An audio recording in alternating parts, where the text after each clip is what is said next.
What up with y'all, man? It's Mr. Zach, man. Live coverage. Day 4 or night 4 of the California wildfires, man. Pacific Palisades, Silmar, Eaton Fire, Altadena, man, it's still burning.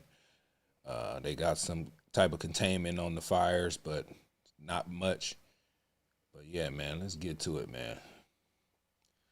I say, man, I want to pray for these people, man. Hey, God is the best knower, so let's go. So our thanks to Matthew Seedorf for that latest reporting. The latest news is that we have been following the Palisades fire, and it has ramped up again on this Friday night as we're looking at live pictures from Skyfox, and these hillsides aglow right now. 21,000 plus acres have already burned, and now this fire is on the move. It is headed west from the Palisades, threatening Mandeville Canyon, the Brentwood area, and creeping up to the 405, which is why the Getty Center is part of the evacuation order tonight. There were reports that the 405 in the Sepulveda Pass was going to be shut down. That hasn't actively happened yet, but there are plenty of off-ramps that are shut down, including at the Skirball off-ramp is one of those that is shut down tonight on this Friday night. It's a really impressive picture right now from Skyfox. You can see the topography, how that hillside just goes straight up, how there's lots of fuel there. And that looked crazy. That looked like a bomb just dropped on that. Man. Crazy, man. Like I said, man, I'm far away from them fires. Not that far though. Next city over. So it's just crazy that it just looked like they ain't did nothing. But hey, resources are short, man. Also got a sense of some of the power lines in the area that have been preemptively shut down just in case, as a precaution. We haven't seen a lot of power lines going up in flames yet, but I wouldn't be surprised if some already have, based off of where this fire is right now. You get a sense, you can see the power line in the middle part of your screen right now, a couple of them. And you see that this fire is burning. They're getting lots of water on it, lots of water from the air. But Marla, when you see that angle, you can see how difficult and challenging that would be if you tried to like bring a fire truck down there. Be really, really dangerous. And because, as Ed Laskos was talking about earlier, there's really one road in, one road out. If you get stuck, that can, those are the sort of situations where firefighters die. Because they have no way to get out, and that's a big part of what we're trained. We all have to do training in order to get this access to be able to go into these neighborhoods. We train with the fire department at least once a year, if not more, on how to do this. You always want to have your vehicle pointed towards the road. You always want to know where your exits are. You always want to be near your vehicle. There's a lot of things to think about in these situations, so if needed, you can get in there and get out fast. I need to correct myself. I've been saying west. I am not that directionally challenged. Forgive me, Adam Kruger, thank you so much. I just pointed out that I was saying that the fire was moving west from the Palisades. Of course not, it's moving east.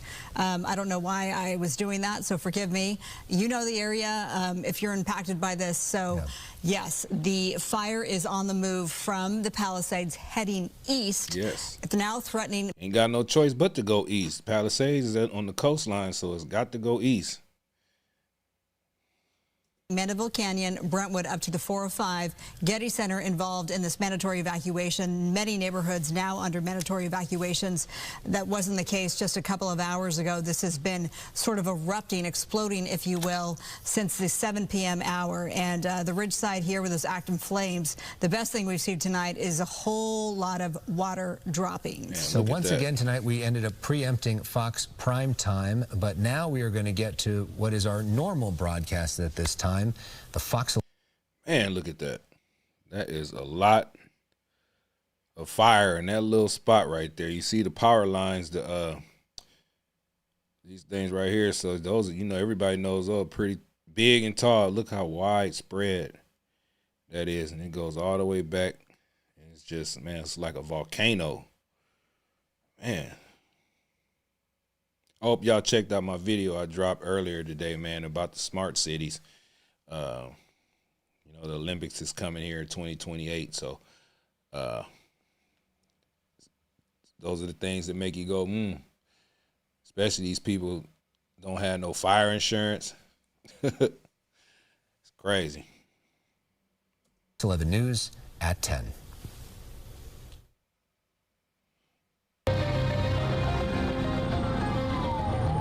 Went to her street and pretty much on fire.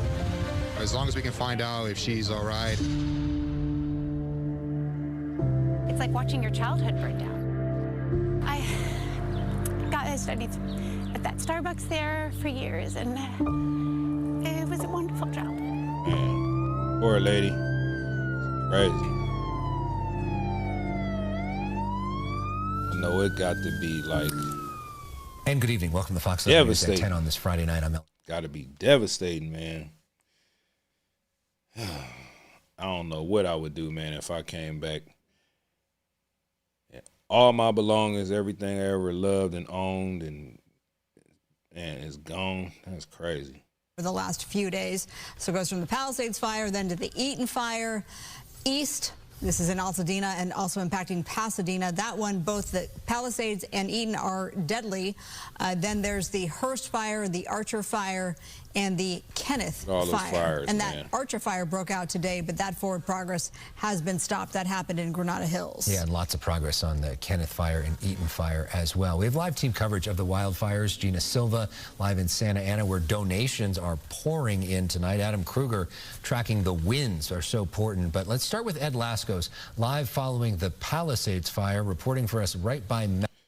What's up with the chat, man? Where y'all coming in from, man? Put the city y'all watching from. I don't know if y'all from L.A. like me. But, man, I want to know who's inside the chats, man, where you coming from. How you feel about the situation, man? Do you guys think this was a planned demonstration or an act of nature? They saying homeless, maybe homeless encampment. It could be. So let me know what's going on with y'all, man. Hit the thumbs up for me. Mountain Gate Country Club. Ed. And you're right about that. The dramatic firefight goes on here this late hour. Please subscribe to the channel, man, when you come in. Please. When we're still talking about the Palisades fire on the move, making a late night run. It's no longer in the Palisades, moving over the hills, lighting up the hillsides. It's now moving east, and it's now moving in the hills above Encino. Mikey will give you a look. Look at this tremendous glow that's been lighting up the sky, visible when it first started to make its run a couple of hours ago from Palisades Village, and it just grew larger and larger by the very minute. But the thing that has helped us tonight, dramatic airdrops, water drops, helicopter after helicopter, some 10 choppers making their rounds. Nearby is the Encino Reservoir. That's been a big aid in this firefight. Just a couple of minutes, they were able to go there, refuel water-wise, come back for their dramatic drops, and the reservoir full of water. No water issues here tonight. We, as you mentioned, are right near the famed Mountain Gate Country. Them reserves better be full. They got caught with their pants down the first time. I ain't talking about the firefighters. I'm just talking about the administration, the governor and the mayor. They trying to drain California of water. All that backlash they got, man, they better make sure them reservoirs is full. You know what I'm saying? Monday they say it's supposed to be some more Santa Ana winds coming through here. So hopefully they can get a handle on, on some of these fires, man, before them winds pick up. So, man. The reservoirs better be full. Club, and that ridge over there is the one where about the last half hour you actually saw the flames licking over the top, and to the right of the screen you could see the homes jutting out over the bluff here with their dramatic views of that country club, of the gated community, and those flames at that point looked getting too close for comfort. But those water drops, and I'm telling you, impressive, one after the other, maybe scattered maybe about 10 seconds apart. Those pilots are incredible. Talk about top gunners here. They were dropping pinpoint drops. Those flames quickly went down, and it's hard to imagine because you can't see it here, although you could see the glow. The topography drops straight down, and as we all know, fire loves to roar uphill. The radiant heat just blasted uphill, so that's been a tough part with the firefight. As Mikey gives you a look on the hillside here, smoldering a lot of it, a lot of the flames in that area beaten down by those water drops, nothing being threatened there, but it's a different situation in Mandeville Canyon where they had some lines down, the big evacuation underway. The evacuation here at this point here in the Mountain Gate community seems to have eased. I say that because earlier the California... That's a big area right there, man. A lot of brush, trees, and all kind of things, man. Ain't no way in hell a fire truck gonna get down up in there. So they got to do those water drops. It's just rugged terrain. As they went by, the highway patrol saying this is really your last chance, get out, because Sepulveda is going to close soon. And apparently that has not happened. So that may have been a tactic, the urgency to try to get everybody out of here. And everybody did move very quick. One fella getting out, and I said, look at this glow. And he said, I'm not worried about it. And I said, yeah, are you crazy? It's coming this way. And he was very calm to his point. He said, look, there's no wind tonight. I'm not worried about it. It's not like the other night. And he made a very good point, because with the winds being very low, we had the opportunity to fight this thing in the air, and that makes such a huge difference. Mike, you'll give you a look over there to the far left of the screen, and the ridge over there is really lighting up. But again, it gives you an idea that this fire, the containment is really low here, lower than you want. But look at to the point of the winds, those smoke, just the pillars of smoke kind of easing straight up. Nothing like we saw. Remember that firefight? Was it Tuesday night in the Palisades? You kind of lose track. But, oh, my goodness, we haven't seen that here tonight, and these water drops have made the entire difference in fighting back this fire, at least from this perspective, guys, here at the Mountain Gate community. Ed Laskos, we appreciate you. Thank you so much. Let's go now to Fox 11's Susan Hirasuna. She's also on the west side. Last time we checked in with you, you were right near the 405. Exactly. We are on the east side of the 405, and yes, you've been talking about the possibility of shutting down this freeway, but you can see the traffic is free flowing. I do want to point out a couple of things. Since we started talking to you, all of a sudden the lights went out. I still see some lights at the Skirball Center immediately across from us alongside the 405, but just look how dark it is. I don't know if you can tell. I can say that the Skirball off-ramp is shut down. No one is allowed to get off the freeway at Skirball. There was talk about shutting down Sepulveda. There was some traffic cones that were put up as I was trying to make my way to this location on Van Nuys Boulevard and Ventura Boulevard. In terms of what we're seeing as far as the glow, the glow seems a little actually dimmer now than when we first got here. We have seen some aircraft overhead. Mostly what we've seen is a lot of lights and sometimes sirens. If they shut down that freeway, man, they better do it at, real late at night, because, man, that's like a lifeline, man. That 405 freeway right there, man, especially going through that part of town. And the reason why they'll shut it down is just in case if that fire comes rolling down that hill, it'll have a break in the fire. Then they can set up and get the spraying it down. But it's been a couple instances, man, when they did have fires like that on that side of town, when it'll jump the freeway and start the other side, because in between that spot right there is little there's some terrain right there, a little hill with a lot of brush on it too. So, all around it's a dangerous situation though. Be at risk. Right now, it's just, as you mentioned, really the only evacuation orders are more towards the south side of this Santa Monica mountain ridge.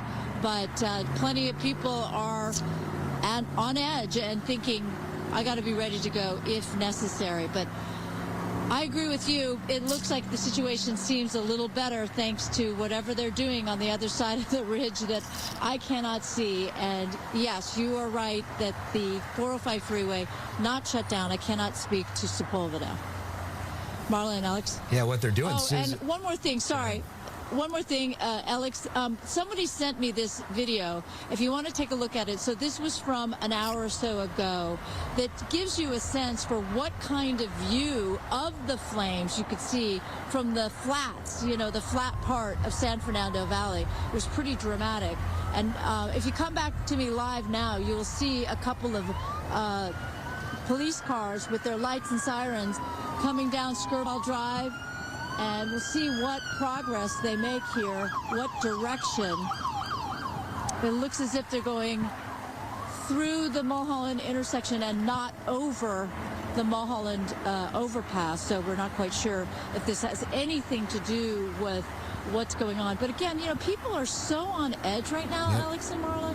So, you know, if you're trying to get out for from your home and try to get someplace that you believe will be safe, I will tell you that as I was driving on Mulholland Drive trying to get here, I thought I was going the right rate of speed, and then the person behind me honked, and I thought, why? Because you're just so anxious to get out of the area, perhaps. So it was just odd. But then again, we do have some, you know, anxious and aggressive drivers. So fortunately, they turned off. They were heading more towards the Bel Air area, and that was it.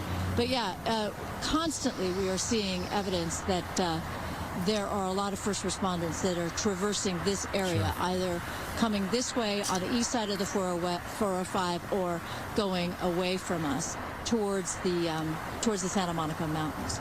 I'll send it back to you, but we are keeping an eye on things, and as we said, the most important thing for a lot of drivers is that the 405 freeway is still open and flowing.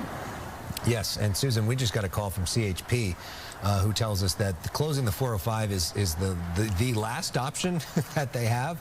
It is something they've considered. Right now, it doesn't look like they need to do that, but they're keeping those off-ramps closed, and we will hopefully get a little more information from CHP throughout the night. All right, we'll let you get out of the way. I don't know if this person sees you. They closed that 405 in that spot right there. It's going to be a nightmare. All right. Susan's been all over the place. Earlier tonight, she was in Pasadena, where they have the big center there, where a lot of the evacuees from the Altadena area are now staying. She caught up with Senator Adam Schiff. Here's some of what he had to say. There are people getting more and more frustrated. What do you have to say to them? You were just telling me that Altadena is very special to you. It is very special to me. It was long part of the congressional district that I represented. It's where my wife and I got married. Where we got married was just rubble. So many hundreds, if not thousands of people who have lost their homes here are devastated. I think we are going to find that many of them had no insurance because their insurance policies were being canceled and new insurers were refusing to cover them, or it was cost prohibitive. So this is the beginning of a long road back for so many residents of this community that I love, and I'm determined to make sure that it gets all the resources it needs to recover. All right, that was Susan Hewitt. I hear sirens outside. I know when I go outside, man, I'm in Long Beach right now. You can go outside and smell. I don't know if it's from those fires, but all day you can smell burning in the air. That's how big and widespread the smoke is blanketed in the city. You know what I'm saying? So I woke up this morning, it was ashes all over my car. And I'm 40 miles away from the actual burning area. So it's crazy. The Santa Anita Raceway in Arcadia. That's right, Marla. It is time for some positive news. Just take a look behind me. This is a massive outpouring of community support. Take a look at everything people are bringing. They're bringing shoes, they're bringing clothing. I've seen diapers, a lot of water, and so many food vendors who came out here to give free food to all of those folks who've been displaced. You know, this is the power. Biden and Kamala Harris they don't care. Biden making fire jokes and talking about his great-great-grandbaby that they just had. And Kamala, she's part of this, the reason why California is so jacked up right now, even though she wasn't in office since she's been vice president, but the effects of her policies and the things that she was pushing, man, is still affecting California. So they don't give a damn. Of social media. I appreciate you, YK. Yeah, influencers posted they wanted to help the people who lost their homes, and here is the result. I'm using my platform and my friends to be able to, gather up as much help as we can to be able to get back to everybody that, that's been going through hard times right now. And I brought my food truck. I'm blessed, and I want to be able to bless others. So talk to me about what moved you to come out here. Well, just seeing everything online, like how people lost everything, and I thought it would be a good idea to share and help out since everybody's hurting right now. I mean, I walked the burn sites yesterday, and it's just devastating. You see people sobbing in front of their homes, trying to get items, trying to retrieve things from their homes, some people not being allowed in. And it's just so sad to see that. But in the midst of it all, community comes together, and this happens. I'm here today getting stuff for my dad and my grandma. Our community was really affected, and my dad, they all left with the clothes on their back. They don't have anything to turn back to. We don't have any of the clothes, so I'm here trying to get things for them. Sorry, it's a lot. It's just really amazing to see our community really come together, because it's a time that we really need it.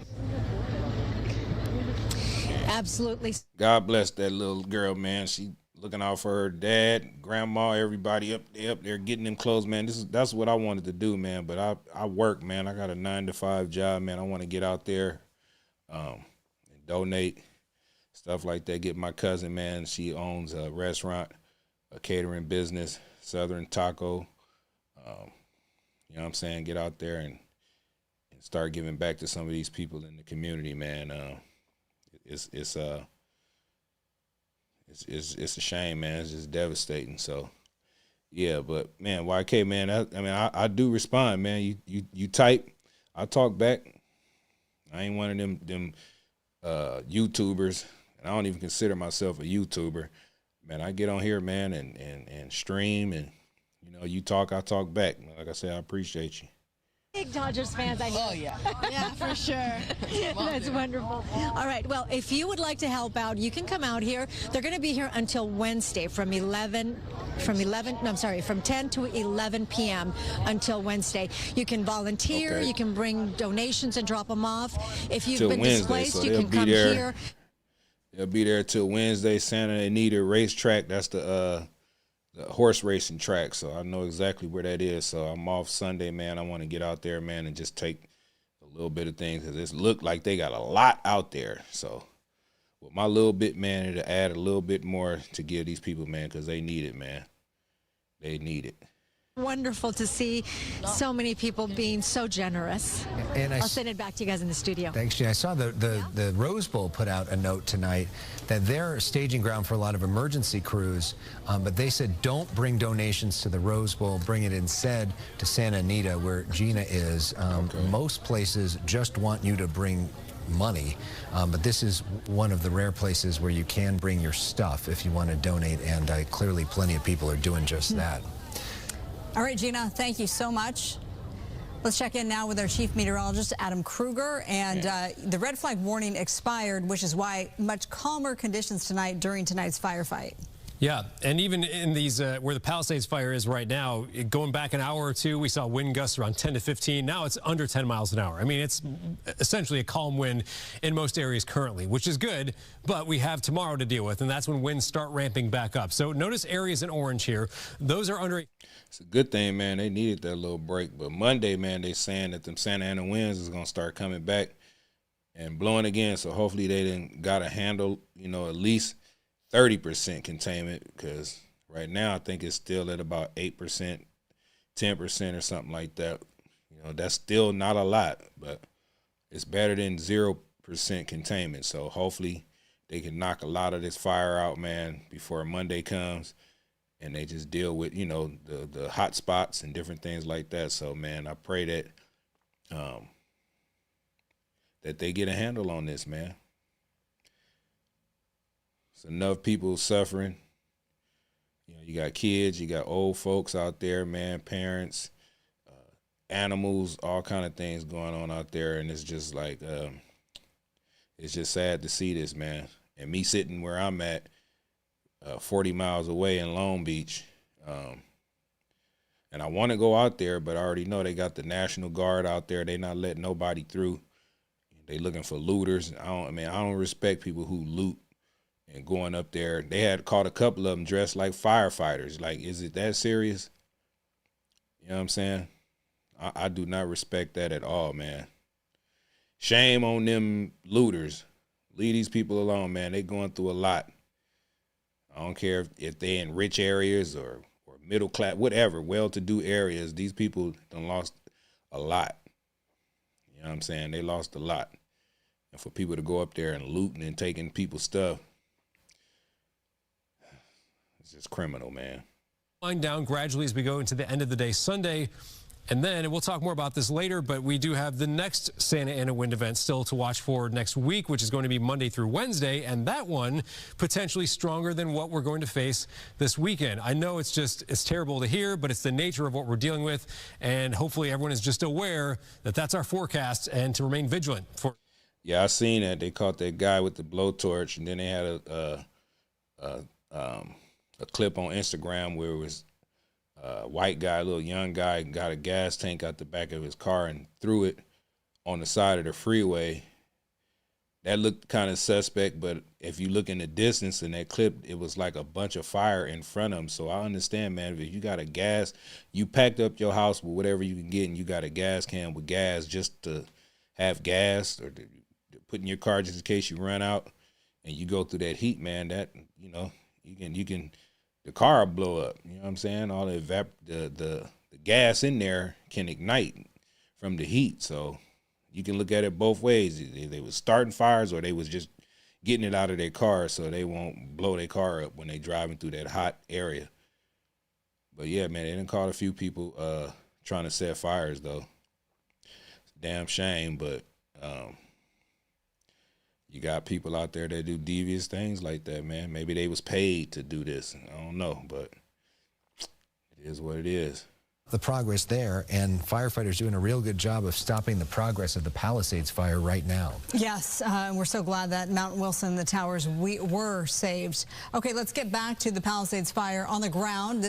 Yeah, they did say that the people who tied him up, and they did say that he was saying that he can't stop. He got to keep going. So sounds like a paid job to me. Come on now, dog. Sounds like a paid job to me. Come on, man. Bruh. Of fire resources coming in. There are engines here from counties I've never heard of. They're from out of state. There are also some here from all over California, including the furthest northern parts of our state. And again, we're on Mandeville Canyon, but we just came from Bundy and Kenter App.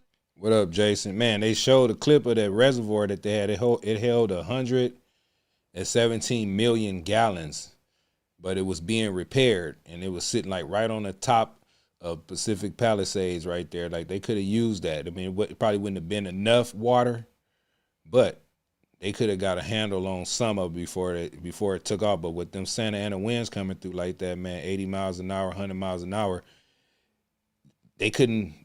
you wouldn't have been able to fly anything to drop any water anyway. It would have just blew somewhere else if they took a chance, you know what I'm saying? So people got to be safe, especially people that's fighting the fire. I know they risk their lives to save other people's lives, but that first night, man, it was just no stopping the fire, man. I know you've been seeing clips on YouTube, man. As fast as that wind was blowing, ain't no way that they could have got a handle on that fire. But the next day, when the winds kind of died down, they could, when they got a chance to be able to get something in the air to drop water, it came in handy. But blame Gavin Newsom. He destroyed took a bunch of dams up out of here. It's a lot of people to blame, and the people that I'm blaming is the people in the head offices. You know what I'm saying? So it is what it is. It's a damn shame, though. And the chief of the LA Fire Department, the fire chief, Kristen Crowley, saying that LA Mayor Karen Bass's budget cuts significantly hurt her department. Our Gigi Graciette was the first to speak with Crowley today. Here's that moment. So let's get to the big question, the budget. There's so much talk about it. It was cut 17 million, it was cut this, it wasn't cut at all according to one newspaper. Was your budget for the fiscal year 2024-2025 cut? I can tell you, I'm going to even go back further than that. Again, since day one, we've identified huge gaps in regard to our service delivery and our ability from our firefighters, boots on the ground, to do their jobs. Since day one, this is my third budget as we're going into 25-26. What I can tell you is we are still understaffed, we're still under-resourced, and we're still underfunded. So with that, whether it's $7 million, $10 million. But was the budget cut, Chief? Yes, it was cut, and it did impact our ability to provide service. Let's talk about that memo. You sent a memo, a scathing memo, to the Board of Fire Commissioners where you expressed your concern that you were not going to be able to do your job. Your firefighters would not be able to respond adequately to a major emergency like a wildfire, like what we're seeing right now. Yeah. Right. So understanding where our services gaps are, number one, is understanding where our firefighters need in regard to their equipment. Now, let's focus back on what our people need, and what they need to be is properly funded and equipped. Whether it's $7 million or not, it doesn't matter. It impacts our ability, just like you said with the board report, of our ability to provide service, and that's on a normal day. Our firefighters are running over 1,500 calls. They're transporting 650 patients a day on a normal day, let alone the last 3 days of what we've had with significant impacts that have changed the communities that we serve, their lives forever. So with that, we're going to continue to fight for what we need to. That is my job as the fire chief of the best fire department in the world. In December, you wrote that memo. You said that these budget cuts were going to severely affect your department, from everything from brush clearance checks to make sure homeowners were doing what they needed to do, to fire hydrant checks. And yet you heard the mayor just yesterday say, no, those cuts did not affect the ability to serve and would not have changed anything in this situation. I'm so tired of Karen Bass. They cut $17 million out the budget for the LA Fire Department. Now look at it. Look at what's going on. And this lady, the fire chief, Ms. Crawley, it was rumors that Karen Bass fired her, but she didn't, because she stood up to what was going on. Yeah, those budget cuts, it messed everything up. How can you take away money from something like this? You know, people who come out to save people's lives, how are you gonna cut the budget? They need all the resources, all the equipment, all the training. We need extra, and they just put it out right now. If you're looking for a job, if y'all here in Southern California, man, they need firefighters. I'm too old. I'm about to be 52 years old this year. I don't see myself pulling no water hose and doing all that stuff. If I did do it, it'd be out of helping somebody. Like, I don't need to get paid to do that. I got a career already. But young people, man, if y'all looking at this video, y'all stay in Southern California, man, go apply. I carry mail. I work for the post office, and I have a customer on my route. He is a fire captain. I don't know. He's not as high ranking as her, but he oversees a certain area. So I see him, a short little black man. He cool though, but I ain't seen him in a couple of days since I've been back to work. So I know he out there running his crew, getting those hours, man, trying to protect people and save lives, man. So shout out to that guy, man. Shout out to, his name is Mayfield, Mr. Mayfield. Yep. But if you're looking for a job, man, go be a firefighter, man. It's a great job, man, from what I can see. If you like danger, if you like saving people, if you like putting out fires, man, and being physical, man, get out there, man. Shouldn't have to go to jail to be in the fire camp to be a firefighter. What is going through your mind? And I know this is difficult. There are a lot of politics at play. You are not a politician. You are the woman responsible for all these men and women at LA City Fire and for our residents in the city of Los Angeles. When you hear the mayor say it didn't affect anything at all, what is going through your head? If you can share that with us. Sure. So just full transparency. Again, my position is to make sure that our people get what they need to do their jobs, and also, mind you, that they get to go home to their families. The amount of calls that our firefighters are running today has doubled since 2010, a 55% increase with 68 less people. Full transparency, this isn't a new problem for us. Since the 3 years that I've been in the seat, I've sounded the alarm to say we need more. This is no longer sustainable. So with that, we're now in a position to be properly funded. We are screaming to be properly funded to make sure that our firefighters can do their jobs so that we can serve the community that we took an oath. But when the representative of the city says the cuts that were made and signed did not affect the response to the fire that is being criticized, the response that is being criticized by so many people, what is going through your mind? Yeah, just again, the full transparency of the documentation of. You ain't answering the question, Fire Chief. Just be real. You know what I'm saying? You got Karen Bass, the mayor, talking about that budget cut didn't affect y'all job. Everybody in the world see that it did affect the job. You just said it yourself that it wasn't enough manpower, not enough equipment. The water situation is terrible. All of that. That's just like at my job. I'm a mail carrier. I carry mail, but the supervisors want to tell me how I'm supposed to carry mail, and they don't even carry mail. They saying, oh, it ain't that bad. You're routed this and you're routed that. Like, get out there with me and carry it. So just be real. Just be real. At least if you get fired for being real, the people who seeing this interview are going to be like, man, that lady was real. She spoke her mind. I know you're trying to protect your job and trying to protect the dumb decisions that the mayor and the governor did, but you have to be real, man. You're going to go home and be like, damn, I should have said this to this lady.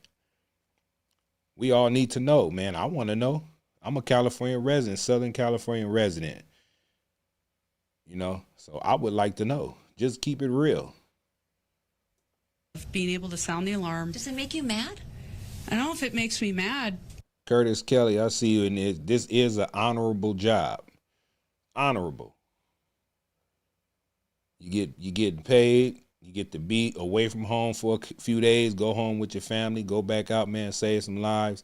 Come back, tell your kids what you did. You know what I'm saying? Your kids will look up to you. You're a hero. So it's honorable. In the end, that is my job as a chief, to make sure that my voice is heard, and my voice is amplified from the needs of what our people need to do their job. So tell the city, tell the residents, tell the people that are out there. I mean, thousands and thousands of people have lost their homes, and they're looking to blame someone, and it's not the Santa Ana winds necessarily. Right. They looking to blame somebody, so don't let them blame you. Point it towards upper management. And I see Jason in the chats. He said, nowadays you got to be quiet or you'll get blacklisted from some jobs. Ain't no time to be quiet right now. It's like a double-edged sword with this fire chief. They gonna blame somebody. It's like, just tell the real. If you do get blacklisted, at least you kept it real. At least you kept it real. That's honorable. That's being honorable. I would respect that. But if you sit up here and just keep beating around the bush and not saying exactly what you want to say, I know you know how to articulate what you want to say. It is everything. People are looking at you. You the fire chief. Karen Bass is just trying to deflect off of her and then put it back on this fire chief right here. The budget cut messed up $17 million. That was extra help. That was extra resources, equipment, all of that stuff. So take the blame away from you, Miss Crawley. Don't be scared. They are looking to blame administrators. Right. What is the message here? And have you had a one-on-one with the Mayor Bass and said, hey, I told you so. I told you this was going to affect our ability to respond to a major emergency? I would start with a message to the community. I think they already know in their hearts that our LAFD firefighters are here to serve them. Exactly. First and foremost. We not mad at the firefighters.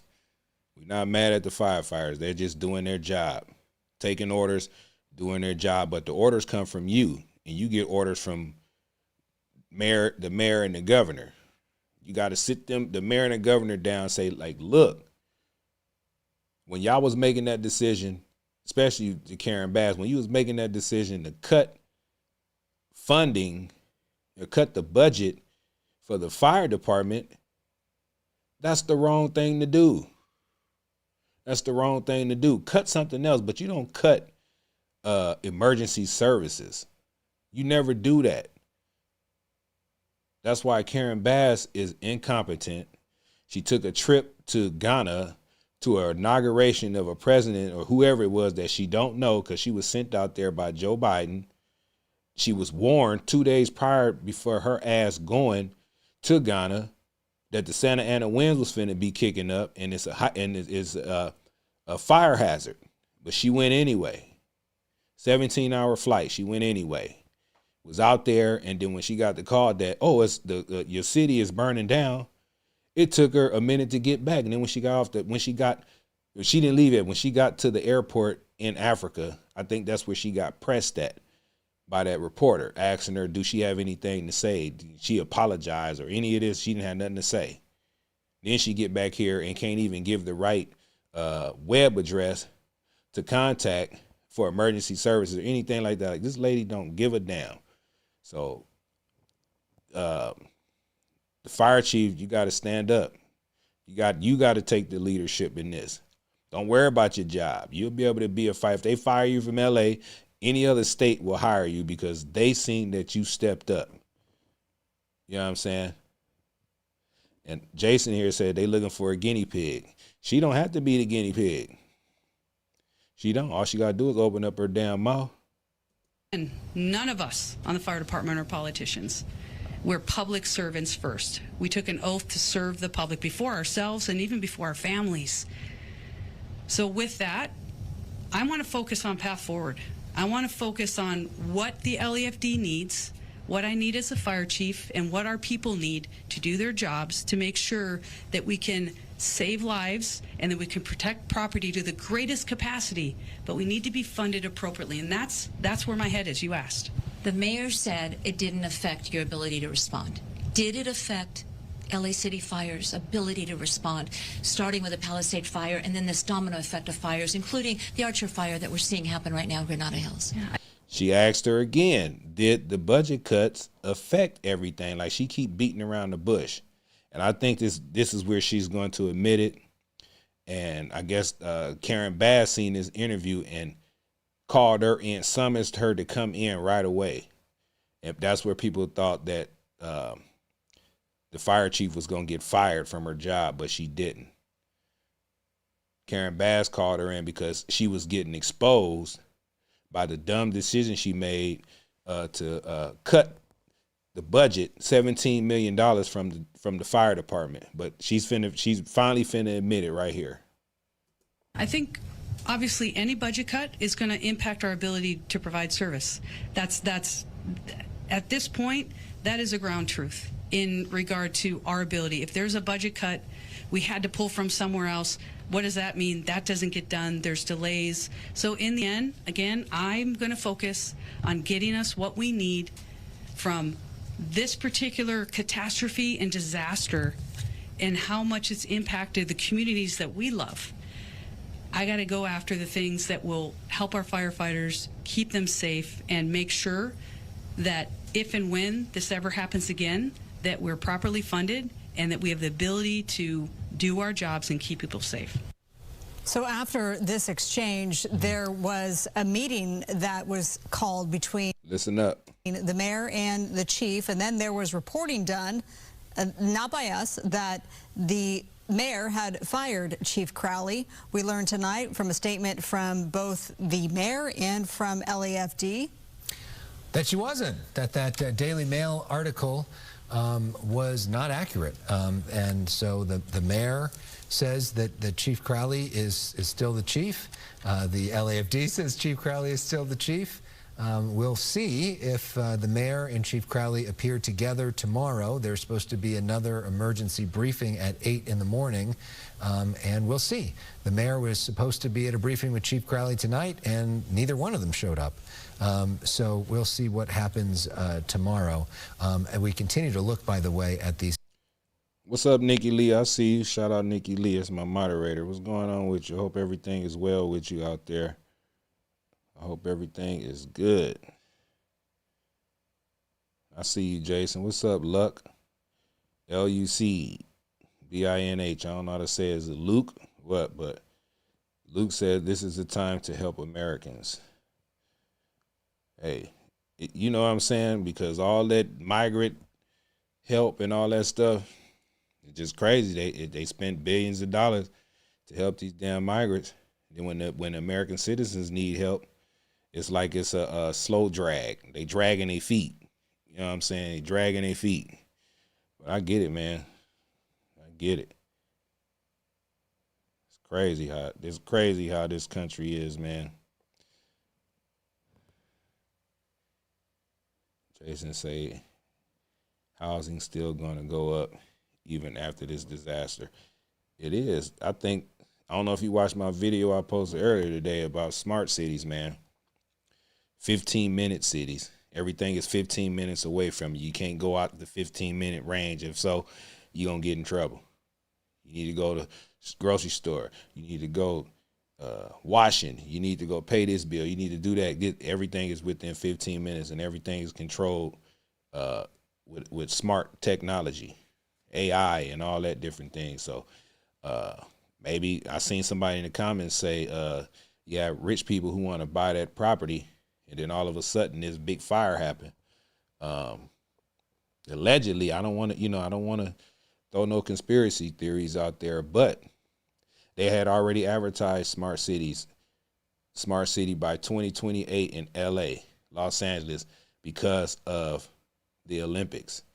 So all this damage, it's going to take years for them to rebuild this. How about 4 years? You know what I'm saying? To rebuild all this stuff. They're going to rebuild it. Then they're going to try to sell the property back to whoever wanted a piece of it or whatever it is. So it could be that. That's all I'm saying. It could be. Who knows? Then you got 70% of these people that don't have fire insurance.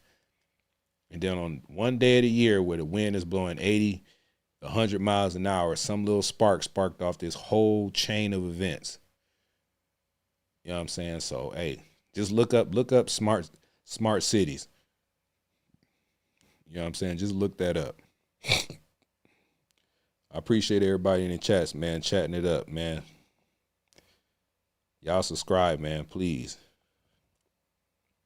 Give me a thumbs up, man. Y'all double tap the screen, man.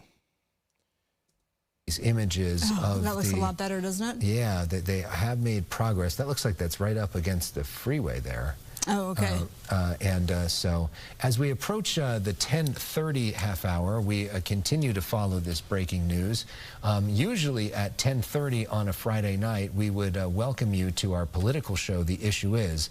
And I just want to make a brief look at that. Look at that water drop. Look at that. Yes. Nicely done. The glow is That was one of the best ones we've seen. Yes. We love that. Okay, that's good. After everything we've been through, it's fun to watch that fire go out.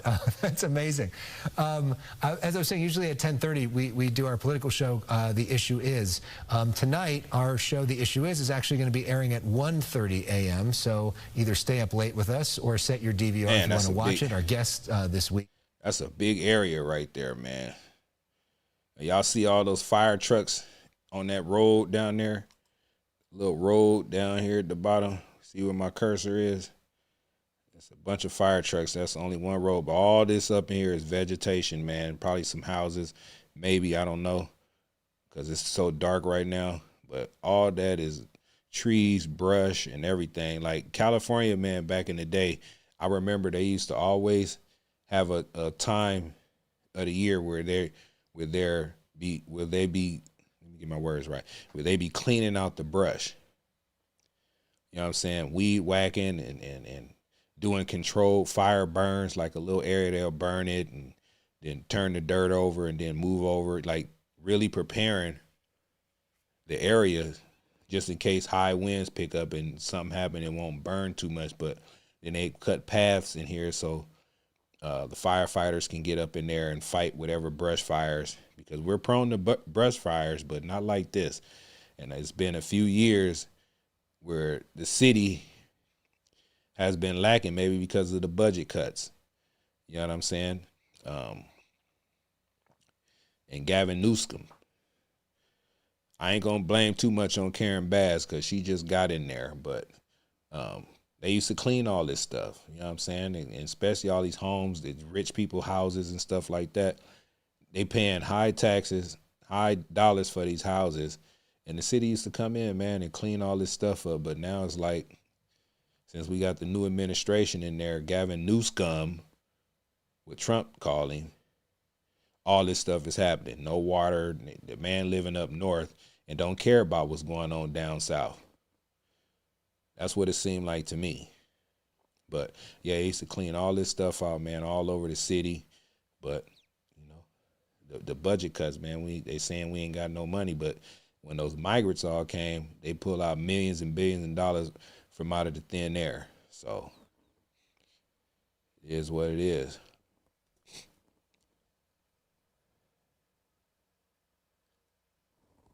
Well, our exclusive interview with Governor Newsom coming up, but it is now 10:30, and we continue our live breaking coverage here of the mandatory evacuations in place for the Palisades fire.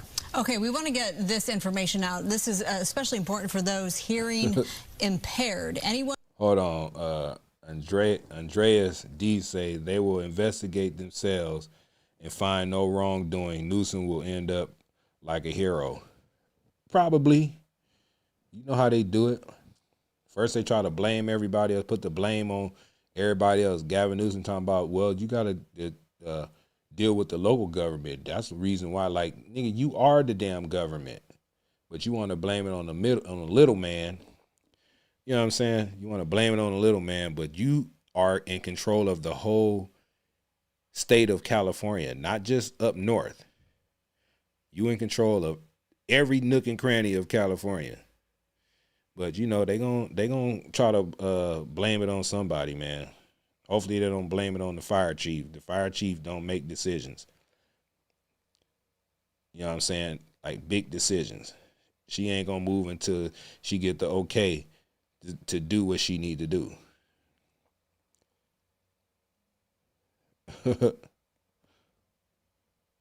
Not a coat. What's up? What's going on with you? I see.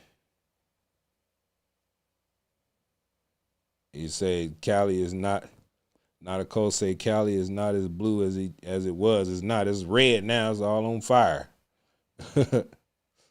Anyone who has lost their hearing aids or hearing aid chargers in the fires can get replacements for free. The 4 largest hearing aid companies in the world, they are coming together to make all of this happen. Also, a cochlear implant company has also offered to replace those lost items. For more information, there's some information on your screen. You can contact West Valley Hearing Center in Woodland Hills. That number there is 818-222-9451.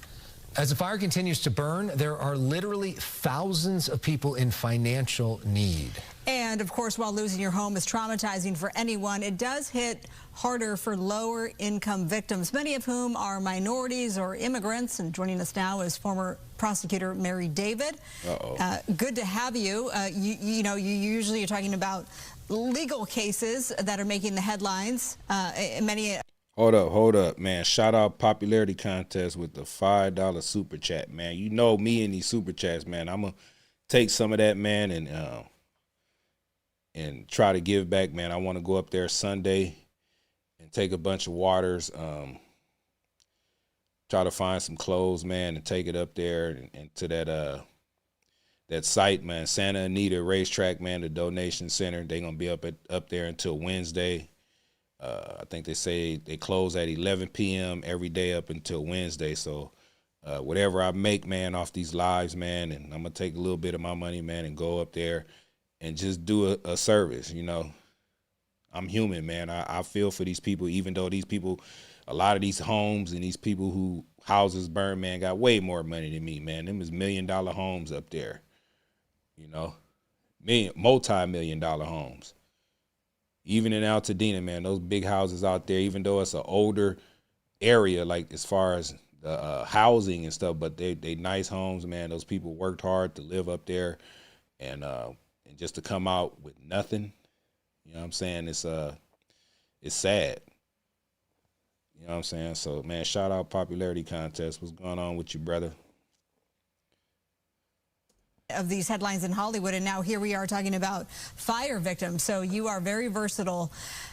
How do lower income people have a harder time finding and applying for aid, Mary? You know, this is really hitting lower income Black and brown communities, immigrant populations hard, because a lot of them are scared to access government resources and helplines because they're afraid that that information can be used against them in some way. And look, y'all go follow, subscribe to Popularity Contest, man. I checked this channel out before, man. I recognize y'all. I checked your channel out, man. If y'all like some comedy, you like working on cars and learn about different things like, you know, automotive, restoration of cars and different things like that, man, go check out this man channel, man. And as far as filing for disaster relief assistance, it requires a lot of documentation. Many of them don't have accountants. They don't have lawyers at their disposal that can help them through that process. Many of them also don't have a safety net. They are living paycheck to paycheck. And for many of them, their home was their only asset to secure a loan, and now it's gone. So they're in a very, very dire strait. What about people with disabilities or people who need special accommodations? It's particularly tough for them because while perhaps in their own homes they've set up an environment where they can accommodate for their special needs that are required for their health conditions that they have or certain disabilities that they have, but now they're just looking for any place to stay, and a lot of facilities just aren't equipped to care for them in the ways that they need for their health. And so even if they're staying with friends, there's only so long that can work as a stopgap measure. Last question here.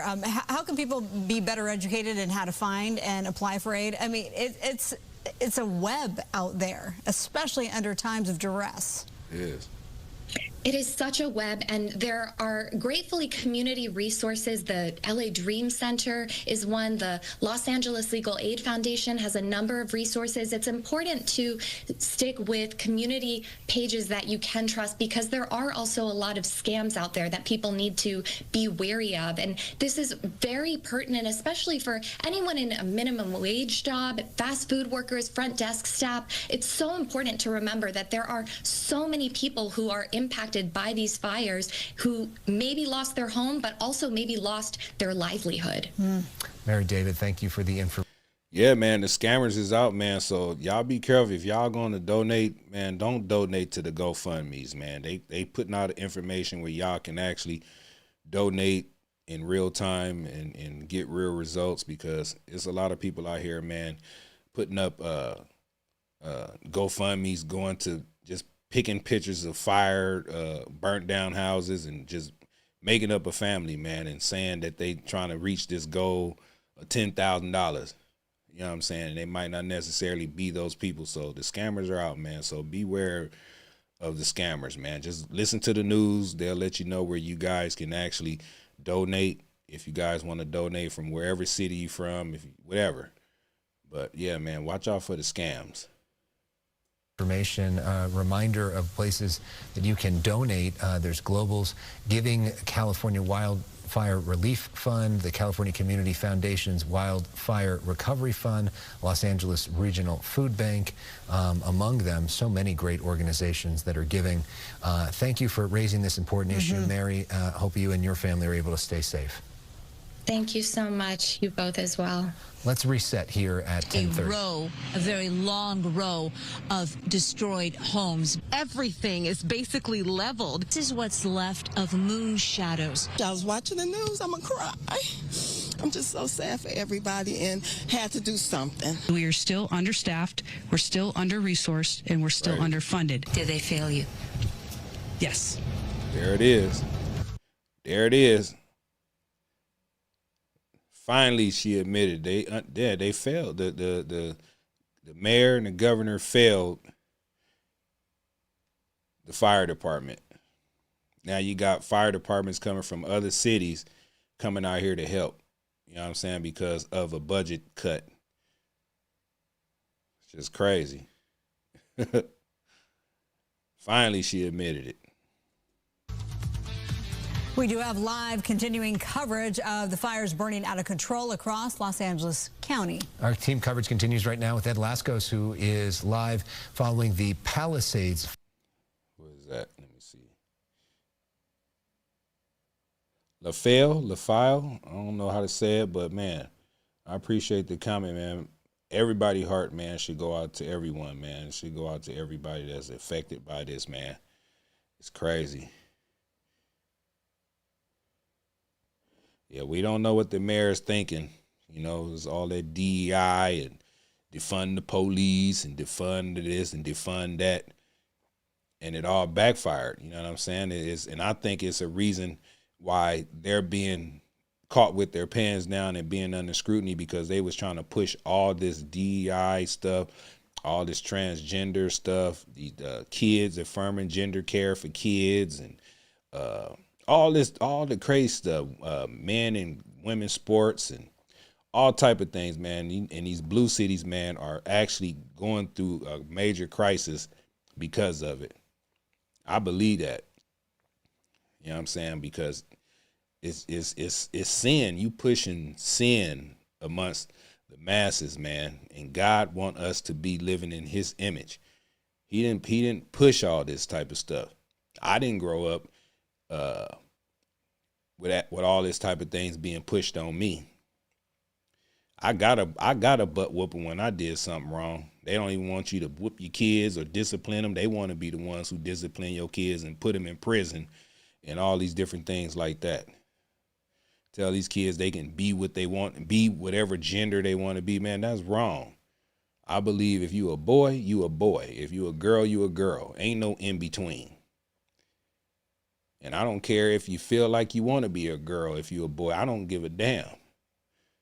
God said, let there be man and let there be woman. You don't see animals. You don't see you don't see gay animals. You know what I'm saying? Nature is man and woman.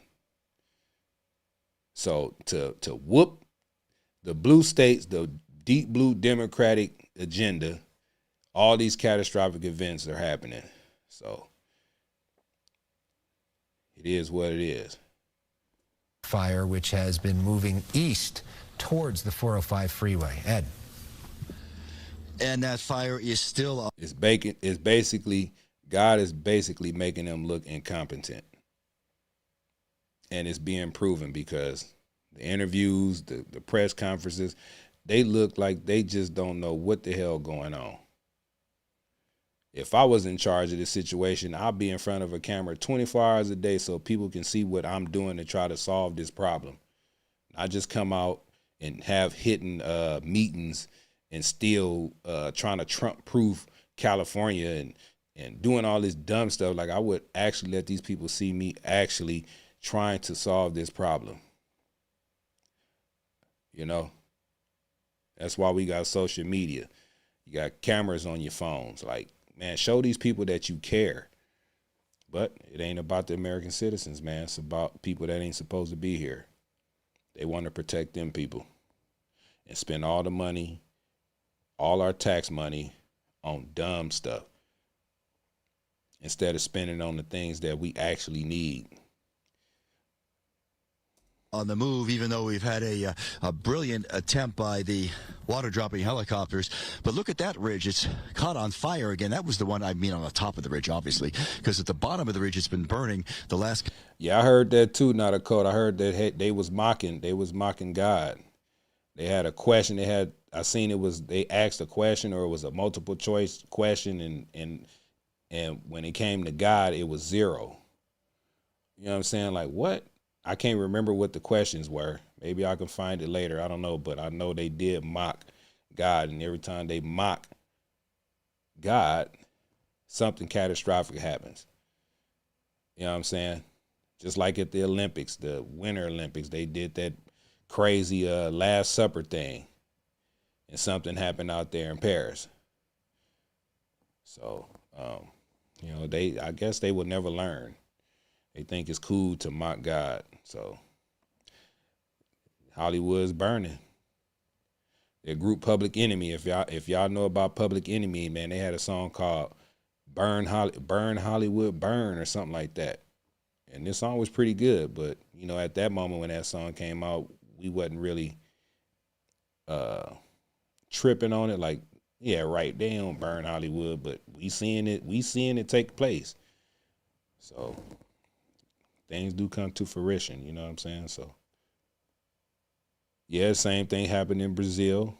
All of that, man.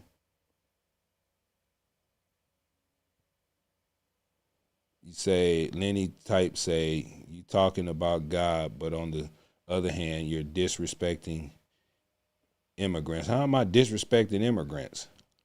I ain't called them a bunch of punk ass mother. I ain't do that. I'm not disrespecting nobody. All I'm saying is the money, my tax money, is not to go to people that ain't supposed to be here. If you're gonna be here, you gotta come correct. Well, I don't know why everybody keep on getting that mixed up. If you cross the border illegally, you are not supposed to be here. It's a crime. In America, it's a crime. I know people want to come over here bad as hell, but you gotta come the right way. This little country was built off of immigrants. And a lot of them came over here legally. You know what I'm saying? I'm not disrespecting anybody. But I don't like the fact that when you do come over here, you acting like there's no laws. You know what I'm saying? It's law and order over here. I can't even, if I get a ticket driving in the car and if I don't show up for court, they're going to have a warrant for my arrest. They're going to arrest me for a ticket. You got a lot of immigrants coming over here committing major crimes, and they getting slapped on the wrist and sent back out into the community. So as far as me disrespecting anybody, I'm not disrespecting nobody. I got love for everybody. If you doing things right, I ain't got no problem with you. I don't care where you come from, what color you are. I'm not disrespecting nobody. God told me I don't hate anybody. But when there's laws, you have to respect them, especially if you coming over here. I don't know about the countries they come from. Obviously, they don't respect their laws and think they can just come over here and do the same damn thing they doing in the countries that they come from. It don't work that way. Couple of hours, and remember when we saw you a half hour ago, we had those dramatic water drops, one after the other, hitting that fire, and now they've moved and concentrated further north on the ridge just above Encino, and that has allowed the flames there to start eating up back toward this way, back toward the very... I appreciate that, Lenny. You know what I'm saying? You have to respect that and agree with that. You know what I'm saying? I'm not hating on nobody. I'm not disrespecting nobody. Moses the Messenger, what's going on with you?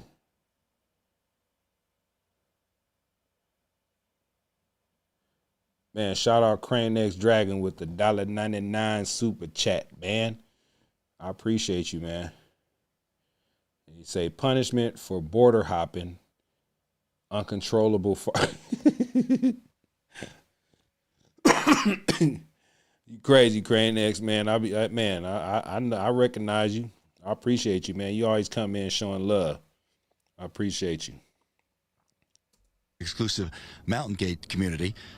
The breathing is a little bit more difficult up here because we're getting a lot of ash falling down. Actually looks like a lot of white snow coming down. In the darkness, Mikey will give you a look. The buildings over here in the country club, they all have gone dark. I'm thinking that is a planned shut-off of power for safety reasons over here and also along Mountain Gate Drive. A lot of nice homes and the townhomes. Well, about 10 minutes ago, everything just... Fire Arrow say, I want to stop paying taxes so bad. I love that when I've been watching the Christian YouTubers, you can feel the peace of God in their souls through all this chaos and calamity befalling the world. Yeah. I'm at peace. You know what I'm saying? I'm at peace. I just feel sorry for the people, man, who's going through these rough times. You know what I'm saying? You come home one day, you go to sleep, wake up, leave your house, go to work, then you get a call talking about, come back, the house on fire, and you won't have nothing. You know what I'm saying? So it just has to humble you, you know. Like I said, a lot of these people who lost their homes in those rich areas, man, they had it good all their lives, man. And then to be reduced down to nothing, or just the bare minimums, the clothes on your back, man, that got to be an eye-opening experience, man. You have to be humbled. You know what I'm saying? You can't just think you can just do what you want just because you got money. Money ain't everything. It's not. Then when you ain't got it, then you feel how I am. Like, I don't have a lot of money. I have to get up every day and work and take care of my responsibilities and all that stuff. Like, I ain't no greedy person. I respect the game because I know anything can happen. So it's all good. It's all good, man. You got to respect the game. Shout out 5 Arrows with the $1.99 super chat. Say, stay peaceful, brother. I'm trying to stay peaceful. You know what I'm saying? That's the only way I could be. You know, that is the only way that I can be. I can't be nothing else. You know, it's not any use to me to be an angry individual out here. You know, it's not doing me any good. I ain't no punk though, but I'm just, you know, I ain't that type of person, man. I got love for everybody, and you know, I respect everybody until you disrespect me. And if a person tell me that I'm disrespecting somebody, I'm going to explain to them that I'm not. I'm just speaking what I consider to be the truth. You don't have to believe me or not, but it's just who I am. So I'll be 52 years old this year. I ain't got time to be mad at nobody or none of that. So I gotta leave my legacy out here for my kids and my grandkids. And I hope everybody do the same, you know. Crane X Dragon with the $10 super thanks, man. I appreciate you, brother. I appreciate that. Thanks for being a good sport about my goober. Yeah, man. You are a clown. You are a clown, and it's funny though. You know what I'm saying? It's a breath of fresh air. You know what I'm saying? You be having trolls try to come in and try to take you out your focus and get you to respond to them in a negative way. And when I first started doing YouTube, I used to respond back a little bit, but then I said, you know what? It's just people that want attention. So if you trolling, I just won't give you attention. I'll let the chats, the people in the chat, give you that attention. You know? But I appreciate you, Crane X Dragon. Oh my God. I appreciate you. I appreciate you.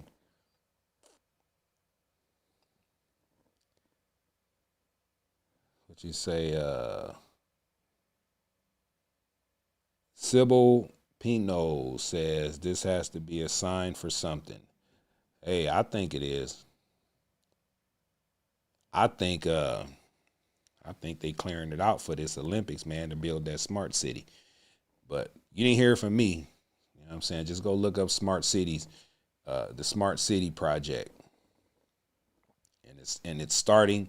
I think they got a couple of smart cities in another country, but in LA, Los Angeles, I found that information out today, but when I researched it, the video clip that I found, it was 5 years ago they was talking about this. And then I found one that was 7 years ago. So this has been a plan, you know. Maybe these people don't want to sell their properties. So they found a way to make big gust of winds in the Santa Ana winds, because we have it every year, but it be bad sometimes, but not 100 miles an hour. Not 80 miles an hour. You know what I'm saying? Then it don't really be fires on those days. But just this particular day, it was crazy. Firestorm wiped everything out. So, I'm not saying it's actual factual. This is what they trying to do, but it's something that they said. You know what I'm saying? It's a video of it. So, who knows? Who knows? They trying to make us live like the Jetsons, y'all. Just went dark. So I think that's part of what they're going on here is they're trying to control the area. The evacuations continue. Highway Patrol moving through here, although I don't see anybody more evacuating. So I think they've gotten everybody out, and the loudspeakers, they've been saying, this is your last attempt to get out now before we have the road closures. That has stopped. So I think they're feeling a little more confident that they've got everybody out safely. But now the focus is really on these flames as they go through here. And on top of a lot of the ridges, we can see firefighters staged up there with their engines and their strike teams. So you could kind of make out their headlights and their lights through all. That look crazy. It look like how they say Mars look up there. Look at them. They just up there, 2 fire trucks, SUV and 2 people standing out there. That look crazy. Up there with all that smoke, man. Crazy. Yeah, search in that direction, Sybil.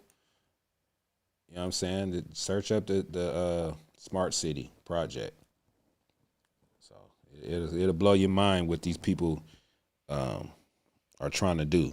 You know what I'm saying? That's why they bringing this AI and all these different things, because they trying to change how we live, which is fine, but don't destroy everybody's lives in the process. You know what I'm saying? It's a whole lot of land in California that's unincorporated.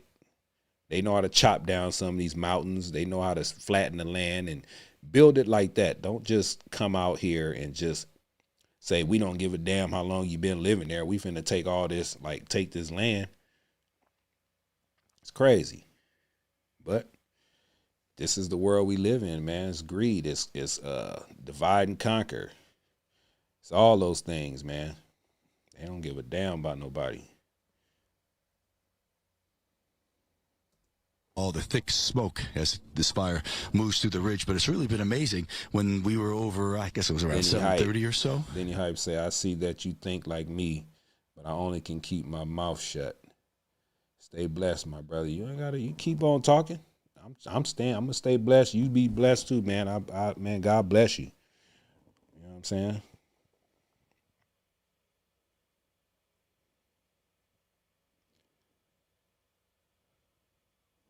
Okay. Yeah, I think about 7:20 actually, in the heart of the Palisades, talking to you, visiting with you, and then all of a sudden we see this glow, and you're thinking, what the heck is going on? There's nothing really over here in the Palisades, sadly, that could burn at this point, and then you realize that the fire's moving to the north, it's moving to the east, we have more evacuations, and then you have this dramatic firefight in the air. They've beaten back a lot of the flames. That's the ridge there that's been coming up. Topography shows that it's a huge drop, so no wonder it's come up to the top of the ridge. But as we watch the helicopters, it is houses right there. The little flare of the light showed all them houses right there. So further north, if you will, focusing on the far ridge, the hills above Encino, as this firefight, as you can see, is smoky, it is active, and it is nowhere near done late on this Friday night. Ed, thank you. And part of the reason that probably the power is out is the hills that we're looking at right here. This is Mandeville Canyon. There's a trail there. There's a lot of power lines along that trail. We were told that they were shutting off the power lines as a preventative measure. It's not clear to me if some of those power lines have started to burn, because where that fire is near, where a lot of those power lines are. Again, this is near the Mountain Gate Country Club above the 405 freeway. There's some homes right there. So we are worried about that area, but we are feeling good about the fact that they've really slowed the progress with continued airdrops. It ain't but too you much see a wind. whole lot of ash, and let's get Ed. It ain't too much wind blowing. You see the smoke going straight up in the air, so that's a good thing, man. That's a good thing. They better get as much as they can. They got that big Pacific Ocean right there. They need to be scooping up all that water, taking it back over there and dropping it on those hot spots, man. That's a good thing. And they turn to the left, which also sort of indicates that they possibly could be aiding the fire on that side of the 405. So we are on the east side of the 405, basically looking at the northbound lanes of the 405. Moving freely, by the way, but if you are intending to go... The 405 is a major freeway out here, man. So, and that's going through Hollywood, the Valley, all them areas. Like it's a major interstate. So for those that don't know, so they out there, they're thinking about shutting it down. If that fire come across that ridge, they gonna shut it down. You know, because it'll put a gap in between the other ridge on the other side, so they'll be able to fight the fire from at that point right there. So hopefully it don't get to that point right there. But see all those fire trucks, man. So if they do have to, and it's a lot of houses right there. It's a lot of beautiful homes and a lot of beautiful areas and stuff like that right up in that ridge right there. So I pray that the fire don't go that far, man. Go back the other way, because if you go back the other way, it's nothing but land. It ain't really no houses that way, you know. So it look like they doing pretty decent job since it's, you know, it's not too much wind blowing. But they better hurry up and get a hold to it, because Sunday night through Monday, man, them Santa Ana winds gonna start kicking back up, and hopefully it don't be 80 miles an hour again. Even 50 miles an hour, that'd be, you know, kind of bad. Whether or not the blaze is threatening to jump the 405 right now, it does not appear to be the case. We'll take all the good news. I'll send it back to you. Take all the good news we can get. Yeah. And we also love the good news that's happening right now in the Santa Anita Raceway. Gina Silva, they put out the call. If you've got stuff to donate, this is the place to go. And lots of people apparently have... I feel you, Moses, man. I mean, you know, like you say, uncultivated land doesn't have the infrastructure needed to build what they want. Yeah, that mean they got to go an extra mile to flatten the land. They got to do all this other stuff. But if they just push the fire towards where those houses are, it's less work for them. You know what I'm saying? They'll buy the land up. But, hey, I mean, hopefully it don't go that way. You know what I'm saying? Hopefully this is just a fire that was caused by a encampment or something like that. But, you know, people do have other motives and sinister ways, man, to get these people up out of there if they want your land. You know what I'm saying? So hopefully it ain't like that, but hey, if it is, it is. I'm not too much worried about it. I'm in the hood. You know, it's always like that. All the stuff out here in Southern California that be kind of catastrophic always happens in the rich areas. The hoods, we don't get no major fires. We don't get nothing tore down unless we riot or do something like that. We tear our own city down. But as far as Mother Nature, man, shows love to the hood. It shows love to the hood. Like, we got homes over here, man, that's been up. Ain't nothing happened to them. Of course, we got crime, and, you know, all cities have crime. But a major event like this don't happen in the hood, man, unless we cause it, unless we go out here and loot and burn it down over something, you know what I'm saying, over a Civil Rights Act or something like that. But other than that, man, the hood is always good. You know what I'm saying? So some of these people, man, they might have to come over here and move down here with us, man. They ain't got nowhere else to go. You got hundreds of thousands of people is displaced out of their homes. So, hey, come on down here to the hood where it's good. They have a lot of stuff. Yes, they do. Just take a look behind me. And we love that people have a lot of stuff to donate. They saw it on social media, and they came out here and delivered. Take a look at this. We've got pillows. We've got clothing, blankets. We've got shoes. You know, I've seen diapers right over there. We've got... And they be looking down on us. You know what I'm saying? They look down on us over here. We in the hood. They dirty. They this, and that. But we don't have major disasters over here. All we got to do is look out and you know, be safe as far as the crime element. But yeah, if you grew up in the hood, man, you get kind of used to that. You know what I'm saying? Just protect yourself. But don't nothing go down in the hood over here, man. Nothing like this. And if it did, they'd probably just let it burn. They won't even. We'll be out here putting our own fires out. We ain't depending on the government over here like that. Canned sodas, we've got water, a lot of stuff. Again, this was put out by influencers who wanted to do something, and immediately their followers and everyone there that saw it, they said, hey, we want to pitch in. I've been trying to see where I can donate my time and volunteer, and then I saw that some TikTokers were posting that they started at the Rose Bowl, they got kicked out, they were trying to get a place situated, and now we ended up here, and look at the amounts of help, volunteers, donations. It's been amazing. I follow Clover King online, and we've seen him on TikTok, and we're headed to the gym like, you know what? Let's match $100. Let's get some water and let's bring it over here. So we came over here yesterday. We're at the Rose Bowl, and today we came back to help out. Feelings you felt when you saw the destruction?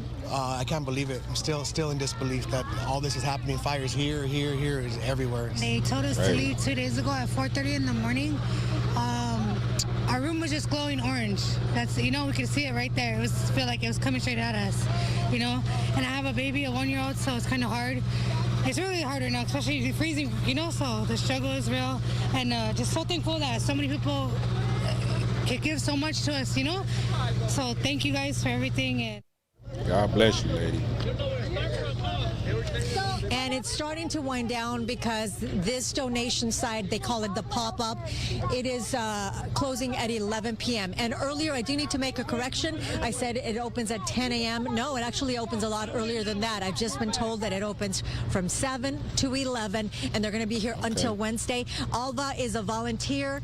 Thank you so much for all you're doing. I appreciate it. So people are watching. What can they bring? What are the items that you need? So we need a lot of stuff for cleanup.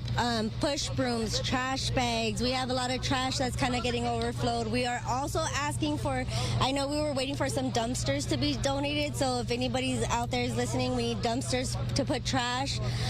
We also need diapers. We are very low on diapers and wipies. And then let's see. Volunteers, people that have been coming in. It's so beautiful to see these people still here helping to organize. We're just trying to get organized and, just really get people who need this stuff to come out here. If you have family members that you want to get stuff from, to go take to, because we know there's a lot of, they can't come here and just grab what you need. We have tons of clothes. So, it's now just collecting diapers and the rest of the stuff that we really do need. Yeah, I've been to many donation sites through the years, and this one came up so fast, and I'm just impressed at how people came together so quickly. Have you been moved? That's one thing about people, man. You have a heart, man. We know how to put our differences to the side, man, and help people that need help. Regardless of our race, regardless of our incomes, regardless of whatever. You know what I'm saying? We all have good hearts, man. So it's nice to see that people are actually donating to people who have more money than them in some cases. You know what I'm saying?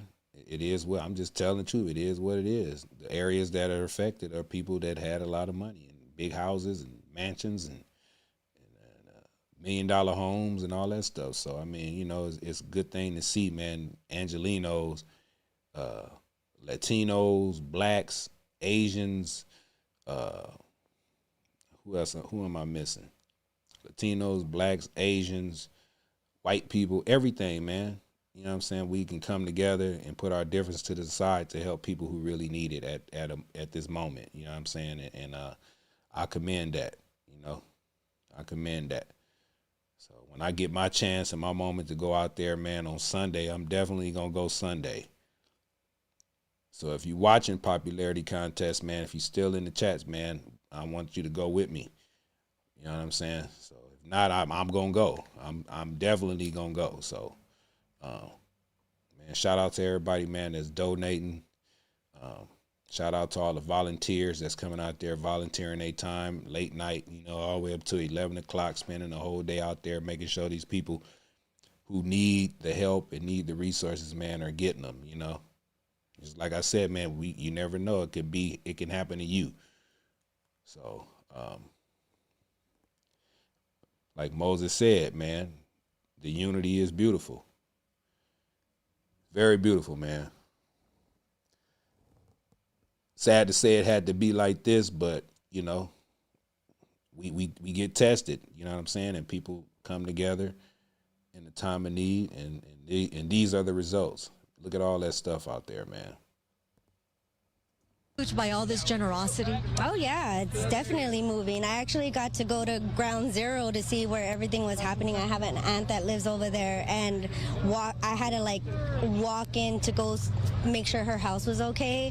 Is her house okay? Yes, but everybody around her is gone, so it hurts, and you're also having to console people as well that are coming here that aren't used to doing this kind of stuff, So to be of service, it's amazing. It fills up your bucket, but all this outpour, it's grown so fast. Look at that little fire tornado. Look at that you're doing, and all the people who are volunteering. Look at that little fire tornado right there in the middle. Look how that is. What is that?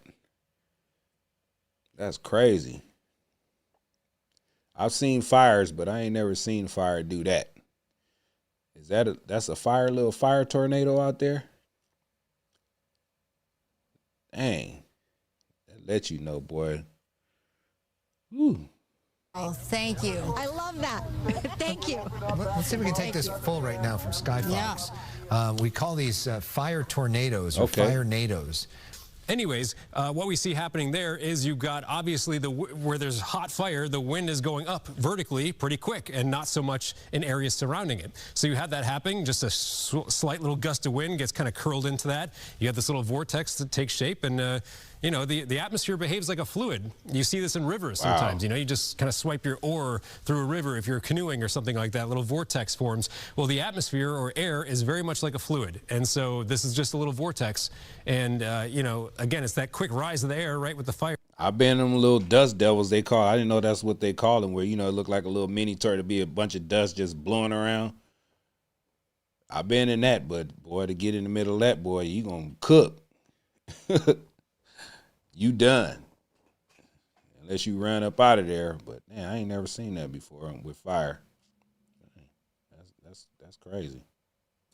Fire that happens to make it come together. You'll see these in swimming pools sometimes too. Just little vortexes will take shape, and they just kind of ride themselves out eventually once the dynamics kind of come to an end. But there you see it. They're quite fascinating, especially with fires. I mean, it's just fascinating to look at. As long as we keep doing this, I think every day we need a science lesson of the day from you. I feel like we're going to Professor Kruger over there. Thank you so much for that description.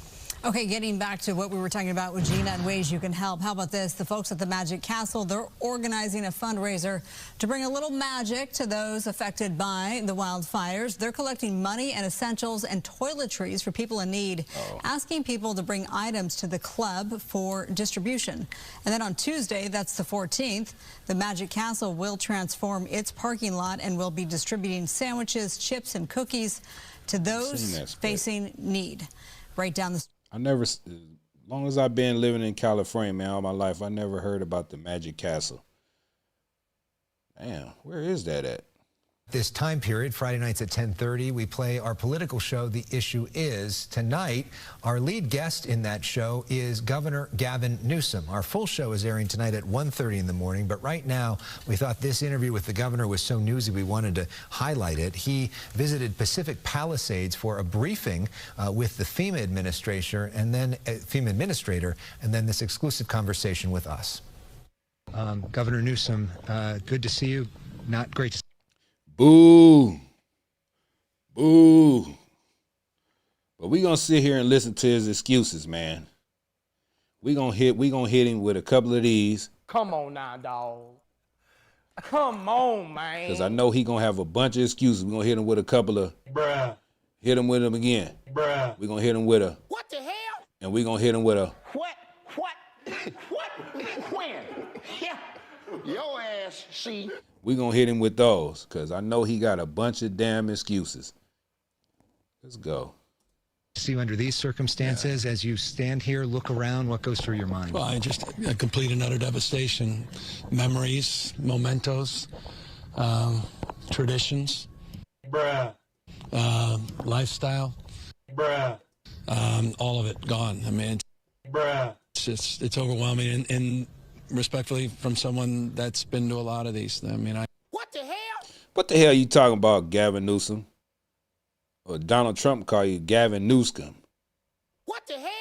You know, Tubbs Fire, I thought I'd never seen anything like that. 5,600 structures destroyed. And then, of course, Camp, 18,000, 85 lives lost. But the scale of this, the scope, and the fact that we have 5 active fires we're battling now is just extraordinary. Bruh. If you would did your job, it wouldn't be 5 active fires. Some of those would have been put out. But your mind is so hell-bent on Trump-proof in California, you wasn't even trying to fireproof California. Bruh. You wasn't trying to do it, bruh. Come on now, dog. Just be real. Come on, man. Rebuilding, not going to be easy. We know building housing in California is not always easy. Yep. Is there red tape that you can cut through to make rebuilding here move faster? If so, what specifically is that going to look like? We're looking at a series of executive orders. We're looking at a series of legislative pathways to absolutely focus and streamline all of that and really target. I want to do it statewide, of course. I've been working on this for years. What the hell? You should have did that day one. Why y'all looking into it? It should have been done already. Executive orders, all these different things should have been done already. Oh, my Come God. on, man. Bruh. 42 secret reforms. We're going to do more, but right now it's focusing on the rebuild and recovery. Of course, a big part of that is prepping the site, getting all the debris removal done, dealing with the hazardous waste, getting that done as quickly as possible, getting those contracts in order. At the same time, simultaneous, getting the individual assistance, the small business loans and the like, moving. At the same time we're doing that, we're already working now on executive orders and working with the legislative leadership. I was just talking about legislative leaders on how we move to streamline that entire process. By the way, that includes some of the Coastal Commission work, particularly out here on the coast. Crazy. It's obvious that's going to be a huge issue too. I mean, so what specific? I don't know why y'all working on it. Why are y'all working on it? It should be working already. It's been 4 days. 4 days. Come on, Gavin Newsom. Come on now, dog. Come on, man. Come on, man. Specifically does that look like? We're working through old strategies that we did up in Paradise. These are more contemporary strategies of focusing on one-stop shopping, making sure that we have an expedited approval process to make sure that we're dealing with a myriad of issues. I was just talking to Josh Green, the governor of Hawaii, who had some ideas around some land use concerns he has around speculators coming in, buying up properties, and the like. So we're already working with our legal teams to move those things forward, and we'll be presenting those in a matter of days, not just weeks. And in terms of insurance. What the hell? In matter of days. It's already been days, brother. Bruh. It's already been days. You shouldn't even be doing this damn interview, first of all. You need to be working, not standing around looking at the damage. At the damage that in your big head that you know that you are a major player in why this situation happened. You removed a bunch of dams to save some little fish. We don't give a damn about no damn little fish. You listening to the American Indians, which is okay. I know that's how they eat and all that stuff, but they're gonna have to come up out of those damn reservations and come grocery shopping with the rest of Americans or something. You know what I'm saying? They're gonna have to come out those reservations. What the hell? Insurance. Are you think that what the state has right now is adequate to deal with this situation? And if not, what specifically needs to change when it comes to insurance? Well, we haven't even had a chance to get in and do the assessment, so we have to do the assessment. So that's number one, and then we'll be able to answer that question. Billy Ray Valentine say Newsom looked like a vampire. He probably is a damn vampire. because he's sucking the blood out of California. You know what I'm saying? He is a damn vampire. Bruh. But the scale and scope and the value of these homes is off the charts. So it's profound. The FAIR plan has a reinsurance component. The FAIR plan has a component of a requirement as it relates to how it's pooled that shares with other people that are in the market, that they have a responsibility as it relates to anything that goes above and beyond the reinsurance. So we obviously are stress testing that, and not just the insurance commissioner. We had a team 2 days ago already working on this, but we have to assess the actual value. There's been wild estimates up to $57 billion, but on the basis of what?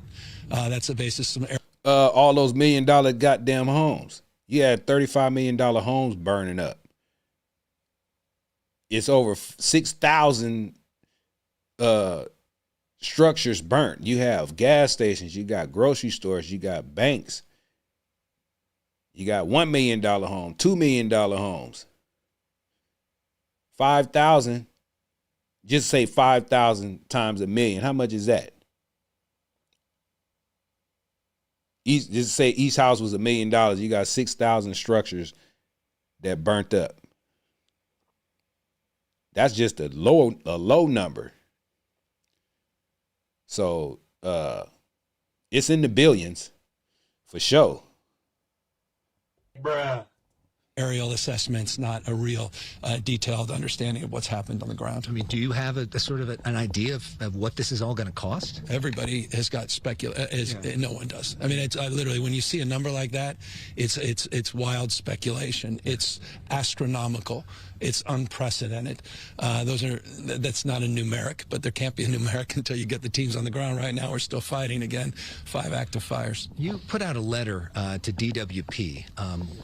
Asking, how is it that there was no water to fight this fire in certain places? We were here, and basically these places just burned, and there was nothing that could be done. Yeah. Does the state have any responsibility in that? Is there more the state can do to make sure it doesn't happen again? Yeah, that's what I did. That's what the letter's about. Let's get to the bottom of it. Let's be transparent. Let's move this forward quickly.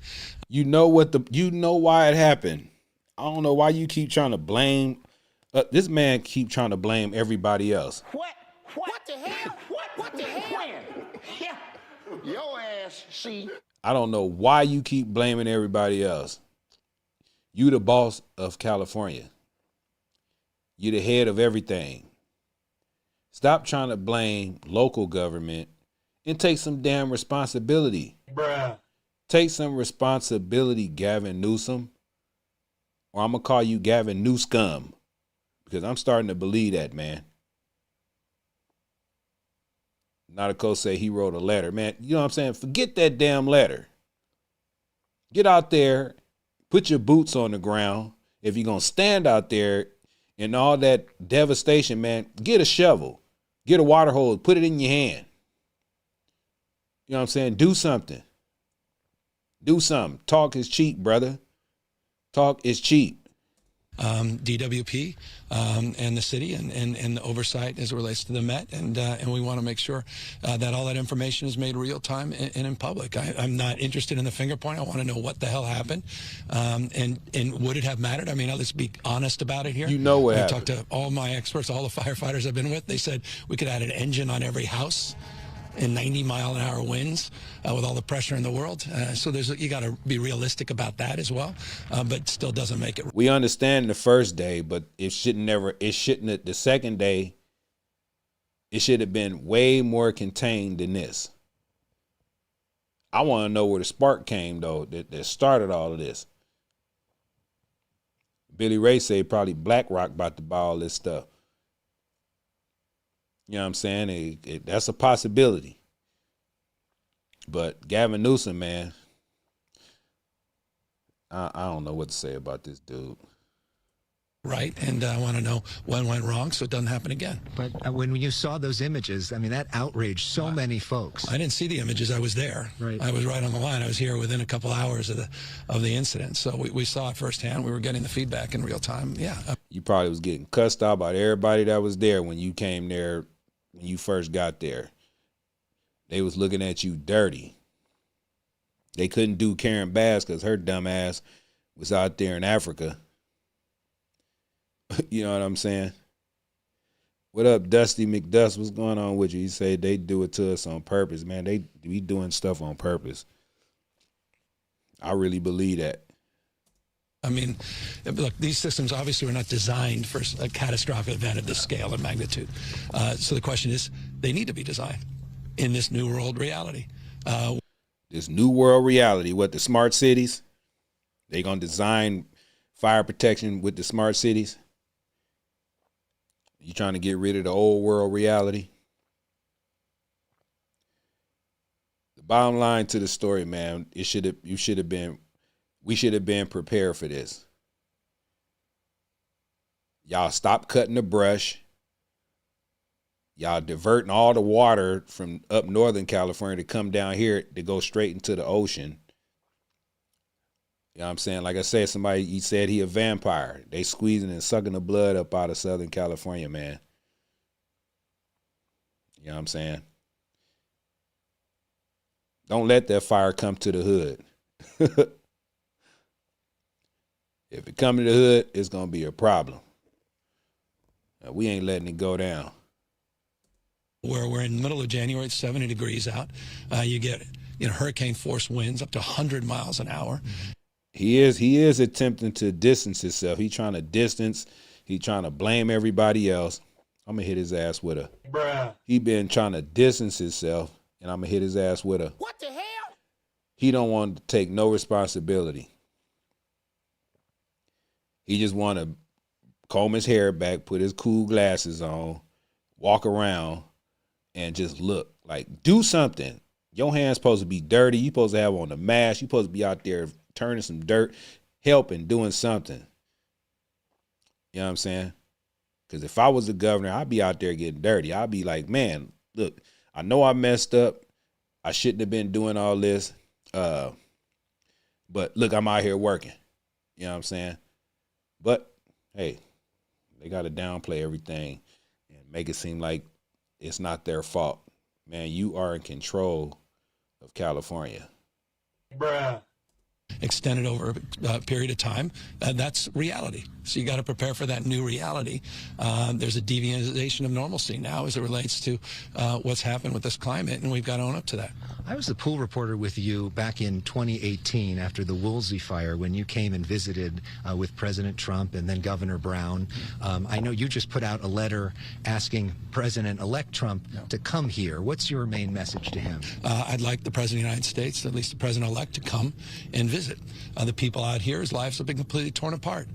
I want him to visit and understand the magnitude of this scope, what happened to the American people that happen to reside here in California. And it's with an open hand, not a closed fist. And I'm not interested in politicizing an event like this. I don't like the banality of it. I don't like the inhumanity of that. I would like people to focus on a collaboration between the executive in Washington, D.C. and in the state of California to help rebuild a community that's been completely ravaged. So you're going to invite Trump out here so Trump can call you a bunch of incompetent fools, because that's what he going to do. Now you looking for help. Now you want him to come and visit to see your mistake. You want him to come see your fuck up. Excuse my language. I had to say it like that. You know what I'm saying? He told you a while back what you needed to do, but you pushed back against it so much. Now your pants is down and you looking for a way out. Crazy, man. What the hell? We know we've seen some public back and forth, but have you two talked about this? No. And have you reached out to him? I just reached out today, specifically. Correct. And he's not returning your call? I just reached out to the President of the United States. We invited him to come here. I worked very well, as you know. You made that point as it relates to the Woolsey fire and the Camp Fire when we first met, ironically. We worked very well during COVID. And so that's my intention, has been from day one. We've said 100 times, open hand, not a closed fist. We're also not naive. And I think we have all the evidence in the world that bears fruit to the notion that we're not naive to prepare for a different reality, a radically different reality compared to what we just experienced in the last few days. You had a major disaster declaration that was done within 36 hours of this fire, which is extraordinary and unprecedented. You had 100% commitment on reimbursement for folks. You got a president that's just today is trying to figure out loose ends as it relates to significant work we do on infrastructure and parks and playgrounds and schools, and that will be an announcement we hope we can make in a matter of hours. I'm not interested in the theater of political consternation. That's what he's interested in. And I think it's pretty shameful, personally, but it shouldn't extend beyond this. I want to turn the page. I think everyone does. And just well, look, it's like content, like it's like on YouTube. When you do something dumb or you make yourself out of content, you messed up. You worrying about if Trump gonna come in here talking bad about you, which he is. He gonna talk bad. You might as well get that through your head, Gavin Newsom. He been trying to school you for the longest, but you're not trying to hear what Trump has to say about the things and the steps that you needed to take to fireproof California. Now look at it. Look at it. Look at it. They said the burn area, Pacific Palisades, is burnt. It's about the size of Manhattan, New York. Like, I don't know how big Manhattan is, but it's big. That's how much burnt down. Now you're trying to distance yourself and blame everybody else. But Trump is going to clown you. He going to clown you. He going to say, look, little nigga. Excuse my language. He going to say, look, little bruh. I told you, you didn't want to listen. Now you're getting your ass whooped. You got to climb out of this yourself. And once you climb out, you need to resign. You need to get up out of here because you don't know what you're doing. You don't know what you're doing.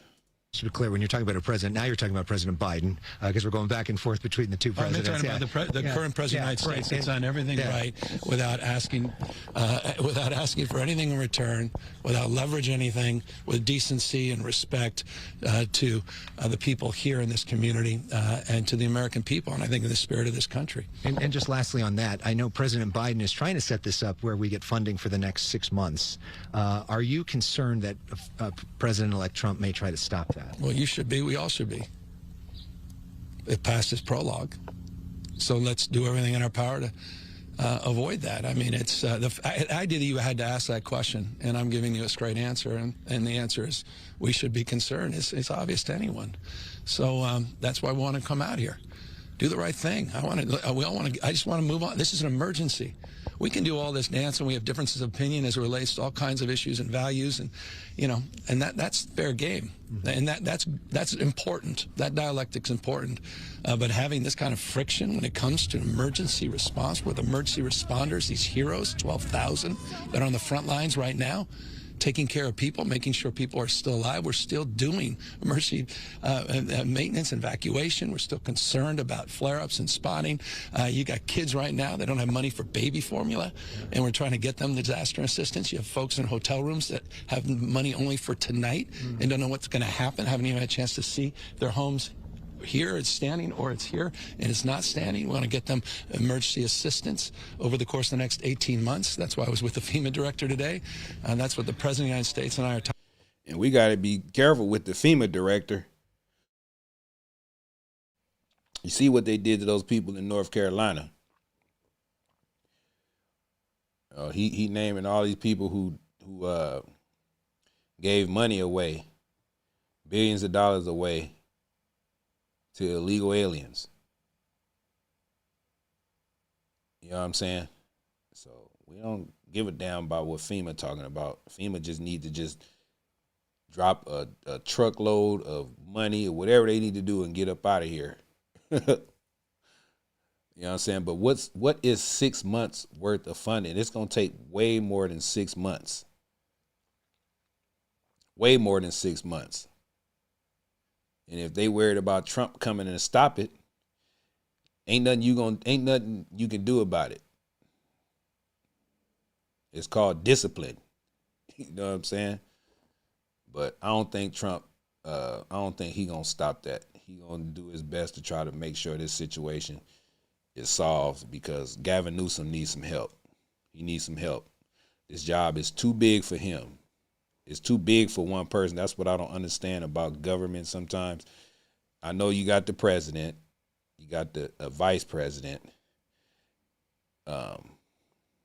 Obviously, they can take care of the job. But when you have governors, mayors, they need help, man. And he want to run for president in 2028. You know what I'm saying? His record is going to be looking bad. This is going to stain his record when he tried to run for president because everybody going to look at what happened with this disaster and hold him accountable for it. But don't nobody want to have no accountability in this.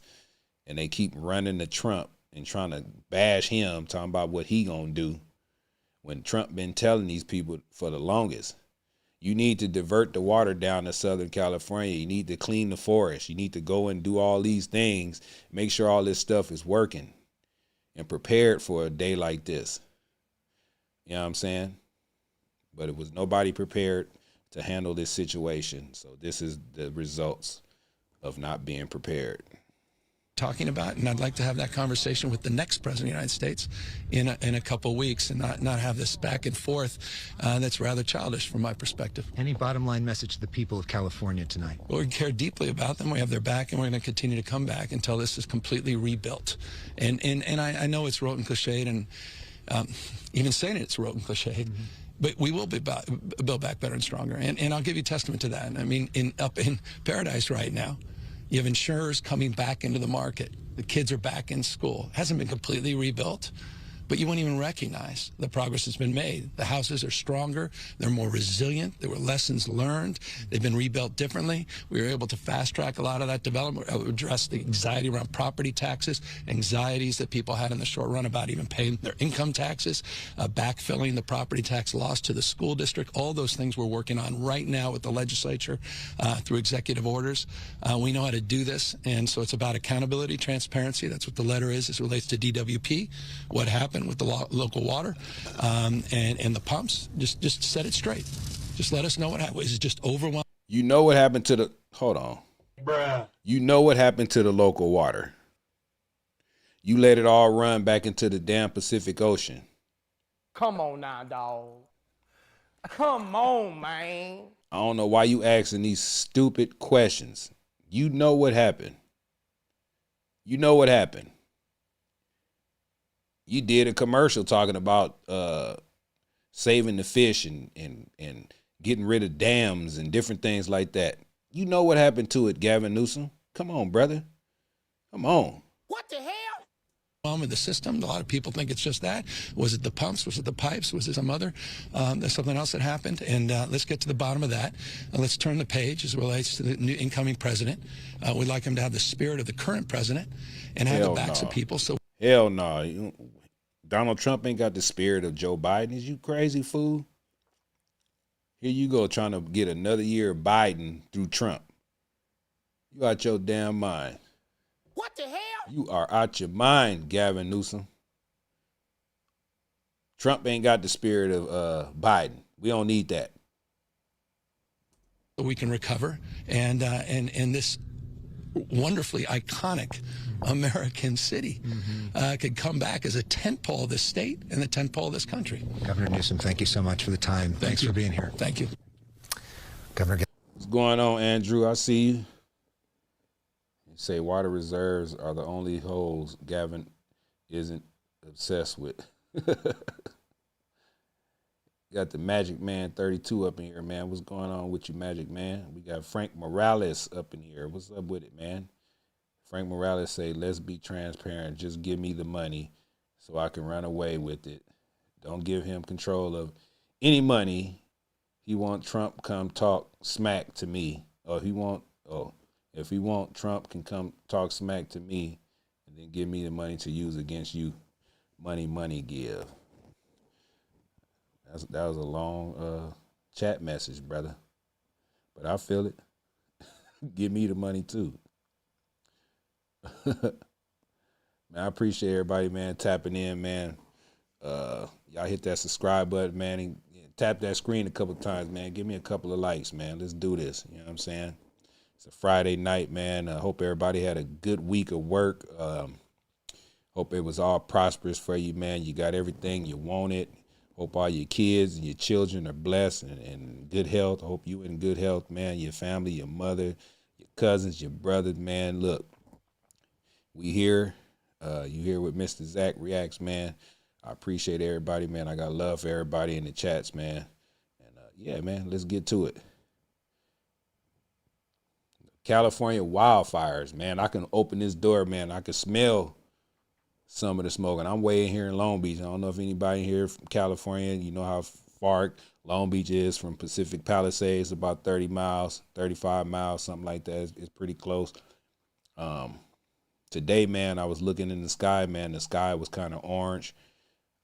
Looking towards that way, there's a lot of smoke in the air, ashes and stuff like that falling down, and it was crazy, man. So this is the 4th day. They said Monday is supposed to be more Santa Ana winds coming. Hopefully it ain't 80 miles an hour or 100 miles an hour, because that is kind of rare, man. I mean, it blows, you know, but it's, you know, the way that it was blowing that day, it was like, they say Chicago is a windy city. Was we in Chicago that day? I don't know. But it was windy, man, when I was at work. Did I work that day? No, I didn't work that day. I was off that day. But, yeah, it was kind of windy, and I was kind of surprised how much the wind was blowing. You know, if you ever lived or been to Las Vegas, man, it be blowing hard in Las Vegas sometimes. It felt like that, you know. But, man, I say, man, I pray for these people, man, and my condolences go out to all the people who lost lives. And the body count, man, I know it's going to go up. It's going to go up. That's too many houses. That's too much of a big area, man. A lot of people didn't make it out. You know what I'm saying? A lot of animals and a lot of pets and all kind of stuff. So, man, look. This man right here, Gavin Newsom, man, look at that smirk on his face. I mean, somebody in the chat said, man, it looked like he want to break out. He want to break out and smile, like, you know, laugh. You know what I'm saying? He looked like that. Somebody called him a vampire earlier because he's sucking the blood out in California. You know what I'm saying? But anyway, man, let's get back to it. Gavin Newsom talking with us today in Pacific Palisades in an exclusive interview. We will have a conversation with Bill Maher on The Issue Is, airing at 1:30 a.m. We're changing pictures here as we look at the Palisades fire. Quick update from Adam Kruger on the winds. You have about 20 seconds. Vladimir Putin, what's going on with you? He said, can't really feel bad for the folks in California, can we? They voted for Biden. Well, everybody didn't vote for Biden in California. You have Republicans out here too. You have independents. Everybody in California didn't vote for Biden. Just because they say it's a Democratic state don't mean everybody is a Democrat. So what about those people that didn't vote for Biden or Kamala? You know what I'm saying? You got to be sensitive to that, man. You can't just throw everybody up under the bus.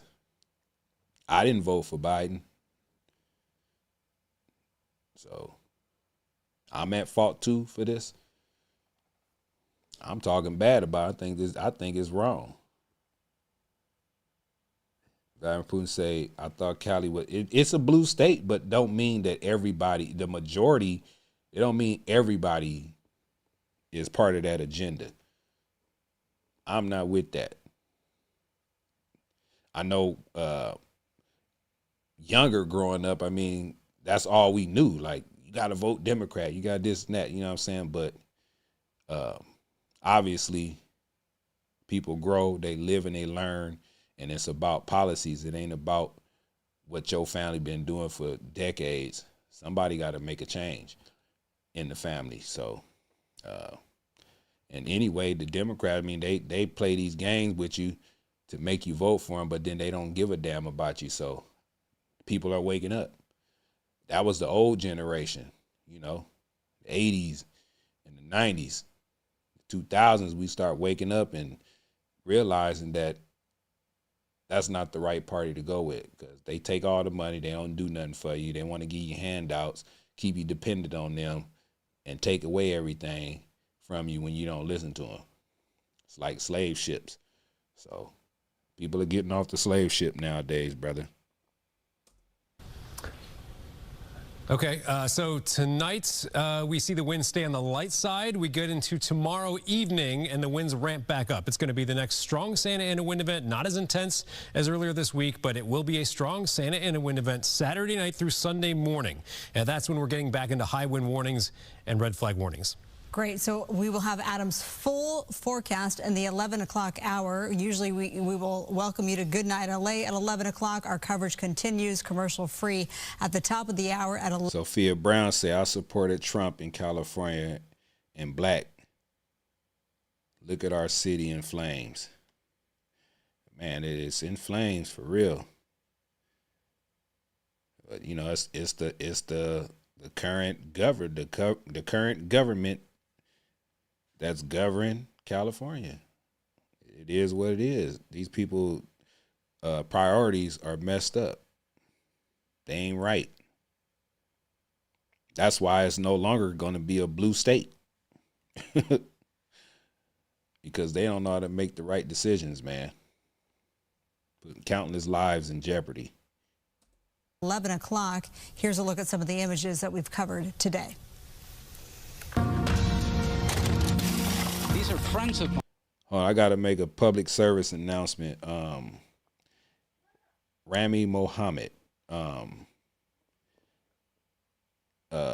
that free Palestine, man, go protest somewhere else. Don't come protesting on this channel, man. It ain't about Palestine right now. Not over here. It's about California and American citizens. That's what it's about over here. I don't have nothing to do with no Palestine, no Israel, or none of that. So please respect my channel, man. Go and find somebody else to go on their live and do the free Palestine over there, okay? Because over here, I don't get down like that. And if you keep putting that on here, I'm going to block you. So sorry to hear about what's going on over there and all them things, but we got major problems that's going on over here in America. So all that free Palestine crap, hey, my prayers go out to both sides on that. So please stop putting that in my chats, please. Respectfully. And they lost everything. This is all that's left of what they had. They left in their clothes. We never thought this would happen. This is the craziest thing I've ever seen. Everything's gone. I was told by a neighbor, stayed a bit longer and saw it all catch fire. Are you guys ready to evacuate? Yeah. Waiting until it got here, and now it's here, so. And it's just devastating. You see people sobbing in front of their homes, trying to get items, trying to retrieve things from their homes. My dad, they all left with the clothes on their back. They don't have anything to turn back to. We don't have any of the clothes, so I'm here trying to get things for them. Sorry, it's a lot. I'm using my platform and my friends to be able to, gather up as much help as we can. I brought my food truck. I'm blessed, and I want to be able to bless others.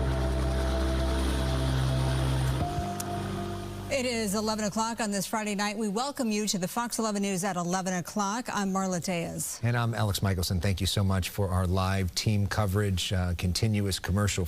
Big Hoss, man. I see, man. Yeah, man. A lot of it is they didn't clean the forest, man. They didn't clean the brush, man. They stopped doing that, and it just caused a major disaster, man. It was so much fuel for that fire, man. It's just crazy. But, too much money going to other places, man.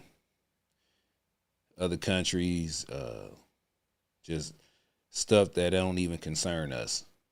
So this is the results of trillions and billions of dollars going to other places. Fire equipment going over to Ukraine. I know that's what I heard that California did. They sent in used old fire equipment that we need right now to fight this fire. They sent it over to Ukraine. You know what I'm saying?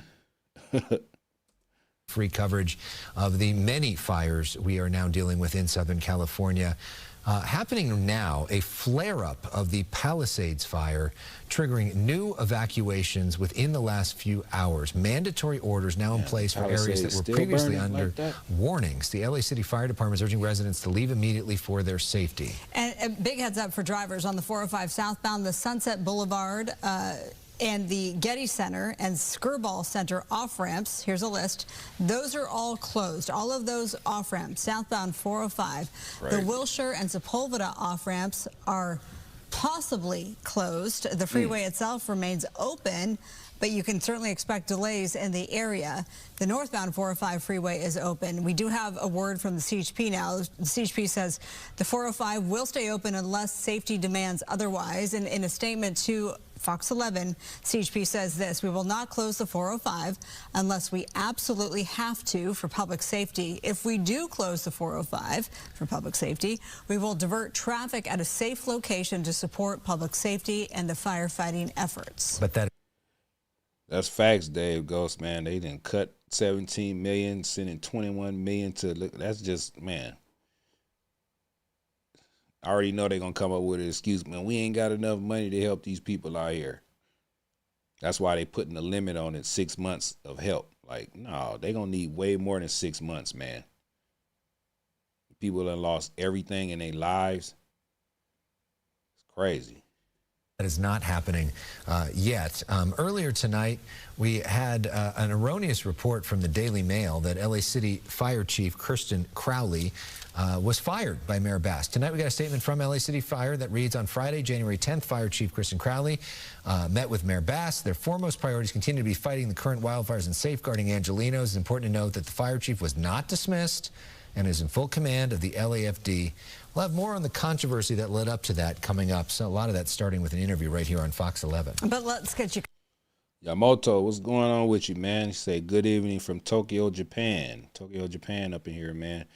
My condolences to the people of California. The people of Japan feel for the innocent. God bless America, man. Appreciate that, man. Yeah, man, it's going down out here in California, man. It's affecting the major area, a few major areas, man. Some homes is been skipped, been spared, but a lot of it, man, is like a damn bomb just dropped on all of that stuff over there, man. It's crazy. I ain't got a chance to see an eyewitness to it. I really want to, but they got the National Guard out there blocking entrances to go up there because of people looting and all that stuff, which I don't respect. But, you know, I want to see it for my own eyes. Yeah, it's like a bomb being dropped up there, man.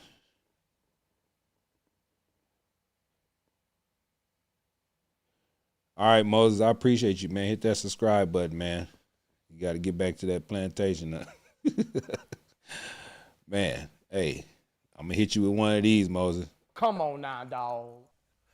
Come on, man. Get back to it, brother. Appreciate you. Caught up on all the fires recovering, beginning with the Palisades fire, the largest one. At least 5 deaths reported. More than 5,300 structures have been destroyed, with a number of acres burned. Dave Ghost, you got a good point there. You got a good point. He said, let's see how many countries send us money to help, like we send them billions and trillions of dollars. That's a good point right there, man. That's a very good point. We're going to see. And if they don't send money, those same countries we sending money to help them, and they don't send money out here, man, somebody got to see that. Hopefully Trump see that and put tariffs on all they asses. Tariff the hell out of them. Close to, rather more than 21,000. There are another 11,000 structures in the path of danger, and some progress here. I appreciate 8% you, Moses. contained. We got that word earlier today of 8% containment. 60,000 residents remain under evacuation orders. Eaton Canyon above Altadena, 6 people have died there. 7,000 structures damaged or destroyed. Fires burned more than 14,000 acres. Look at that, 3% man. containment. That was $1 million 3,200 home people right under there, evacuation evacuation orders, including parts of Pasadena Nothing and left. Altadena. And big improvements on the Hearst fire. This was burning in Sylmar. It still continues to burn, but it's 70% contained. 771 acres burned, and those evacuations have been lifted. Pardon me. The fire did start near the 5 and 210. That's some good progress for that Sylmar fire, man. Only 700 acres, 70% contained, man. They putting work in over there, man. They putting work in over there. And freeways. And let's talk about the Kenneth fire. That one erupted in West Hills yesterday. 1,000 acres burned, 50% containment. That fire is being investigated as arson. Although the guy that was arrested last night, we thought for arson, they ended up deciding that they didn't have enough evidence to charge him with arson. They're keeping him behind bars for felony parole violations. Yeah, there were warrants out for his arrest. But he apparently, they believe, was not the arsonist. We have to follow up on that and find out, because it's still being investigated as arson. We do have some live team coverage of the wildfires. Susan Harasuno, she's in Bel Air with the latest on these new evacuation orders. Gina Silva, she's live in Santa Anita, where They about to evacuate Bel Air? Man. Now, those are some expensive homes over there, man. Bel Air. Boy, they burning everybody up out of here, man. Donations are pouring in for the fire victims, and Adam Kruger is here in the studio tracking the weather. But we kick things off with Mr. Ed Lascos. He's live following the Palisades fire high atop there. Ed? And those new evacuations. Yeah, you heard that, Yamato? They had caught a guy the other day. Well, the residents said he had a blowtorch, all these things, and they ended up catching him and tying him up. And they took him to jail, but they talking about they didn't have enough evidence that he was the one starting the fires. The man had a damn blowtorch, burning Christmas trees and burning trash cans and stuff like that where the fire was. Like, what evidence you need? He got a damn blowtorch. Come on now, dog. Come on, man. Just crazy. They kept him because he had felony warrants. Okay, at least they kept him, but come on, man. Come on, man. Bruh. Evacuation orders are out because of the Palisades fire, making a late-night push, moving to the north, moving to the east, at times threatening, well, the Mountain Gate Country Club community here and in the hills above Encino. Quick look at where we stand right now. Dave Go said, my buddy works for L.A. Fire Department, and he said if the wind picks up in the next 24 hours, the fire could burn for weeks. Man, they said by Monday it's going to be some more Santa Ana wind, so they trying to jump on top of what they can right now, but I don't think they're going to put it all the way out. So, you say, man, we can be burning for a week or two. Crazy. Crazy. The hills are aglow here. It's been a desperate firefight from the air. Chopper after chopper coming in. You'll be watching them moving through here, lighting up the sky. And then they zoom in down here in that ridge and make their water drops. And we've been seeing some incredible water drops as they come in. And then, but down below, let's look at that. There's one of the fire engines. We've been seeing dozens and dozens, and I do mean dozens of fire engines moving in here to the homes, the estates here in the country club, doing structure protection right at the edge of that ridge where that engine is, and just right above there's another water drop. That is what is the concern, because as this fire slowly has been creeping up that ridge from Mandeville Canyon, it is getting dangerously close, maybe too close for comfort, if you will, to those homes. So that's where they brought in the engines. They're doing the structure protection on this street and also on Canyon Back Road, I think is the other one up on the far side. Moving in here, watching that those flames don't move up. And the other concern, as we always hear about, are those burning embers. Haven't seen that so much from this tonight because the winds are rather quiet at this point. Certainly not like we had a couple nights ago. Certainly a lot of the ash still falling down. But you can hear the choppers and their water drops continue focusing on this area. And then they go back to the other area, the northern side, if you will, in the hills, the ridge above Encino. Seem like they need to get a little bit lower, because when they dump that water, it just look like it's evaporate before it gets to the damn fire. The country club, they went dark about a half hour ago. Look at that water drop, huh? And then watch the effect it has as that water cascades down and those flames will suddenly not be as bright. It is rather interesting to see how just instantaneously it can, it's like, look at that, like turning a switch on turning your gas stove down. Those flames are beaten down, and with our situation tonight, the wind's not as bad, so it's favorable. But again, the firefight continues here in the hills above Encino through Mandeville Canyon. That's it from this location here in Brentwood. Back to the west side. All right, Ed, thanks so much. Susan Hirasuna, she's also covering the same fire. Yeah, I don't believe it was a natural disaster. I don't. She's live, though, from a different perspective in Bel Air, and you see the traffic still flowing on the 405. Indeed, and we are watching, too, as some aircraft are dropping water on this Palisades fire. The other thing that we can see from this perspective, we're on the east side of the 405, is we can see all the fire units who have arrived and are most likely responding to the fire. We showed you that contingency of fire trucks that came southbound on the 405, got off at the blocked off Skirball area. So no, you cannot get off on this particular off ramp, but the fire trucks did.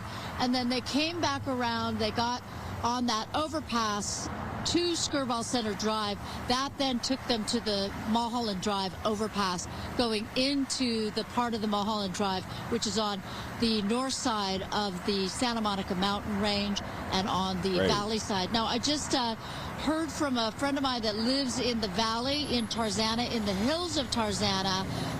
She's nervous. She, I understand, is watching news coverage, but also let me know that her entire area is chock-a-block with fire trucks. So the fire trucks are positioned in other parts of the San Fernando Valley, in the hills of the San Fernando Valley, as that fire makes its progress. But the progress is more north and east towards where we are in Bel Air. But again, the freeway, there was the suggestion, there was a possibility they might have to shut down the freeway, but we're watching traffic, and clearly they have not shut down the freeway. But you might find that there are some on-ramps and off-ramps that are closed off to you. Yep, she cut funding, $17 million. So right now, again, I would say that the glow from the other side of this ridge seems to be less dramatic than when we first arrived. And we're just keeping an eye on things. Right now, it seems actually pretty quiet, not seeing any more of the units. I have, by the way, I do want to say this, I've seen a lot of flatbed trucks and tow trucks, and I wonder if there are cars that are in the way that make it difficult for the fire trucks to make their way wherever they need to go, especially if they're just being positioned in case. So if you have a car in a canyon, remember, there are fire weather rules on where and how you can park when the weather or when the situation calls for you to get out of the way of fire units. Reporting live near Bel Air, I'm Susan Hirasuna. Back to you. All right, Susan, thank you so much. Good to see some progress there. We've got some new video of the Palisades fire, courtesy of the Citizen app. Look at this from a little while ago at the mountain. Excuse me, y'all. Dave's, which direction you live 30 minutes away? Because I'm out here in Long Beach, man. Which way are you? We getting some smoke, but it's not as bad. Like we getting ashes dropping down. You can smell a light faint of smoke. You know what I'm saying? But it's not where it's just blanking in the city. Ridge, as that fire grows, that's when a lot of people were really feeling alarmed tonight. And here's another look at people watching the fire approach. Of course, they got their phones out and they are actively recording as that it glow, smells like that campfire. orange glow, that's what it smelled like. Lit up the night sky. Okay, yeah, and we just got some word from Nikki Rahman's office, who is the council member for part of the area that's now dealing with this fire. And she said, look, if you evacuated your home and you're anxious about looters, that they're going to have. Where y'all tapping in from in the chats, man? Let me know where y'all tapping in from. Where y'all at, man? Are you in Manhattan Beach? Okay. not only LA. I'll be going up to that Manhattan Beach Pier a lot, man. I ain't been up there in a minute, but that's where one of my little sanctuaries, man. I go up there and chill out, man, and listen to the water and all that stuff and get my mind straight. But yeah, man, Manhattan Beach, that's where it's at, man. We got Derek Berg from Minneapolis, man. Riverside, Minneapolis, Manhattan Beach, Maryland, Eastern Shore, okay. Germany, Long Beach. Nikki Solo, you right around where I'm at, huh? Long Beach. We got Houston in there. What's up, man? Redondo Beach, man. What's going on? Hell yeah. It's crazy. LAPD patrolling these neighborhoods, but also the National Guard is going to be there within the hour patrolling these neighborhoods as well. If anybody sees any looters, call 911. Man, they will have. Look, Days, man, I'm slowing down, man. I'm trying to slow down on that, man. You know, it's a new year. You know, we always make our little New Year's resolutions and try to keep it as long as we can. So I'm trying. It's a struggle. You know what I'm saying? Because there's a lot of things going on when you need that drink. You work hard every day. You come to the crib, man, take your little sip, man, and eat your dinner and kick your feet up. You know what I'm saying? Inglewood, man, we got West Side up here. Well, WS, that's what I'm going to say. Inglewood, up to no good. What's going on with you? Riverdale, Georgia. Job, is that Riverdale, Georgia? You eating some fried chicken right now? Sound good, man.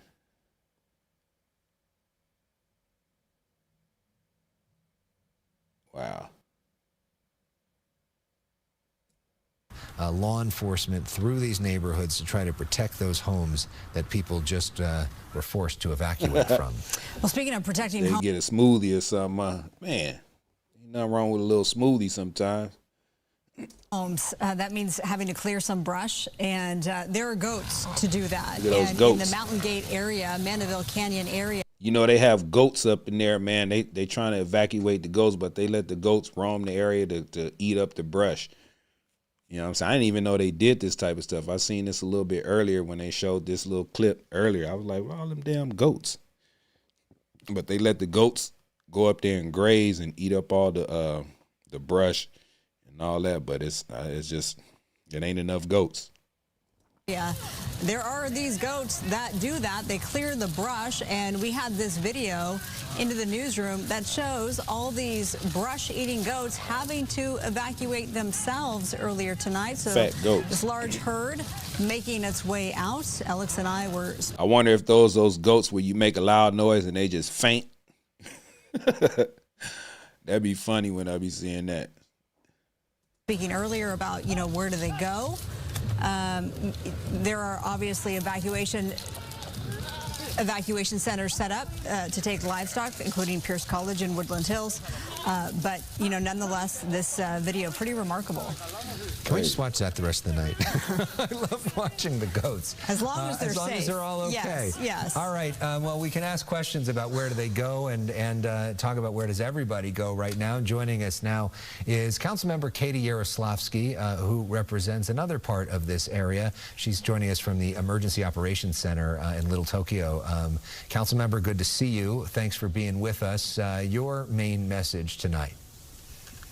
Thank you so much for having me. My main message tonight is, to my constituents, make sure that folks who are in the level 2. I got some peoples in Palo Verde, man. I didn't know they had the goats up there, though. I never seen that sign.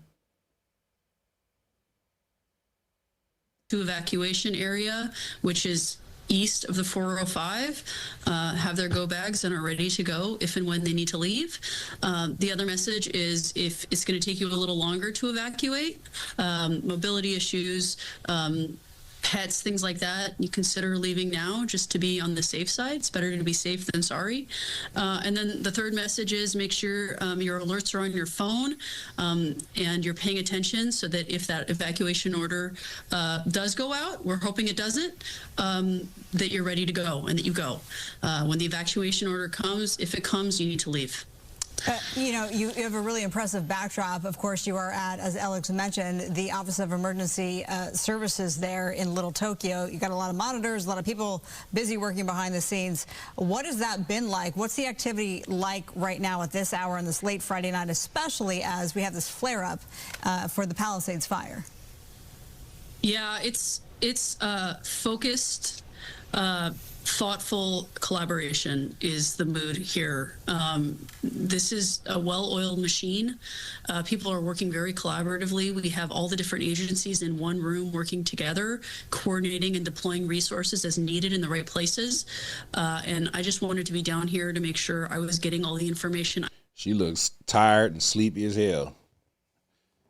She getting that overtime I could get so that me and my team could be sharing it as quickly as possible with our constituents. In terms of your particular district, what are you most concerned about?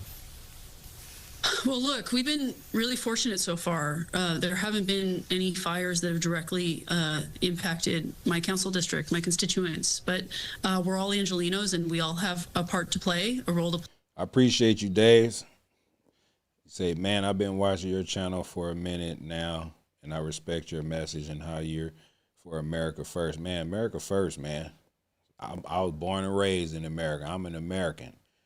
They want to keep talking about African American. No, I was born here in America. I am an American citizen. I got a driver license and a birth certificate. I don't want to hear about no African American. You can't send me to Africa and think I'm going to survive out there. I wouldn't know what to do, where to go.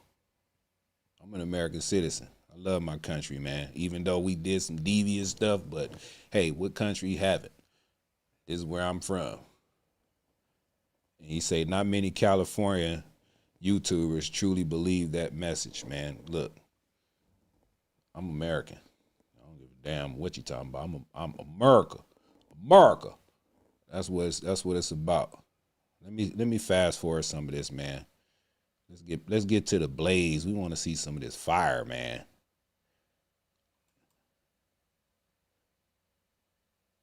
Dozens and dozens of fire trucks moving through here, moving in there. They are presumably doing a lot of structure protection, one of the homes to another. And I really mean it. About 45 minutes ago, I lost count at over like 24 engines just moved in there, a big convoy, and they've set up that defensive line as it's been a defensive battle here, an offensive battle through the sky, trying to keep those flames. Don't try to round me up and send me to Africa. I'm going to make it back over here and cross the border. Then I'll be a damn migrant. But I'm not going to Africa. I don't even give a damn. If I get rich, I don't even want to go to Africa. I don't know ain't nothing out there for me.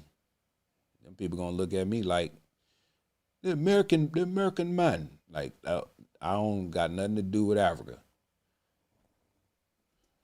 We also lost power here about an hour ago in all of these homes through the country club. It's either one of those precautionary power shutoffs that the utilities do, another water drop there, or as we know, there's a lot of those high tension power lines that run through Mandeville Canyon, and up on the ridge there, when the smoke would blow in a certain direction, you could see some of those lines. They were still up. They appear to still be up undamaged, but we have no idea what happened deep into the canyon. In any event, the power off over here through the country club. They've got mandatory evacuations through. Looks like they've got everybody out. CHP was out here earlier with their loudspeakers saying, you've got to get out. It's your last warning. They got everybody out. And now they're also bringing in some law enforcement because, as we've been hearing, sadly, always the concern about looting. This area has been evacuated, so they want to make sure they have it secure from a fire standpoint and also secure from a standpoint of crime with the looters. But again, I was watching some of those firefighters all the way down there on the ridge and thinking, when you see them. Boy, these people need to stop looting, man. What's wrong with these people? They were using a lot of their spotlights looking down the ridge, looking at the topography and getting an idea about the kind of vegetation was down there, the type of fuel they would be facing as this Palisades fire continues to burn. And we've got just a little bit of containment around it, not much wind here, fortunately, and that's allowing this air attack to continue, chopper after chopper, water drop after water drop. Back to the west side. Ex-Deftones say, let the Lord's work cleanse the evil from that town, man. Look, everybody know Hollywood is evil. We know that. And it needs to have an ethnic cleansing. You know what I'm saying? cleanse it. Because they do a lot of strange things for a piece of change in Hollywood, man. So if this is what's going on, hey, if it's God's work, let God do his work, man. Let him do his work. It's good to see the water drop after water drop. All right, Ed, we appreciate you. Thank you so much. And he got that one eye symbolism. Look at the dude with the one eye. They, you know what that's supposed to be, Illuminati. Crazy. This is some video that we got from the Encino area. You can see the fire in the hillside behind this house right here. Look at that beautiful house. A lot of the valley started to get real concerned a few hours ago, but it seems like some of that has passed as they're starting to get a handle on this thing.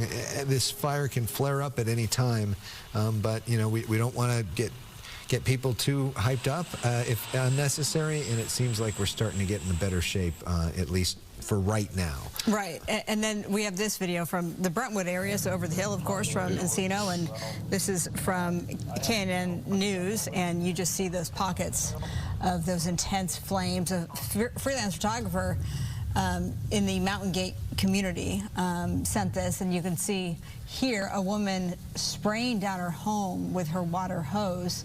She was really emotional when she talked to us. She says that she's not been told to evacuate yet, but she did take a moment to talk about the precautions she is taking. You can hear her emotion. Are you guys ready to evacuate? Yeah.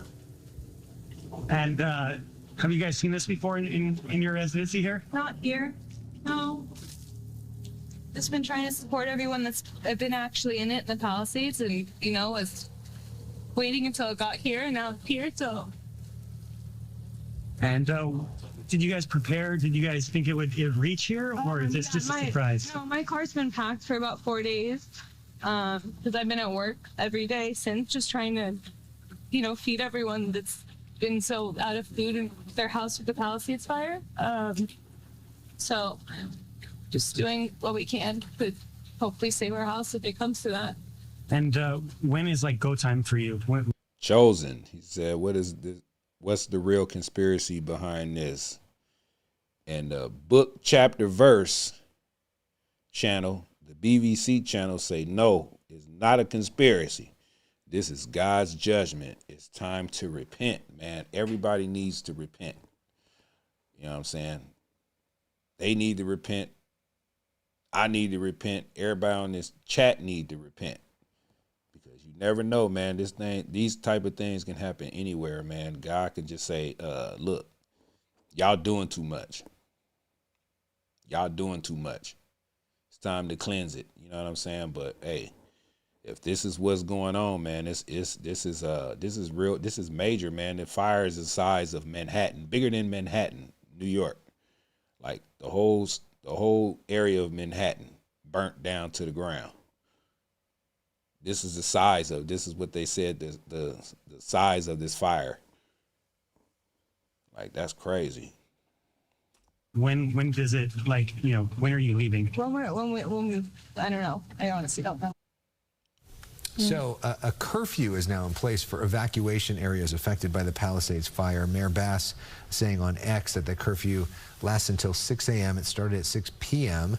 She says violators will face consequences. Officials urge residents to follow the orders, support first responders as they tackle the fire. We do know that LAPD is in the area patrolling, hoping to enforce this. And then also we know that the National Guard is headed that way to help enforce it. Well, I'm going to let y'all argue about that point. It could be the act of nature. The act of nature is God.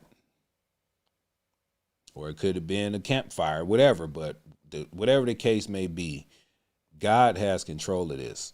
He can make it start raining right now and a storm right now and put this fire out. So I'm going to just leave it at that. as well. National Guard kind of out in force today around the Palisades fire. Yeah, and to be clear, this 6 p.m. to 6 a.m. curfew, it's not just for the Palisades fire, it's also for the Eaton fire. So if you're caught in one of those mandatory evacuation zones, both in the Palisades and Eaton fires, then you could be subject to arrest and you could face. Not a cult say God has something to do with everything. That's a 100. Misdemeanor charges. So that brings us to this. There are authorities beefing up security big time, hoping to prevent looting and burglaries with so many people evacuated. Fox 11's Matthew Seedorf reporting from Pacific Palisades on those efforts. Authorities now overwhelming Pacific Palisades where it looks like a war zone. The National Guard setting up camp alongside LAPD, hoping to secure the more than 5,000 burned buildings. We never thought this would happen. This is the craziest thing I've ever seen. These friends walking from Santa Monica through checkpoints no cars are allowed. Trying to go back, at least take some pictures of. BCV, you got that right. It can cause an earthquake at the same time with this fire and rain all at the same time. And that earthquake can cause a tsunami that can, and it's right here on the coastline. So imagine an earthquake shaking up the ocean. Come on, man. God does have a lot to do with He's the creator of the heavens and the earth. He controls everything. Like I said before, he can make it rain all of a sudden. He can make hurricane force winds. The Santa Ana's winds, they blow, but it don't be no 100 miles an hour. So that's an act of God too. So we can debate this all night, but to me, ain't no debating God's fury. If he really want to punish you, he can punish everybody at the same time. And he also can save everybody at the same time. So some of these people might be God-fearing Christians or God-fearing whatever religious God-fearing, but they live in these certain areas where it's evil things going on. Casualty of war. You know, we're in a battle between good and evil right now. So, and God is always going to come on top. He always going to end up on top of everything. So we can argue and debate about this all night. My family's home. Neighbors hoping to see what's left of their family's homes. Our homes are gone. We lived right across from each other, and like when we were little, and everything's gone. I was told by a neighbor, stayed a bit longer and saw it all catch fire. Some people desperate, even climbing hills to try and sneak into the area closed off to just first responders and media. While these friends wait for a possible police escort to their homes, we brought back the photos they walked miles for. I think this is a couple males in a vehicle over here by the McDonald's. Just want to contact them.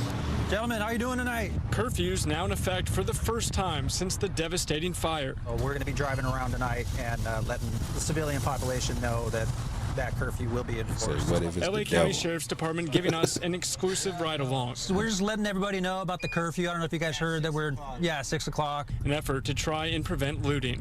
We're just driving around making sure everybody knows. I just live across the street. I'm going to take these two people and drop them down here and come back. Is that cool? The big house. They have Just, if you guys get moving on that, we don't, there's going to be other deputies driving around kind of letting people know, but they are going to start doing the hard enforcement on it. Roughly 20 people arrested for looting in LA County Look at all these preachers in the chat.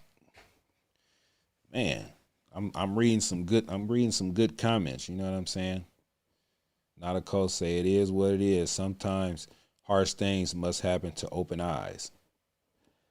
That was a good one right there. You know what I'm saying? That was a good one.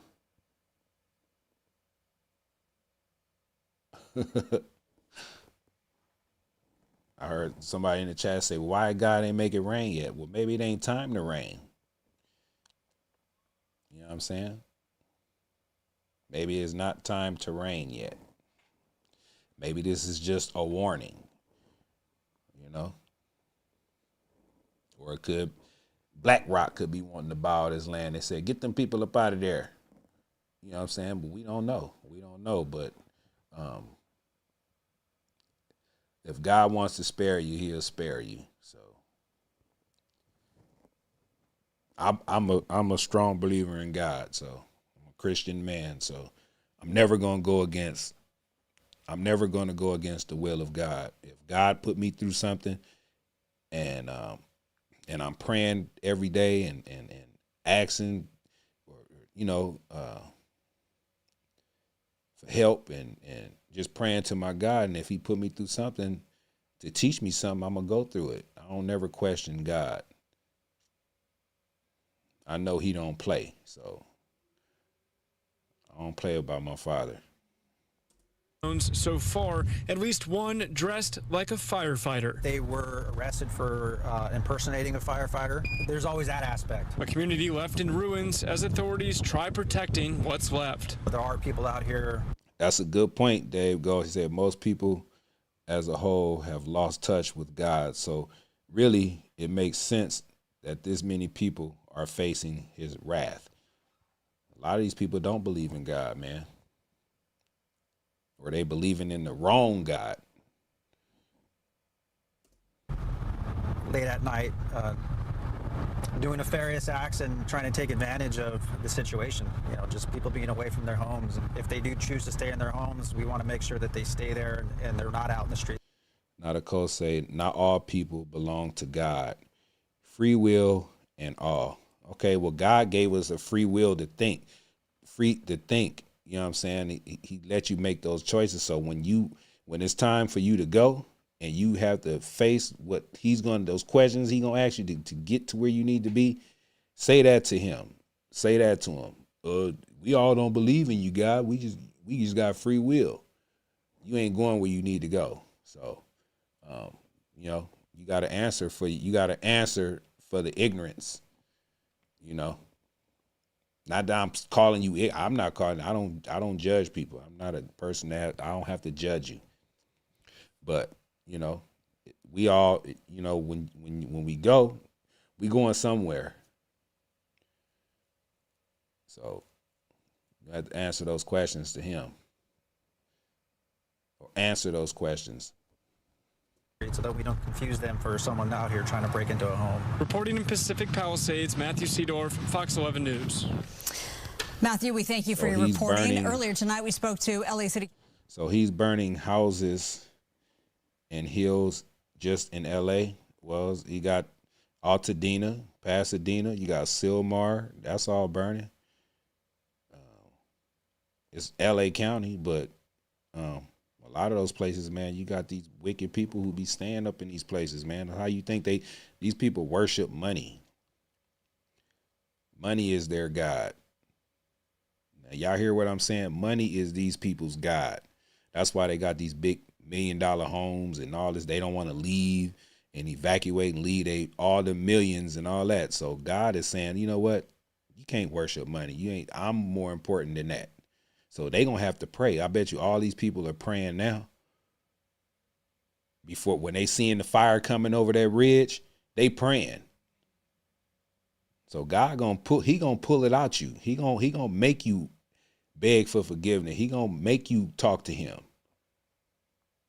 So don't let me get started.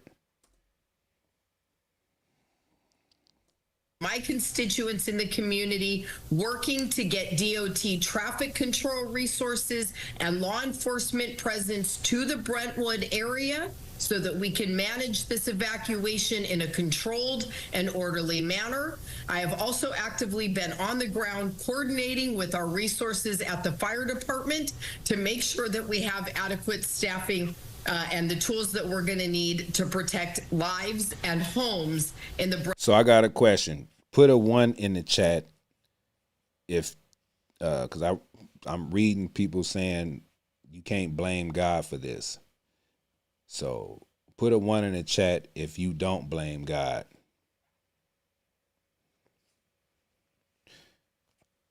Or put a number 2 in the chat if you think God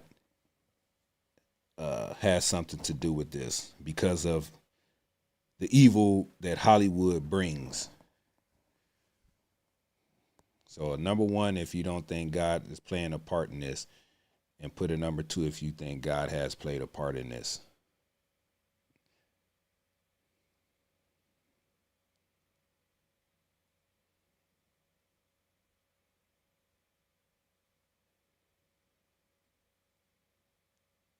Okay, I got a 1. Not God's fault. Okay.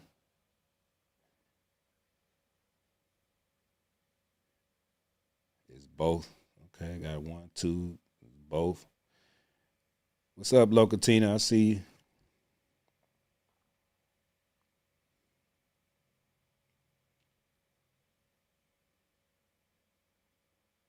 One and 2. Well, they say, of course, God got something to do with this.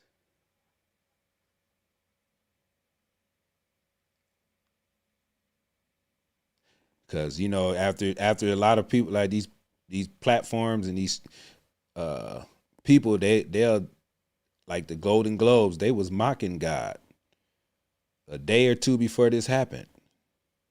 Golden Globes is out of Hollywood. So, hey, they was mocking God in Brazil. You see what happened out there. They was mocking God in the Olympics. You see what's so. God is a living God, man.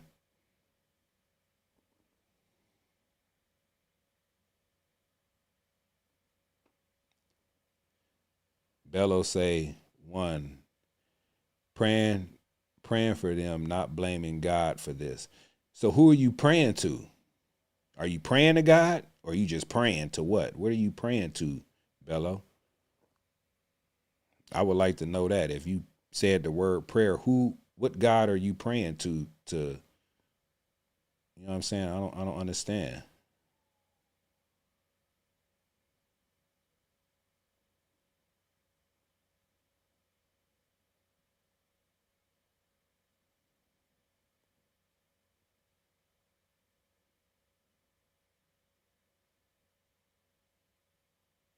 You praying to God. Okay.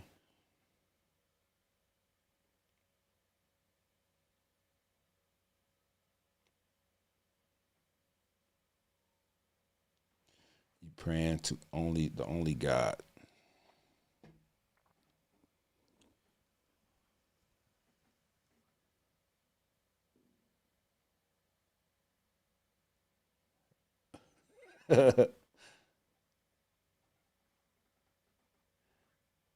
Wow. Brentwood area, but this is an active fire. We don't want to panic folks, but it is important that they gather their things and Well, I'm gonna tell y'all what I think. I think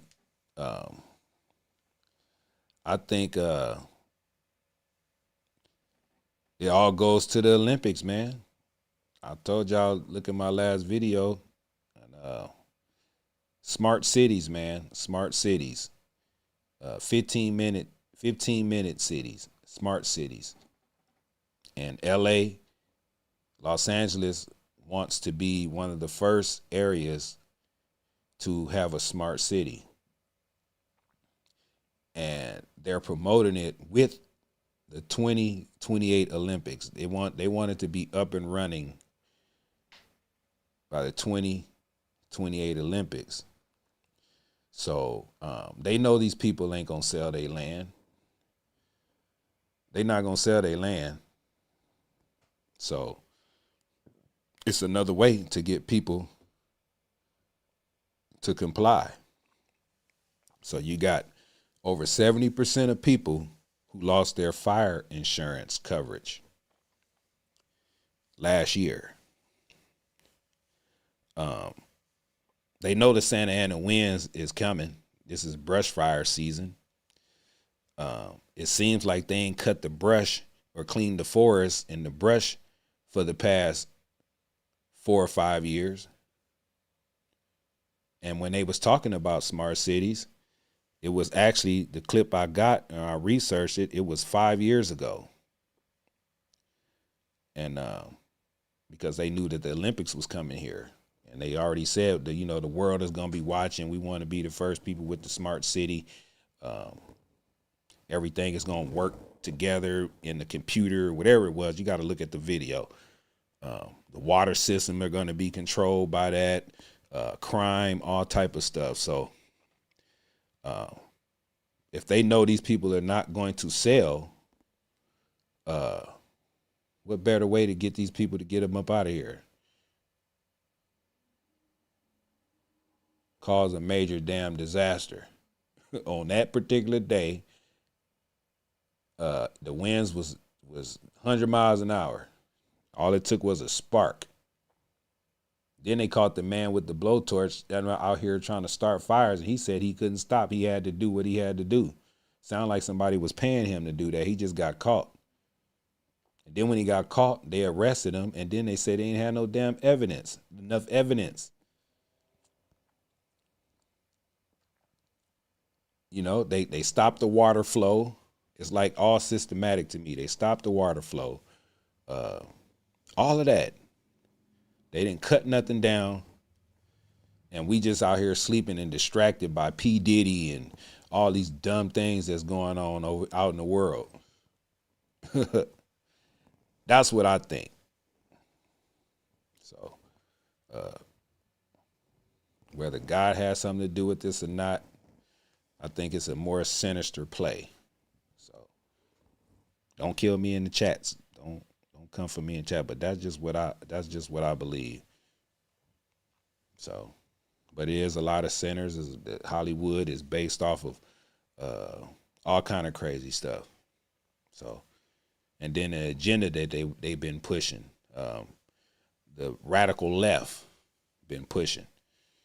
So it's not right in God's eye. I feel that's not right in God's eyes, the stuff that they was pushing, you know. All this abortion and all these different things like that, like this, it's crazy. But yeah, man, we finna change this. I'm tired of looking at that this little newscast. See what else they got, man.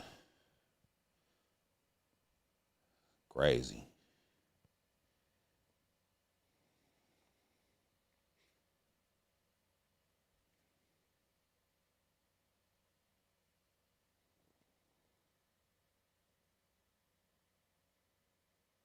You have to be a saint to be saved. I feel y'all, man.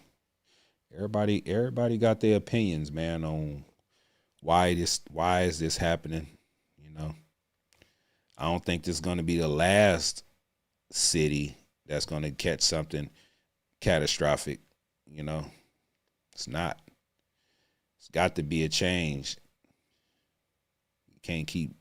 We can't keep going through the same old same, man. We got a president who believes in God. We don't like to see that. Those fire roads are. We got a new president about to come in here, believe in God, man. He wanted to bring God back in the schools, all that stuff, man. So it's got to be. We got to get away from going against what we know that is right, you know. We got to teach these young people coming up, man, that you can't just do as thou wilt without consequences. And if y'all know where that saying come from, do as thou wilt, that's that Aleister Crowley dude, the devil worshiping man, the cultist, whatever his name is. You can't just do as thou wilt without consequences or answering to the Most High, man. Yeshua, you got to answer to Yeshua. You know, you can't just do what you want.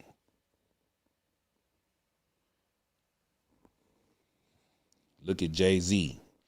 He promote that stuff. Do as thou wilt and all this stuff. And now look at him getting scrutinized. And then he can't even claim his illegitimate son because it's going to make him look like he was messing with underage girls. That's why he not claiming that boy, because that lady was 15 when she had him. And Jay-Z had to be in his damn near 30s. So what you do in the dark, man, will come to light, man. You're going to get exposed. Shout out FM Nobody with the $1.99 super chat. Thank you. Say, Mr. Zach, you the man. Man, thank you. I appreciate you. Look at that fire, though. And other technologies that they've used, still we see these drones pop up and we had that horrible incident yesterday where the drone collided with a super scooper. It's essentially grounded one of the super scoopers at least for a week, probably longer than that. But in any event, I think I heard might be in service by Monday, but who knows? We'll see about that. In the meantime, yeah, don't fly your drone through a fire zone. It only has the potential to hinder the progress of firefighters. And I heard again today, earlier this evening, there was another incident where they had a drone sighting, and they had to clear the area and suspend the firefight. And that is certainly just not what the folks who live in these neighborhoods want to see or hear.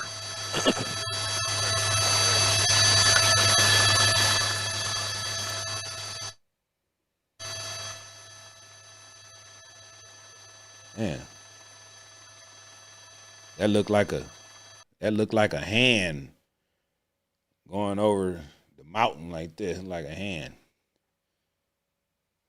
This little parts, that's the thumb, that's the index finger, and that's the other finger. It's like a fiery hand burning that area right there.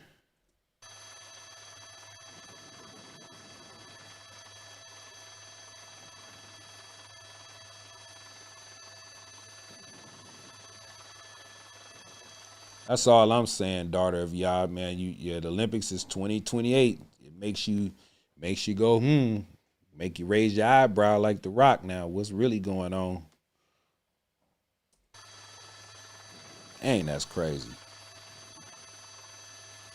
That is a lot of fire, man.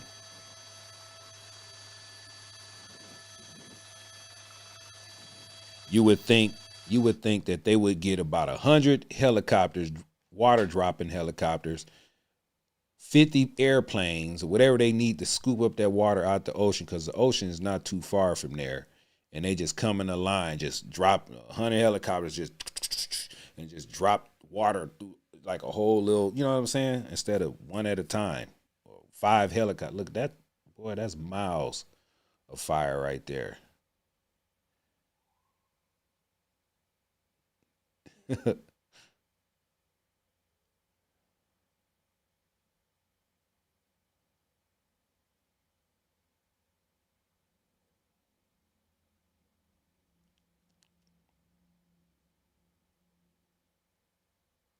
Man, that's crazy. Yeah, I've been driving through them hills, riding up PCH in my little fast cars, all that stuff, man. It's just crazy to see the aftermath of all that trauma, man, that the city's going through, man.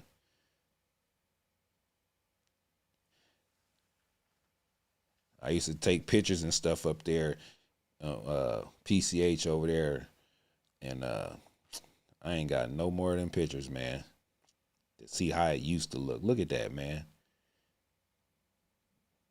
Damn, that's a lot of fire.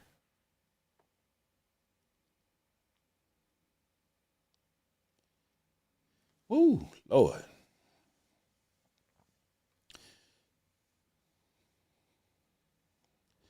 That is a lot right there, boy. Oh, yeah. Look at that. North side's holding really good, though. And y'all still don't think that's the act of God teaching these people a lesson? I don't know, man. What y'all think?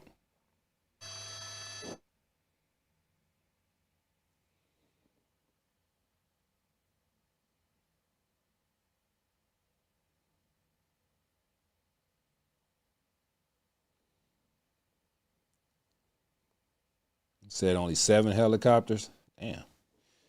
I heard that they gave Ukraine a lot of the fire equipment. It's the irony, man, that we needed all that stuff back, man.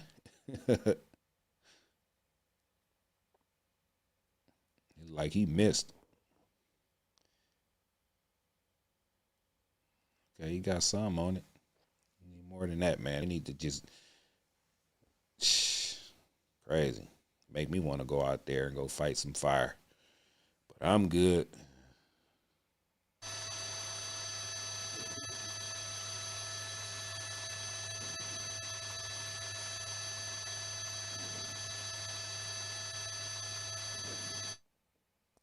And y'all see the little backdrop where I'm sitting at is fire behind me.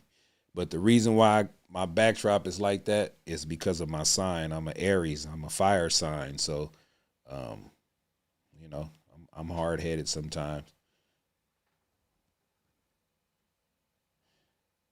But everything I do, man, on this channel, man, is symbolic to me. My design of how my channel looks. I like the color orange and black because I'm a Bengals fan.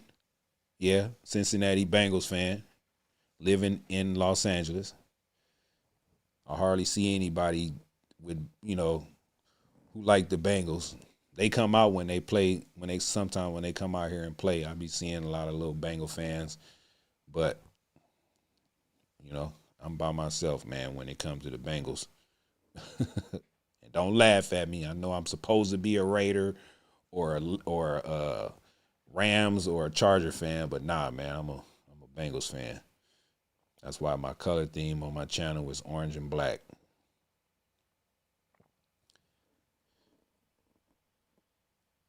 Look at all that orange fire, though. It's crazy. At this point where it's burning, I don't know if his house is there. I think this is just all brush.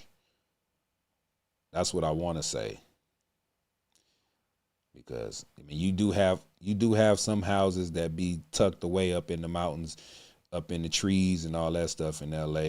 You know, those people who don't want to live next door to people. So, but at this point right here, I think this is just brush and trees and vegetation and stuff like that.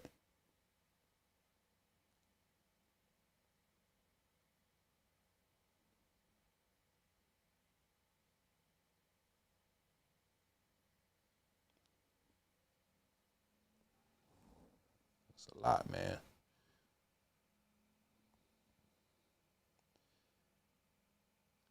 Oh, look how long that stretch is right there.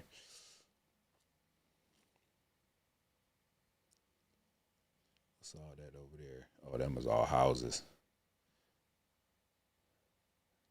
Smoke everywhere.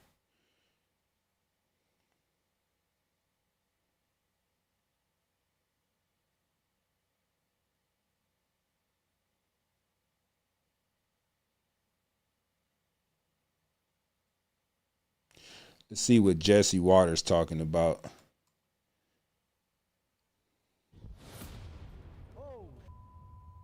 We had a whole house. Now we have nothing. That was our chimney where Santa comes and now it's gone. Everything that we built here to just be gone. Everyone has lost everything here. Now give me a minute. I have to start all over again. I can't. We have fire up Hastings Ranch, multiple structures involved. Having the family is the most important thing. A nightmare that no one can wake up from. That's what they're saying in LA. At least 11 people are dead and even more missing. A chunk of land the size of San Francisco has been destroyed. Some of the most beautiful land in the world. Parts of Pacific Palisades look like Hiroshima after the atomic bomb. Entire communities decimated. In Altadena, about a dozen homes are left in a neighborhood of 5,000 people. 3 major fires are still uncontained as crews are bracing for another weekend of the powerful Santa Ana winds. On the streets, it's turning into the wild, wild west. Looters on scooters ransacking homes. Thieves are dashing through rubble and ash with flat screens. Some of them disguised as fire officials and utility workers. The looting is so out of hand that some residents are scared to leave their burned out homes. The governor, Newsom, says looting will not be tolerated. These communities have suffered enough. Well, unless they loot less than $950, then Gavin doesn't mind. One of the Winklevoss twins called out Newsom saying this, quote, "You and your party have been tolerating looting for years. You normalize this behavior and lawlessness. You are a disgrace. Resign now." It's a free-for-all in LA. Every man for themselves, literally.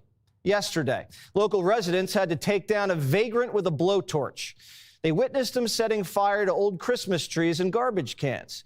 Neighbors called 911, and before the police arrived, they detained them with zip ties and a rope. A good old-fashioned citizen's arrest. Here's LAPD. What we know right now is that the incident started here. And I'm back. My bad, y'all. And about 30 minutes later, a suspect was detained over in Woodland Hills area by citizens. So someone purposely set the Kenneth fire? At this time, that's what we believe, yes. Do you know how or why they did that? That I don't know. Is this a crime scene right now? Yes. Wow. So everything's closed off? It's being investigated as a crime. Police brought him down to the station and a few hours later released him back onto the streets. They said there was no probable cause to charge him with arson, even though there was a half a dozen witnesses who saw him setting things on fire and the guy had a blowtorch on him when they arrested him. Come on now, dog. Come on, man. Boy, that's crazy. They just set him back on the street. The man got a blowtorch in his hand. People seen him doing it, but they don't have enough evidence. And he looked like a damn migrant. Bruh. Man. That's not probable cause. So what was he doing with the blowtorch? Lighting? So do they think he think that this is going to stop mass deportations or something? They setting fires? Oh, wait a minute. Okay. That's something to think about. So with all these fires going on, it's going to slow down the deportation process. What y'all think about that? What do y'all put a number one if y'all feeling what I'm saying? Because mass deportations is coming up, man. January 20th. And with these wildfires in Southern California being so close to the border, maybe this could be a distraction to delay mass deportations, because Gavin Newsom said he's going to fight tooth and nail to protect these people that's not supposed to be here.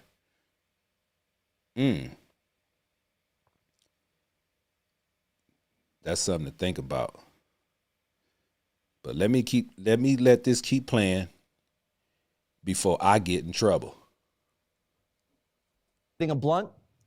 If this wasn't a homeless guy, I'm not sure, because homeless accounted for over half of the fires in LA. Based on that statistic, there's a strong probability that a homeless guy burned the city down. But we're waiting for the investigation to play out. Homes have been completely toasted, and some people say it feels intentional. Here's Mel Gibson. It's very sad, and there were many things, gone in the blaze that, I've thought about since. I thought, oh, damn, that's too bad. But, works of art. Yeah, Mel Gibson looks crazy right now. Photographs, rare books, old books. Some as old as, 1600, it's like crazy. Irreplaceable. And irreplaceable stuff. California has a lot of problems that sort of baffle the mind as far as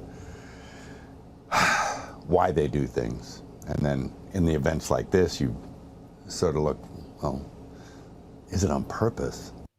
All these fires should have been... Uh-oh. You hear Mel Gibson, he like, is this on purpose? That's crazy. Contained within 24 hours. It's the duty of a politician to prepare for the worst. And everyone saw this fire coming.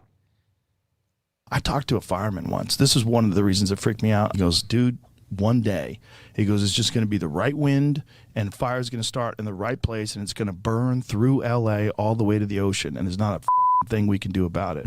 Wow. I go, really? He goes, yeah, we just get lucky.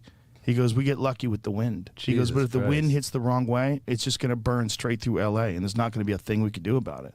So how well was California prepared? Last week, the reservoir in Pacific Palisades was completely empty. Wow. There was no water. It could have been filled with 117 million gallons of water. Instead, it was dry and closed for repairs. They closed the Pacific Palisades Reservoir during the season when the Santa Ana winds blow the hardest. And now the whole town's barbecued. And LA's water czar knew it. She basically watched them drain it.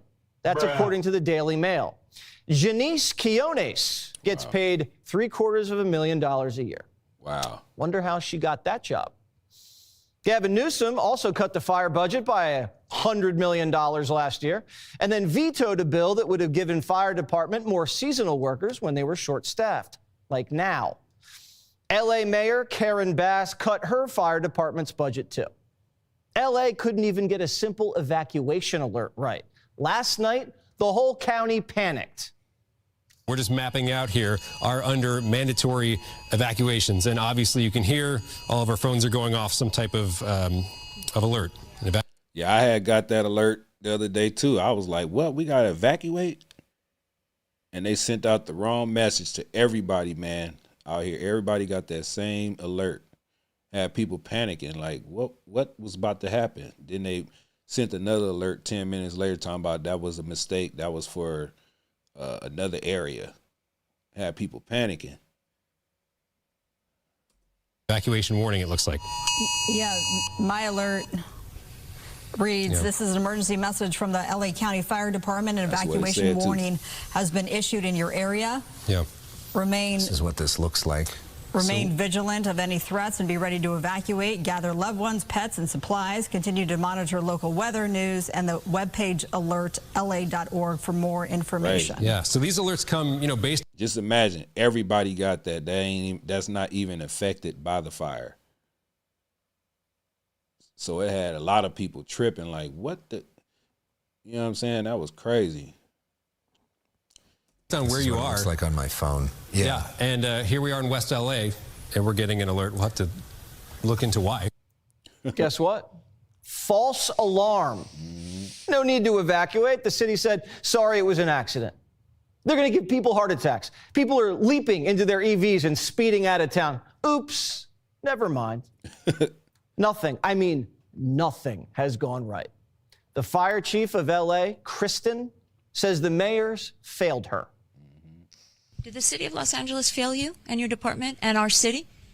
It's my job to stand up as a chief and exactly say, justifiably, what the fire department needs to operate to meet the demands of the community. Did they fail you? That is our job, and I tell you, that's why I'm here. So let's get us what we need so our firefighters can do their jobs. Did they fail you?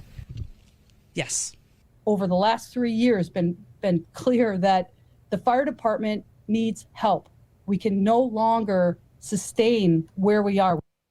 But for some reason, and I think we know why, the mayor and the governor are still getting a pass for most of the legacy press. Listen to a governor who's grappled with his share of disasters.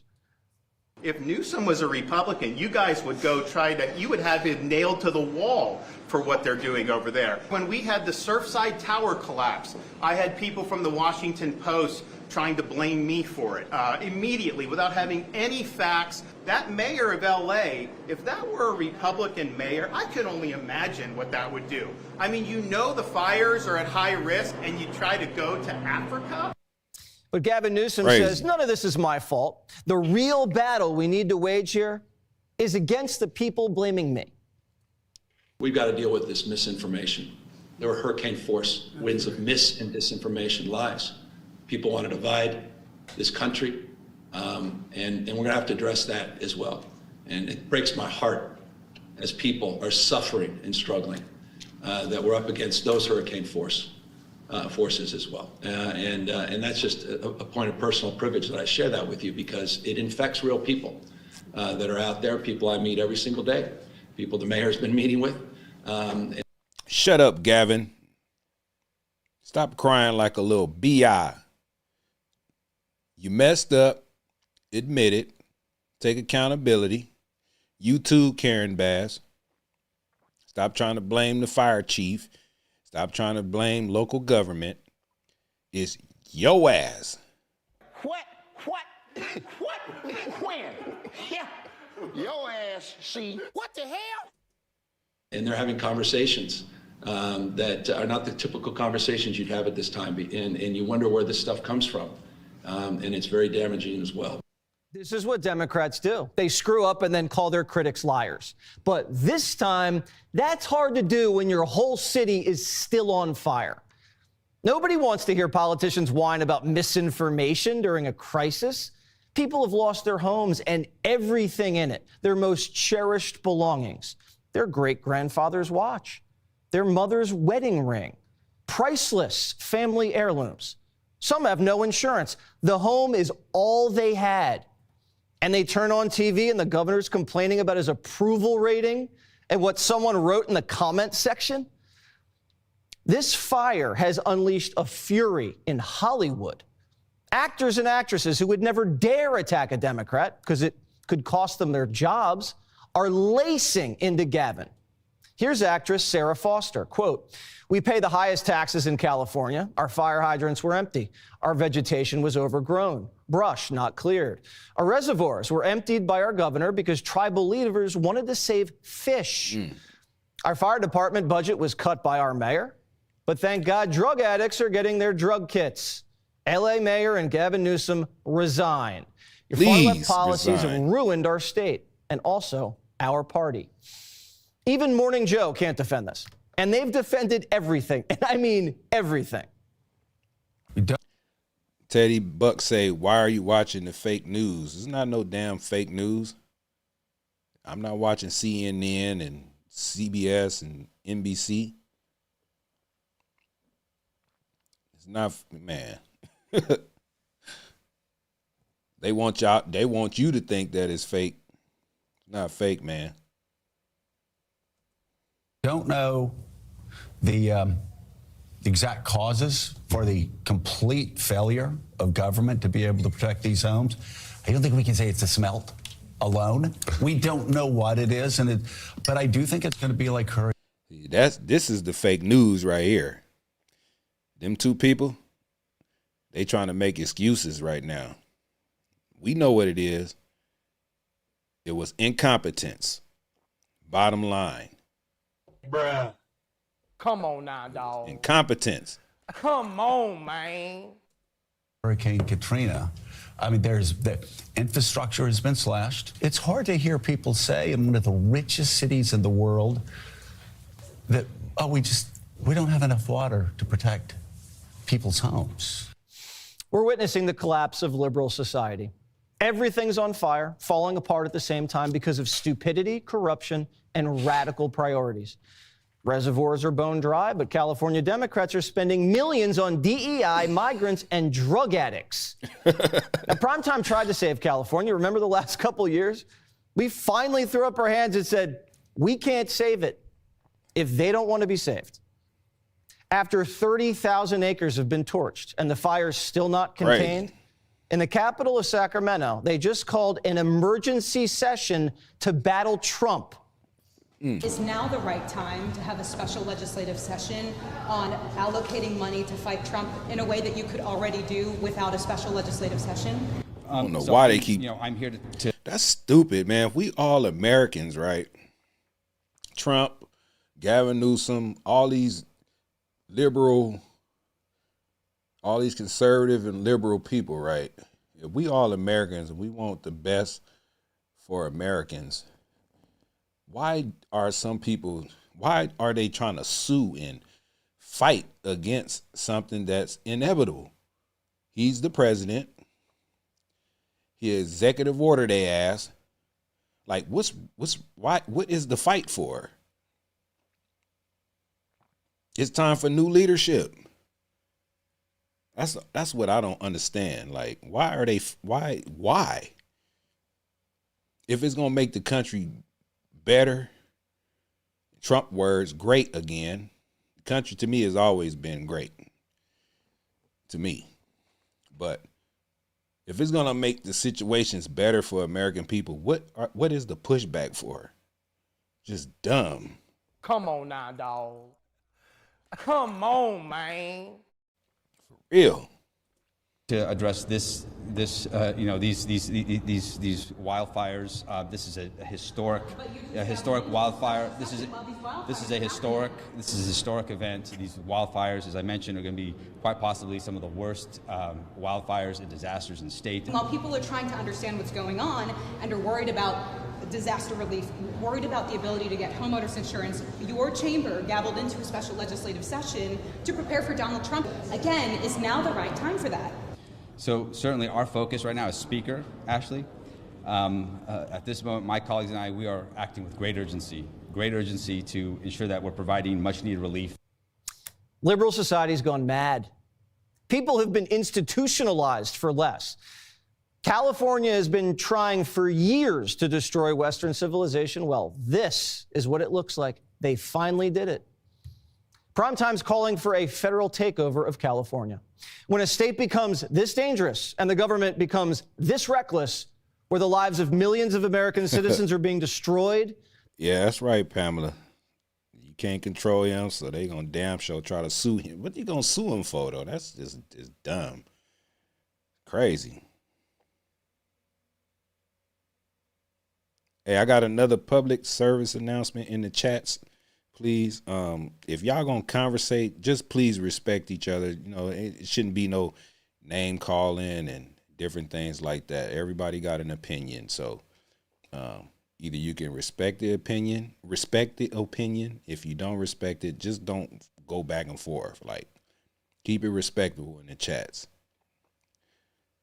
because no matter what anybody says, everybody has their own way of thinking. Okay. Just respect each other in the chat. Y'all can chat it up and go back and forth, but just no name calling. Just respect everybody. You know what I'm saying? You got to respect.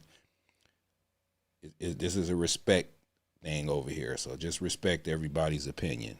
Y'all can go, like I said, y'all can go back and forth, but just respect each other. That's all I'm asking, respectfully. Thank you. If y'all don't, I'm going to hit y'all with a. Come on now, dog.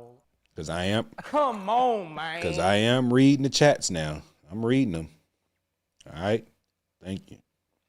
And y'all hit that, double tap that screen for me, man. We got 118 people in here right now, man. Double tap the screen, man. Get it up to like 50 likes, 50 thumbs up, whatever you call it. I'm just throwing a number out there, man. Y'all here watching, double tap the screen for your boy, man. I appreciate y'all. Also hit that subscribe button. Their homes obliterated, their infrastructure annihilated. We can't wait for a recall election. This is an issue of national security. This is a public health emergency.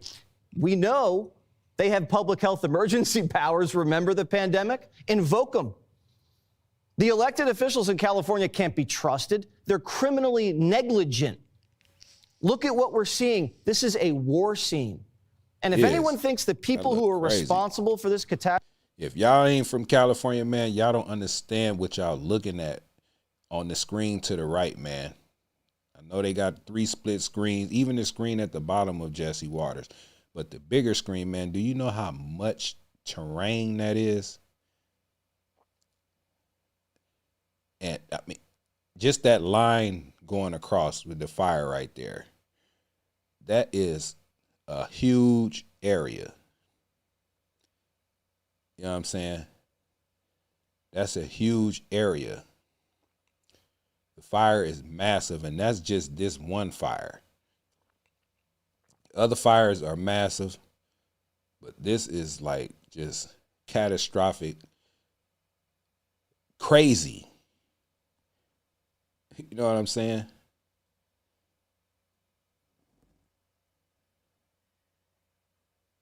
So, how you say that name? Sabolina Triple X from Northern Ireland. Welcome to the channel. Welcome to the chats. I appreciate you for tapping in. Hit that subscribe button for me. But man, this is a big area right there. Big area. Catastrophe are going to somehow rebuild. You're out of your mind. If they're left in charge to rebuild LA, they're going to steal the money. Nothing's going to get rebuilt. Everyone's going to get screwed. Jesse Waters keeping it real. They going to steal the money. They going to steal it. This is biblical level destruction. And the city of... You hear what he said? This is biblical level destruction. Biblical. LA is hosting the Olympics in 4 years. Wow. There's no way we can showcase LA to the world. A full federal takeover is needed. Invoke the Stafford Act. The state's overwhelmed. Martial law might have to be declared. Jesse Waters. Let me hit your ass with a. Come on now, dog. Come on, man. Ain't gonna be no damn martial law. It could be out over there, but in Compton and Long Beach and these areas where I'm at right now, Cerritos, Lakewood, it's not affecting us over here. So it shouldn't be no martial law over here. Those areas, yeah. But not over here, brother. Please. Bruh. Don't be speaking that to existence. Primetime praise for the poor people of LA and hope we can put out this fire before it's too late. Click here to subscribe to the Fox News. Yeah, man. It's crazy. Talking about martial law. Shit. Yeah, man. Just crazy, man.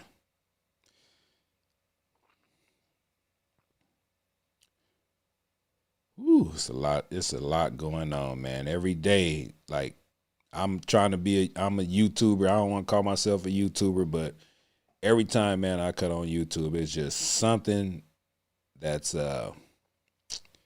something to talk about, man. A lot of people try to get me to talk about hood politics and all this, but I'm not no gang member, so it's like I can't talk about that type of stuff. You know, I don't confide in that type of stuff and that type of behavior. I mean, everybody do what they do. But me, I'm more of what y'all seeing tonight, man. We gotta make America proud. I'm trying to make America proud. Like, I want people to see America in a different light. We're not a perfect country. So, you know, things happen. And I just like to keep it real. I'll let y'all see my screen. You know what I'm saying? I ain't really tripping. This is a live channel. I do a lot of lives and stuff like that. So y'all might see me scrolling through something. You know, and it is what it is. Like, I like to look at the UFO sightings and different just different things. Like, I'm not the normal YouTuber that you run across. I try to keep it real. I try to be 100, man. I let people talk in the chats. You know, as long as you respectful, I try to talk back. You know, depending on how fast the chats is going, I do look.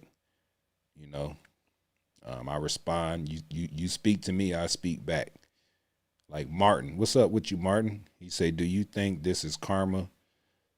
Let's keep it real. Democracy West has caused wars, and I think this is the Most High doing. See, you got some people saying in the chats that God ain't got nothing to do with this. You got people saying God got a lot to do with this. You got some people saying is yes and no. You know, you got people saying it's karma, it's all kind of things, man. So we all got our perspective on what's really happening here. You know, and I respect that. I ain't trying to judge nobody. I ain't trying to do none of that. But it's like, hey, it's something is going on. You know, something is going on. What happened to the drones? Hey, look, you know that. Look, this story, this fire, man, them drones ain't got nothing to do with this no more. The drones is that's old. No, we used to the drones now. You know what I'm saying? We used to seeing that. I ain't seen one yet, but you know, that ain't big news no more. People got short attention spans right now. You know what I'm saying? But man, I just seen something I wanted to look at with y'all. This is Jesus Enrique Rosas. He's the body language guy, man. And he'll read your body language. Like this one right here is Gavin Newsom actually said it's the locals. So he gonna read Gavin Newsom's body language. I like dude right here. He's pretty entertaining. He's kind of he speak broken English, but you know, I think he's in Brazil. That's what I want to say. But shout out the body language guy, man, Jose Enriquez, man. Seemed like he changed his name. He used to be called the body language guy. He's gonna do Gavin Newsom. He's gonna read his body language, and then we're gonna do Mayor Karen Bass body language. So let's see what's going on.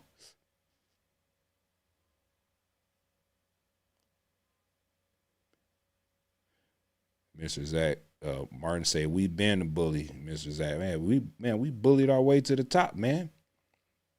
It's a dog eat dog world out here. That's why America is great. You know what I'm saying? We're not to be played with. But we are scared of China though. I ain't gonna lie about that. We scared of China. China is over there doing their thing, and we need to keep an eye on them. Even though they let this administration let 80,000, 100,000 Chinese nationalists over here, but we still got to keep an eye on them. You know what I'm saying? They competing with us. But I don't think they're going to do nothing now that they know Trump is about to come in. You know, North Korea and all them, they respect Trump. That's why I'm glad that Kamala Harris didn't win the presidency, because do you think these countries who like our adversaries, do you think they really respect women? We probably would have been in war the same day same day as the election. But anyway, man, let's look at the body language guy, man. He's pretty good. He's interesting. We need to address more angles of this tragedy of the California fires, because now we have 5 fires, 4 of which have been contained, 0% are not contained, and they are still spreading. Let me give a couple of shout outs, man. I see some new people in the chats, man. We got Martin. We got Wrinkled Brain, man. The Wrinkled Brain say the Lord has something to do with anything that happens. We got TR Pugh in here. Remember Sodom and Gomorrah? Thanks. Wait. Excuse me. Remember Sodom and Gomorrah? Thanks how you say it. Hope. That's right. Sometimes things happen to set it right. Okay.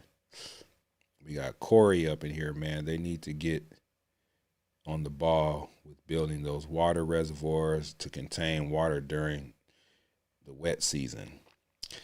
They gonna wait. They ain't finna go mess with them water reservoirs. Not yet. UFO Watcher said, what happened to the drones, man? That's what I was saying earlier. Energy weapon attack. What's that? I seen something yesterday. They were showing in the clouds or in the smoke over Palisade. It was like a little something that came out of the sky and it touched the ground. I don't know if that's what you're talking about. I don't know if that's the drones or I don't know. Crazy. We got Todd up in here. We got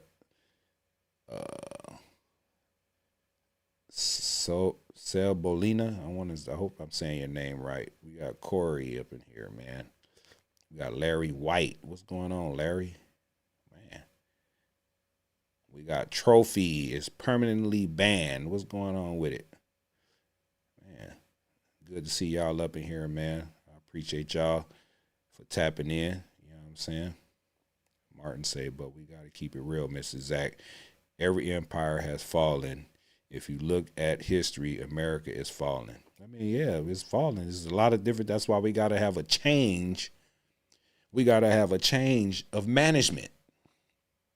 It's gonna fall a little bit more, but it's gonna pick back up because long as you keep bringing God into the equation and you start worshiping and praising God, things are gonna change. It ain't gonna remain the same. But if you denounce God or mock him, it's gonna be a lot of different things going on. I truly believe that. You know what I'm saying? I'm a God-fearing man.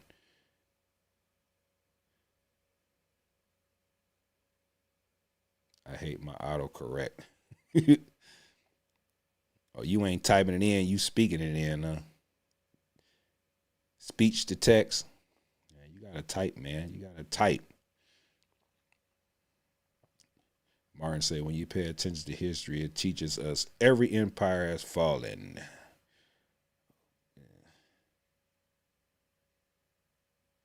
UFO Watcher, it's the only place that didn't go for Trump. Could it be karma? To the rich, burn, mate. I'm in Australia. Shout out Australia, man. And we have the biggest fires in the world, but we got heap of brush. I see no trees.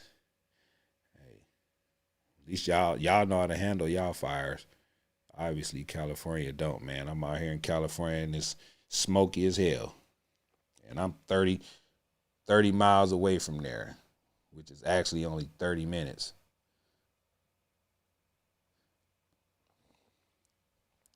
But yeah, man, let's get into the body language guy, man. I think he finna go in on Gavin Newsom. See, Trump got me calling Gavin Newsom. I can't say Newsom no more. Every time I see it, I'm like Gavin Newsom. Man, let's get into this, man. We need to address more angles of this tragedy of the California fires, because now we have 5 fires, 4 of which have been contained, 0% are not contained, and they are still spreading. You have to be careful of what you see online, because there are also AI videos of people that doing things for clicks. You have to be careful about that. Okay, so make sure that you check before sharing any videos. Especially there's a video out there I was about to share. You crazy, TR. You gotta get them glasses on your face, man. Martin say, do you think something might go down on January 20th? Yeah, the inauguration. A bunch of executive order signing. Getting ready for that mass deportations. What else? No tax on tips. No tax on overtime. I do a whole lot of overtime. I ain't worried about nothing negative happening. I ain't worried about it. I voted for a certain person, which is Trump, and he said what he gonna do. We gonna see what he gonna do. So I don't think nothing. All I think is what he said he gonna do the first day, on day one.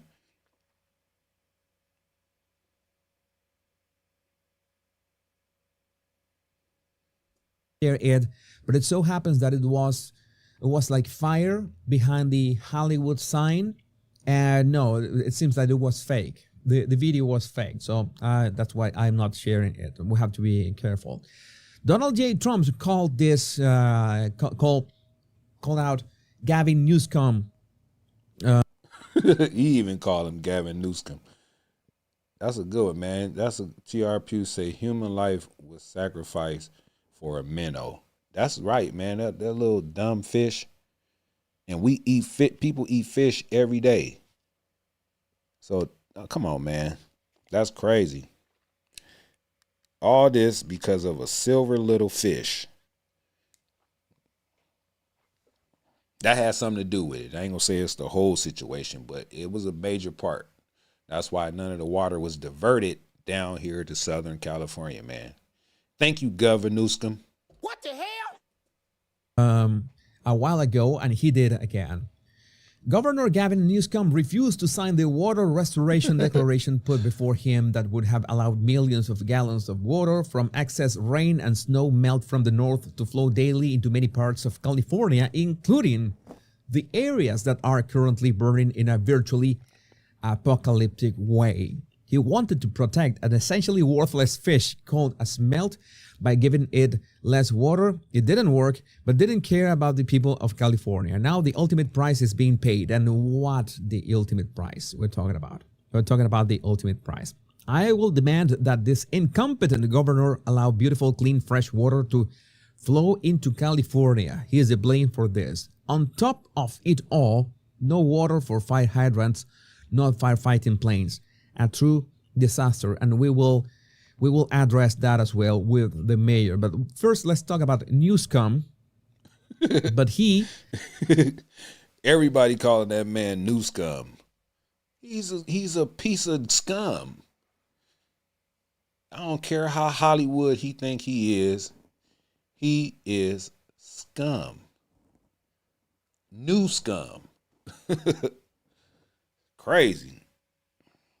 It's crazy. One man can have all these lives at stake because of his dumb decisions. With what has happened, he might be sued. He might be sued because this is so bad. There's so many people that are really pissed, and powerful people that lost homes of decades, homes that have been there for decades. Cooper, what is the situation with the water? Palisades ran out last night. Newsom throws hands up. Local folks are gonna figure that out. You know something that I always find funny about Newscom is that he always reminds me of that character from American Psycho, the Christian Bale character. It's just perfect. It's just perfect. It's like he was born to play that. He was born to play that part. But well, we got Newscom instead. But let's hear it from himself. Let's hear the words from the guy himself. So he's gonna analyze his body language. So this is what this guy does. All right. So make sure that you're not looking at an AI or something that adjusting. What is the situation with the water? Obviously, in Palisades ran out last night in the hydrants. I was talking to the firefighter on this block. They left because there was no water in the hydrant here. The local folks are trying to figure that out. I mean, local folks will have to figure that out. Exactly. I have nothing to do with this. I am the governor of the state, and maybe the governor of the state, I could give him a 1-hour primer into what systems or how systems work and systemic issues work. And this is not a local problem. This is a systemic problem of all the state in which you are responsible. And you say, in a very psycho way, local folks have to figure that out. They will have to figure that out. I don't have anything in what are you doing here? It's incredible. It's so bizarre to look at them. Anderson Cooper asking him this question. There are all the ashes and the smoke and the fire at the back. This is so bizarre. And he answered this way. It's so impressive, the level of psychopathy that Newscom can, well... Yeah, he is related to Nancy Pelosi, and Nancy Pelosi is the biggest crook ever. Man.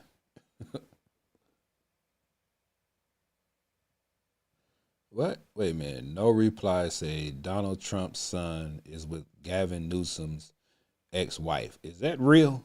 Stop playing. Stop trolling. Is that real? Anybody in the chats, is that a fact or what? Because I ain't never heard nothing like that. It's not the level of psychopathy. It's psychopathy. Is that why Gavin Newsom hate Trump so much? Because I don't know, man.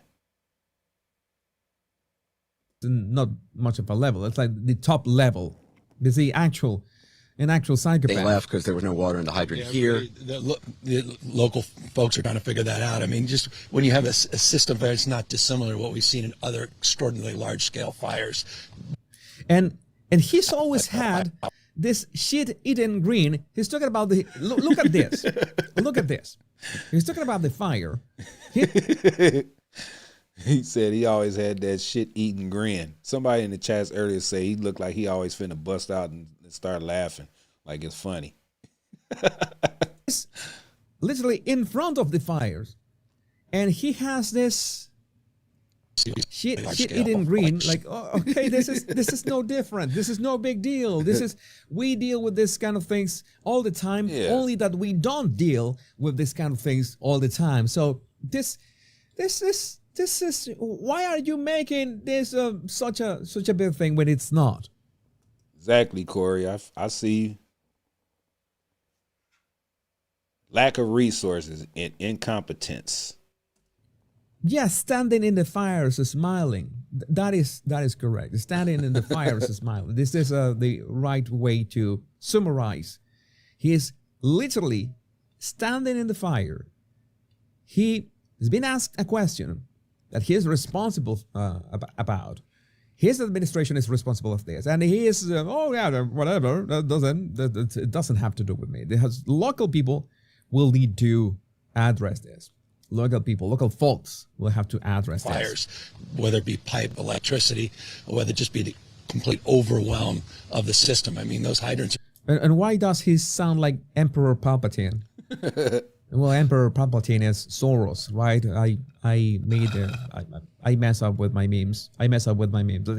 Why does? Maybe he's actually channeling the Christian Bale, but not the Christian Bale of American Psycho, but Batman Begins, and that's why he's talking about. He's speaking like this. He's speaking like that. I mean, those heights are typical for two. Are typical for 2 or 3 fires, maybe 1 fire. You have something at the scale, but again, that's going to be determined by the local. Yeah, it's the local. We're about to talk about the local. Oh, this was filmed in a studio. Andy Gump. Huh? Thank you for. TR Pugh said instead of calling him Noose Gun, we need to call him Andy Gump. That's what I thought, Mads, that this could have film in a studio, but if this is a green screen, it's a very good green screen, because they even corrected the if this is a green screen, which, well, I have my doubts about this. It's a very good green screen. It's a similar green. And why? Ain't no damn green screen. If this is a green screen, if this is a studio, why is Anderson Cooper all decked out in this? This is no. I have my doubts, but that is the least of our observations about this. Donald Trump just ended Gavin Newsom's political career for good. What did Donald Trump said himself? Let me see. Do we have captions in here? You know that there's one thread, by the way, from before Trump was banned on Twitter, when he detailed what had to be done in California about the fires, what had to be done in California about the water. And he also said that on the Joe Rogan interview. You know, the Joe Rogan interview was barely days before the elections on November 5. And he made sure to address the issues in California. And of course, he had to address those issues, but being California so huge,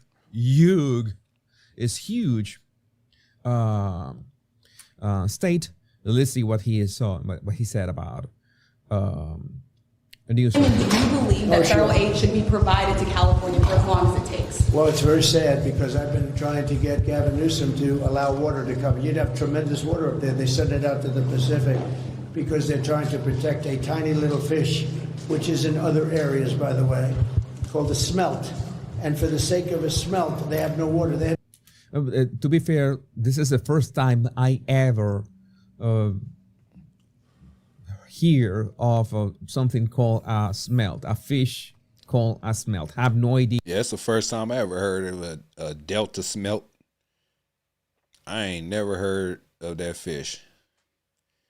Never seen one, never even thought about it. And people were sacrificed for a damn smelt. Whoever dealt it, smelt it.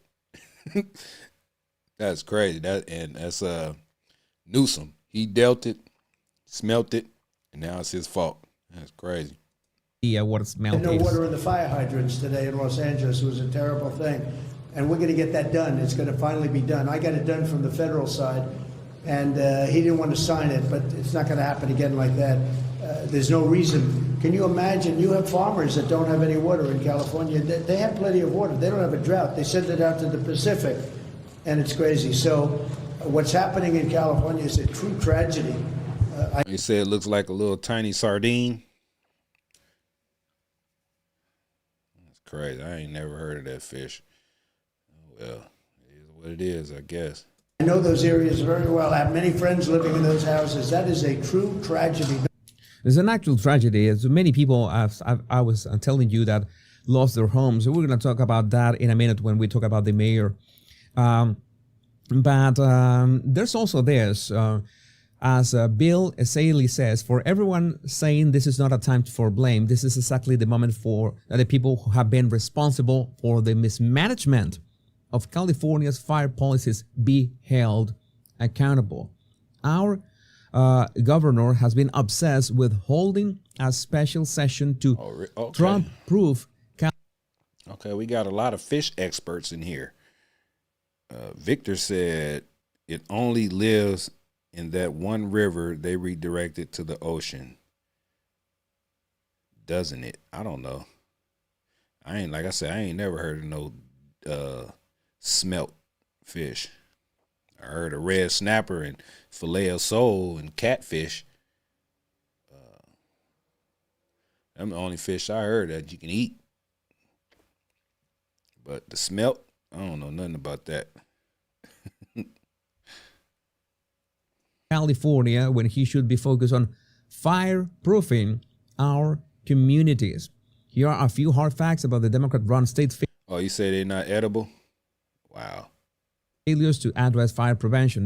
This is from Bill Essayli. Just going to read a couple of those. In the 1950s, the average timber harvest in California was about 6 billion board feet per year. Today, that number has dropped to 1.5 billion board feet per year. What does it mean? That you use the trees for timber. If you don't use the trees for timber, then you will have to way too many trees. It's important. Oh wait, you need the trees for oxygen. You need the trees for well. Have you seen? Manolo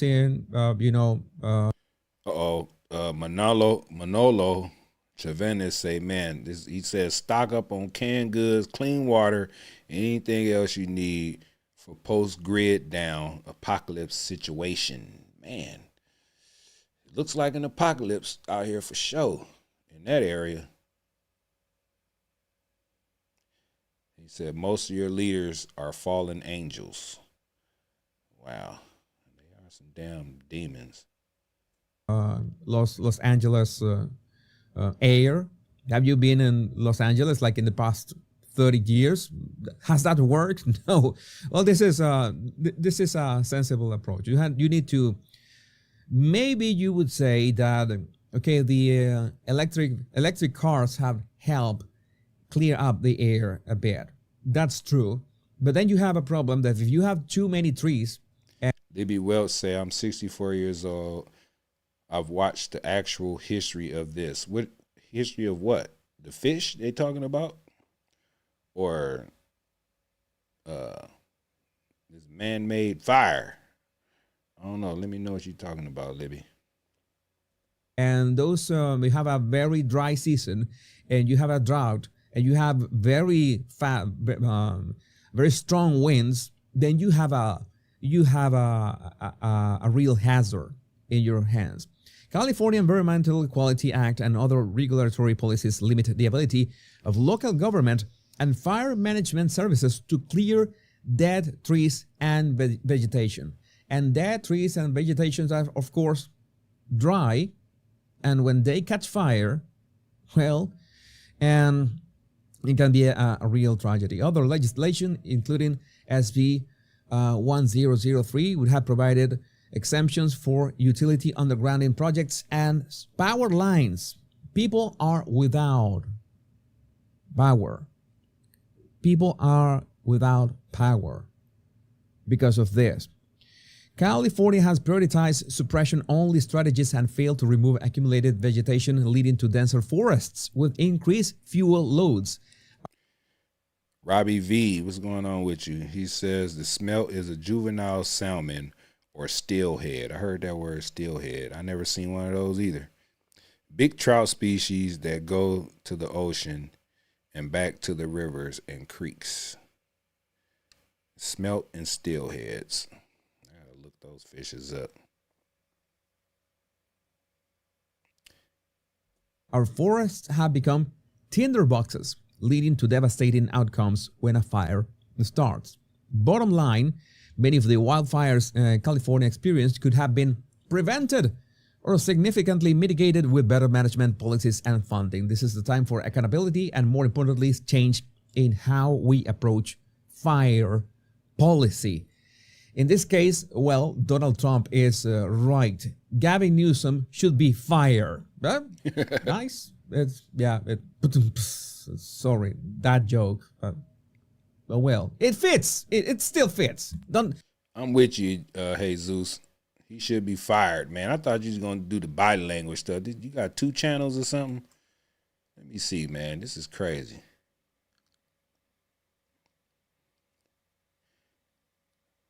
I don't know if he changed it or what.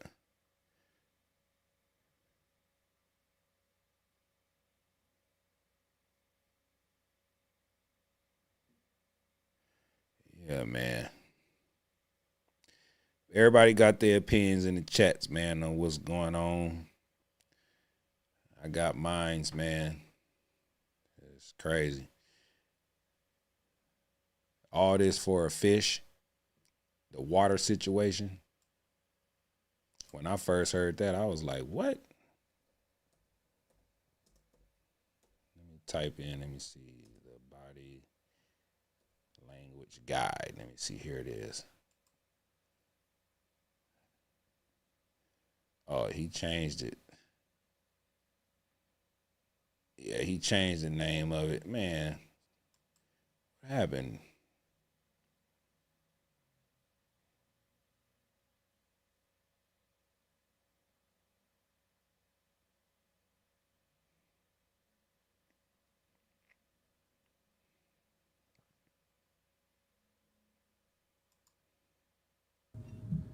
So, we continue with the DEI shenanigans, and not only shenanigans, but also, well, the consequences. The consequences of DEI and the consequences of putting the wrong people in these jobs.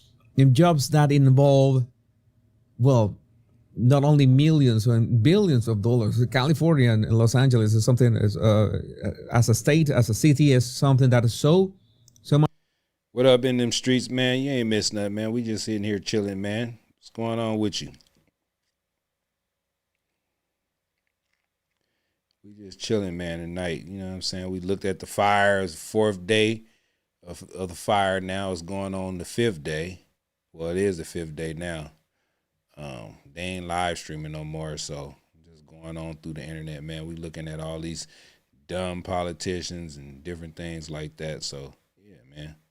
And Anthony, man, look, don't come in here with that crazy talk, please. We not doing that here, man. All right, I don't get down like that. Don't get down like that.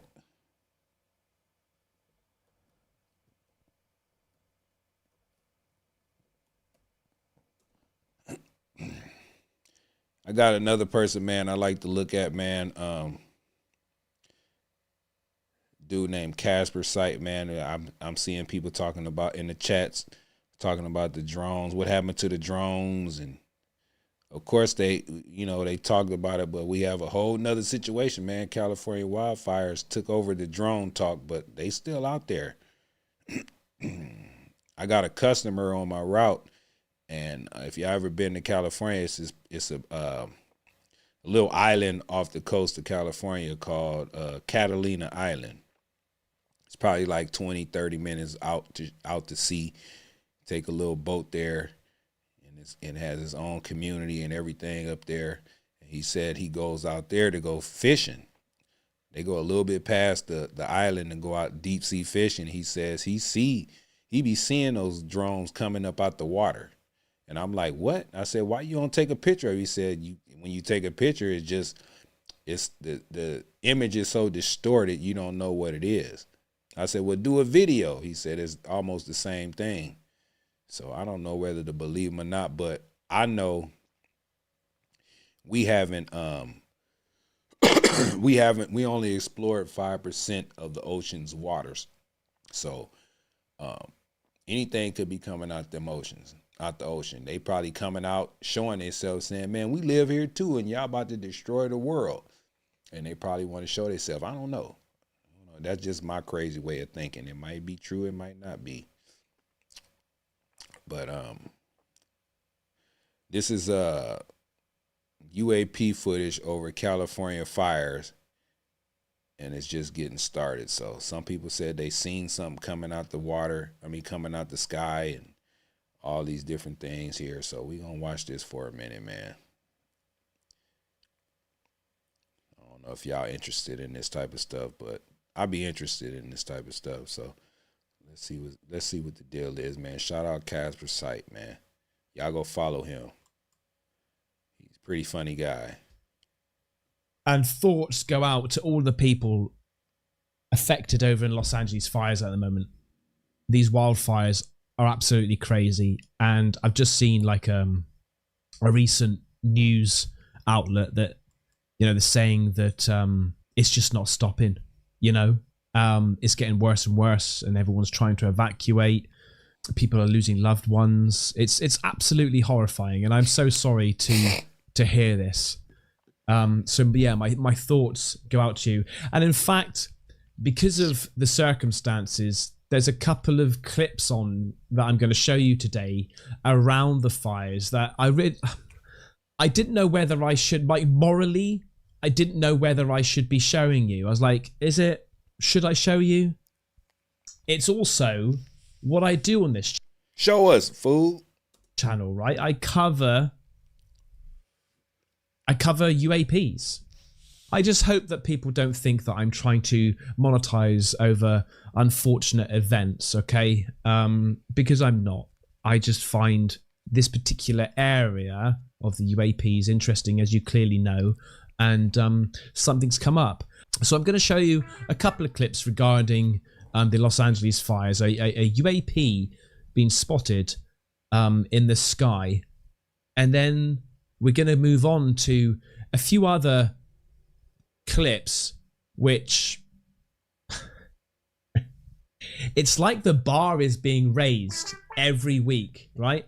It's just, oh, fucking hang on a second. Again, what's being shown, what's being shared to me seems like it's getting clearer and clearer. Like the footage is getting clearer and clearer. The images are getting more bold.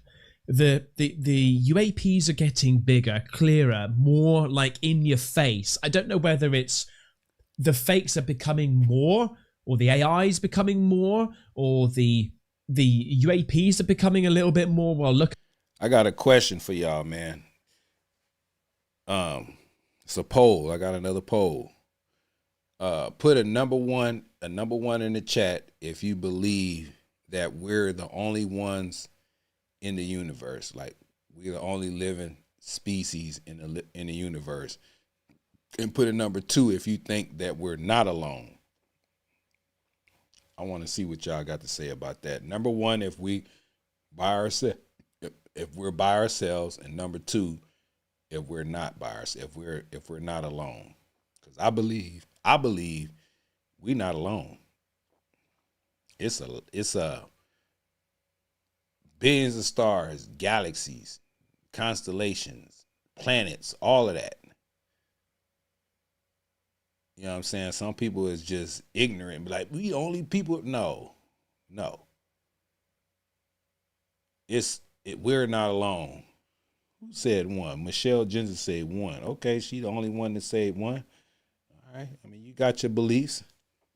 You said number 3. What's 3?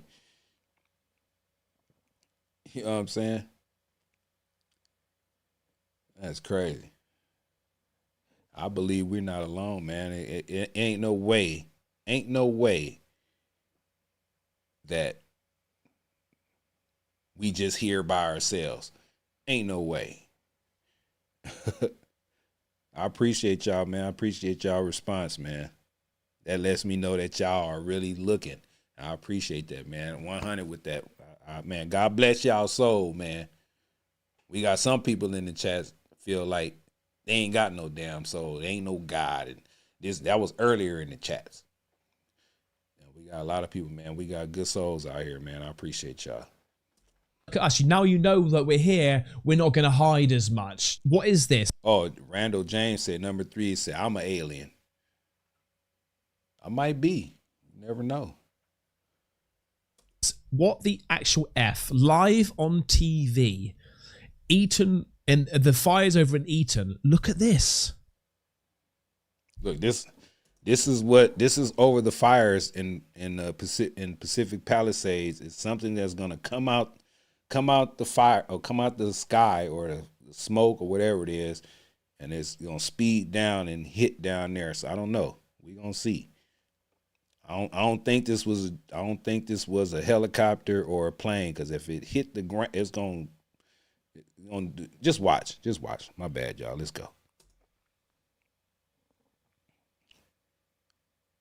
Right? Let's just hang on. See it? Keep in mind what you're seeing here, right?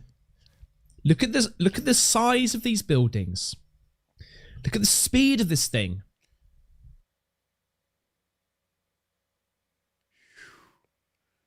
Now, at the moment, like literally right now, that ain't no damn. There are planes that are going over the sea. It's not a plane, picking up bro. a whole load of water, flying over and dropping the water over.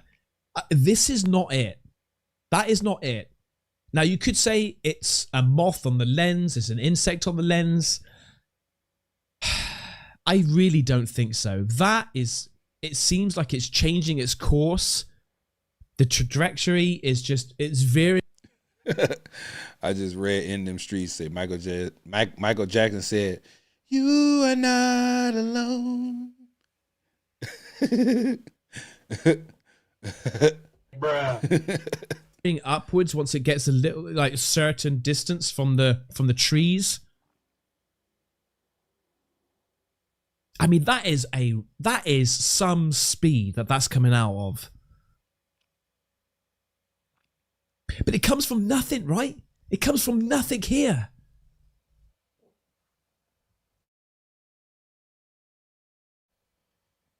And so, if it was just the one, you'd be thinking, okay, that's a bit odd. It could be a UAP, right? I don't know, man. That's we crazy. need more info. We need more context. We need more of these examples to say, okay, well, there's something strange going on. That in itself could be like... It did look like a missile, but if it hit the ground, it got to be some type of explosion or something. It looked like it came out. Y'all can see the little cursor I'm moving. That's not his. This is my cursor. It looked like it came out, and it looked like it was about to land, but then it looked like it curved back up. That's what it looked like to me.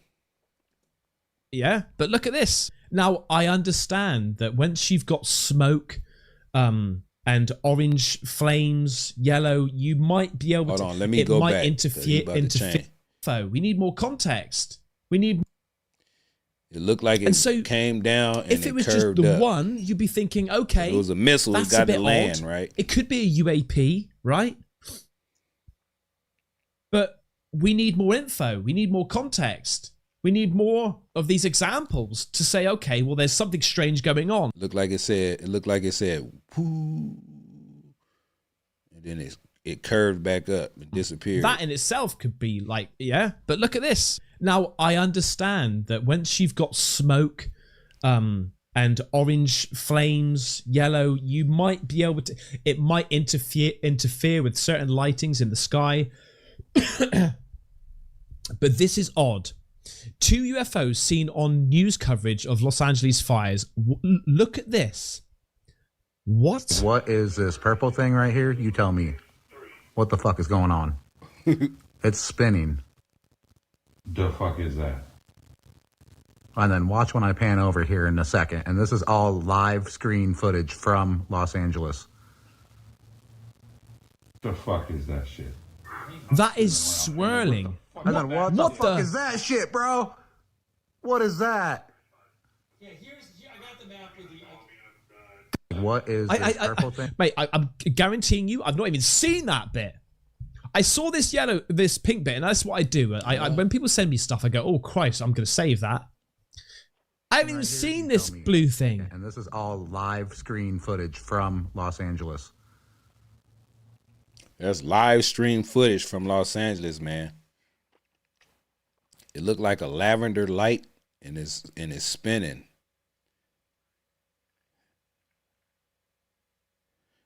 Oh man, that's crazy. The fuck is that shit? Spinning around, and then what the fuck? And then what the fuck is that shit, bro? What is that? Is it a reflection? A reflection of what? No, man, because look at the distance of the camera. Yeah, I got the map. Well, hang on, is it? Hang on a second.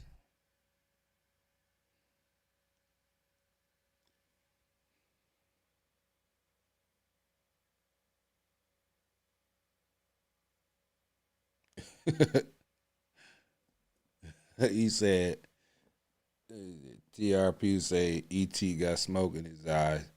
Sarge says those are the new rocket-powered Cybertrucks. Really?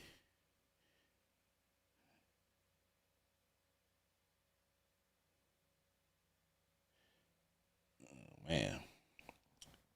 What you said? Let me see.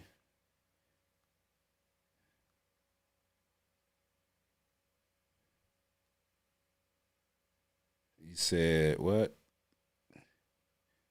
Could explain the crazy police presence in LA. Man, probably, because I remember I seen a clip of that. I seen they was on the freeway or something. It was like a whole line of police cars that somebody was filming. They was like, what's going on? They don't know what was going on. It could have been that. What the hell? That doesn't seem like a reflection of anything down here. Hang on, wait. Yeah, because that's going behind the cloud. What is this purple thing right here? What the hell, man? And that's not all. Again, this is something I've just literally seen the screenshot, so I'm going to show you.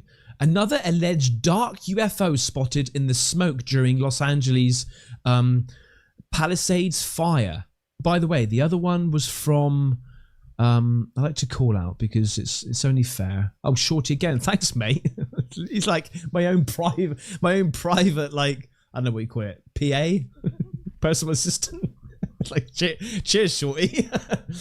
Red Panda Koala. Sorry, Red Panda Koala. The other one was the Tupacabra, Tupacabra. Right, look at this one. This dark shadow. Something strange in the sky. It's above the fire right now in Santa Monica. Can y'all see that little dark shadow right there? I don't know. This is all I've been covering. Well, I only can see what I can see with these newscasts. They ain't gonna show this type of stuff, but man, it could be. And Catalina Island is not too far from those areas. Catalina Island is off the coast of Long Beach. And Long Beach is not too far from Pacific Palisades and all that stuff. So I don't know. One of my customers on my route said that he'd see those all. He'd been seeing them for years. I'm like, what? Santa Monica. It's a kite. That's in Santa Monica. Okay. All that's connected. Santa Monica. Oh, so it's a kite? All that. Venice Beach, Santa Monica. Who would be flying a kite right now like that? It does look like a kite. It's not a kite. It's just flying around. Mate, are you kidding me? Look at the size of this thing. Fair enough, it's black, so you can't really, and there's no color into it, so you can't really decipher how far this thing is. But look at the size of that thing, mate. It's the size as a building. Okay, the building's further away. And people are going to say it's like that thing from, what's it called, Harry Potter. Can't remember what you call it. Never watched the Harry Potters. It's not a guy. Seen the first one. Just fly away. It was enough for me. It's moving. Sorry if I've offended some people. I should give it a chance, really. It's just I thought he was a crap magician. Like, wizard, right? The only thing he can do is disappear, and he gets given the cloak. She was better than him, the little blonde girl. Come on, anyway, brother. That is odd. I gotta be honest, it's moving like a kite. It is. It does like look a like a kite. I'm gonna put that down as a kite. But what do you think? Do you think? I don't, man. Who gonna be flying a kite with that big fire out there like that? I don't know. White people be acting crazy some damn time. I don't know. I think it's something else. The only thing that's telling me it's not a kite is the sheer size of it. And yeah, fair enough. Well, the size of it, and also, what are you doing flying a kite when that stuff's going on at the moment? Like, you know, it just doesn't compute. This is from Red Panda Koala again. UFO seen flying off the ocean towards Los Angeles. Fires on beach cams. So remember the first one I showed you is like a white orb type thing, right? With a trail. It's just shot off out of like the fire. Now look at this. This is very similar. It comes from up here, I think. Here it is now. It's starting here, and it's going to come up all the way around and come around here. Right? Let's start again.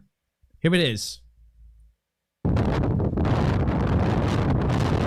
Now you could say, oh, that's a drone, but you've got to remember that the controls of a drone, first of all, there's no colors on it, but the controls of a drone tend to go, you know, you got it pretty good, pretty advanced to do two controls. Most people, most hobbyists, they go up, left, right, down, forward, back, right? That's how they control it. It's very, you got to have a lot of experience to sort of maneuver, like swinging maneuvers in the sky. Because also there's no need. Usually you just go forward and you pan slightly to, you know, get used to it, panning across, get a nice little view. Not maneuvers like this. It's strange that it's got a trail. Now, I think the trail is to do with the frames per second of this camera, the quality. But again, it's moving very fast, very strange. I don't know if y'all can see it. It's a pretty big size as well, I would say. When it goes down towards the beach. Really windy too. But now like, this is where it no gets really, y'all see that really little, weird, because there's another a lot of video wind blowing of the same area, but they zoom in, and this is where you see a shape of it. I don't know, it's something odd about it. It's, when I say wings, like solid wings. Yeah, like a plane, or look, see, it's shifting like that. Yeah, that's something else. And it's spinning upside down. Birds don't do that. Birds don't, like, ain't no bird gonna be flying in that down, wind. Spin around, barrel roll. They don't do that. And also, that's a bloody big bird. I thought dinosaurs were dead. Right?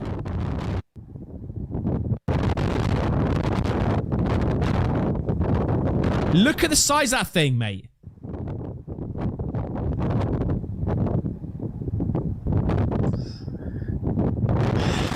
Now, somebody also said in comments, that's a pretty beefy drone if it can fly around that easily in that wind. You can hear the wind going. You can see the trees going, right? You can't really fly drones in the wind like that. So moving away from that now, the things that I've collected and saved, thanks again for you guys. Prague, capital of Czech Republic, January 2025. Witnesses claim they saw multiple orbs, UAPs, sitting stationary in the night sky. Clearly, this event is expanding slowly, unequivocally across the globe. Check it out. This one's from Exiled Earthing over on X. Vinny, what'd you say? those lit the fire, they probably did. Probably did. Who knows, man? Who knows? X, look at this. Look at these. They're not lanterns, right? Look, we've got the wind blowing this way. Okay, fair enough. It's quite still. But look. Look at that. So hang on. That seemed like the first bit. So that's the first bit because the smoke's just gone up. So we've got 1, 2, 3 here. Are they? Why every time they be showing these things, they just sit in the air like that? Like, I don't know, man. That could be some CGI or something. I don't know. Moving. 1, 2, 3. Let's just... Like they just watching. Y'all ever heard of the Watchers? They're just watching. Okay, so they're moving. The smoke is moving this way. And then the orbs seem to be moving this way because those three seem like they've gone from 1, 2, 3, and it's shrunk closer together. Am I right? So we got 1, 2, 3, 1, 2, 3. Again, triangles, ladies and gentlemen, that I keep on going on about. And then we push over to here. And so we've got maybe this one being pushed across, these clumping together, and this one being pushed across. So you say they lens reflections from the lights below? I don't know, man. I film and I don't be seeing nothing like that. Like, I don't care how many lights it is. It ain't going to reflect in the sky like that. And it looked like they too far back to be reflecting from whatever it is. You know what I'm saying? That's too high.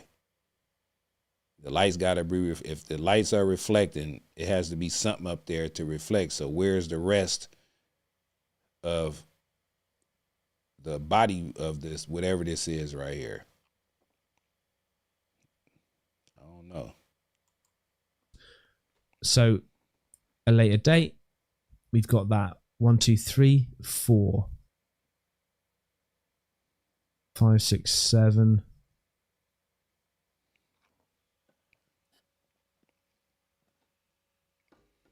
Oh no, okay, so we still got this one. So one appears. 1, 2, 3, 1, 2, 3, 1. And then later on. So I'm assuming because of the smoke, it's gone up and across, right?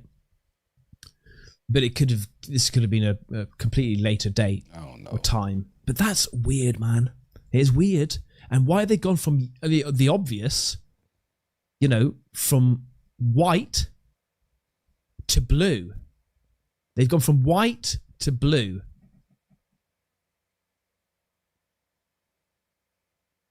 And look, hang on a second. Play, fool. Now, is this got anything to do with the temperature of the camera settings? Because even the water now, we go from white orbs, white reflections, and I know these are coming from the lights here. But then if we go from here, we've now got blue reflections. Right? Is that reflection coming from there? Hang on. 1, 2, 2, 2, 2. This clump here. This is odd. So really, these are... Hey, it might be light reflections. Somebody in the chat said it probably is. I don't know. Are a hell of a lot brighter to be doing that reflection. These are a hell of a lot brighter than we can actually see through this camera lens. And I've noticed that myself, I sometimes look up in the sky and see something really bright, and then I go in my camera and it just looks a little bit shit. Just like a dot, like a brightish white dot. So I'm just wondering why, because of the reflection here, these could be really illuminating quite a lot of light. Anyway, this is recorded in New Jersey. We're back to New Jersey. Somebody was tweeting me earlier. I've yet to like it or reply. What's happened in New Jersey? It just seems to have gone quiet, right? We've gone from video after video, everyone covering it, including myself, about the drones and the orbs, and then all of a sudden, nothing, right? Is it because they've gone, or is it because it's just the norm now? And I think it's just the norm. From what I can gather, and clearly from this video, it's just the norm, right? We've New Jersey and other places in that area, they've just got UFOs now flapping about, right? So this is from Kappa that Shorty sent me. The channel Kappa, CAPPA. UAP drone recorded in New Jersey, the 5th of the 1st. I don't know why you do that. Seconds, minutes, hours, days, months, years. Come on, man. Okay? Bruh. Get to the damn subject, bruh. Come on. The 5th of January 2025. Look at this. Now I've got another angle. This is a UAP over in New Jersey. What? Now it's funny. It's funny about that because the video that I did, not the last video, but the video before when I covered about the UAPs, there was John Lennon who was talking about when he saw a UAP or UFO as he calls it, and he says he was big like a disc like that, and they had like 1, 2, 3 these lovely lights at the bottom of it and the red light at the top. Yeah, look, he was saying there was lights around it at the bottom and there was a red light at the top. Go back and check it out. I'll try and remember to leave a link or something, right? He literally says, but he definitely said white lights underneath it and a red light at the top. There you go. Is that what he saw? Is this what he saw? I'll try and find the other angle Crazy for Horse. you. This is insane. Crazy Horse says, we constantly have MQ-9s flying around surveying us. Try Flight Radar 24 to see what is flying in your areas. Amazing what is being tracked. So it's called, is that an app or something? Flight Radar 24? Because if so, I want to download it so I can go out and see if I find some drones or something. Crazy Horse, let me know. What's up, Bunny Cleaver? What's going on with you? I see you. Definitely got no reply. We got Victor, man. I see all y'all, man.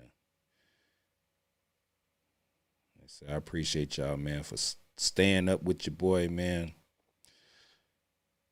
This is what I do sometimes late at night, man. Surfing YouTube. Isn't that flight air traffic map? I don't know what that is. Well, maybe you asking Crazy or it's an app. So it's called what? Flight Radar 24. Let me see if I can find it right now. It's on the Google. It's on the Google Play.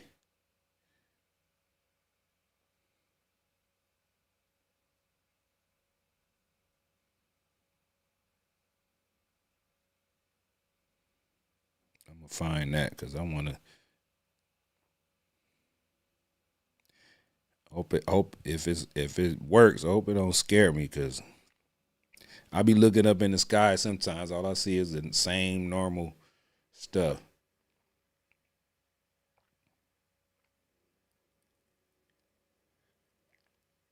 Okay, let me see. He says either. Let me see if I can find what he talking about. It's called, let me see. It's called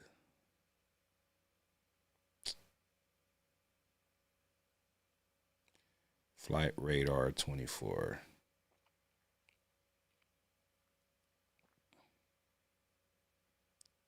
I'm searching it right now. Flight Ray. Oh, it is. Damn, okay. Live air traffic.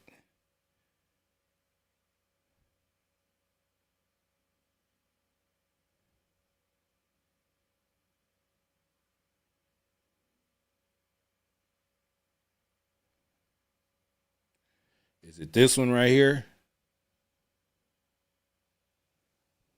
I don't know if you can see it. It might not show pretty good. It's a blue icon, flight radar 24 flight tracker.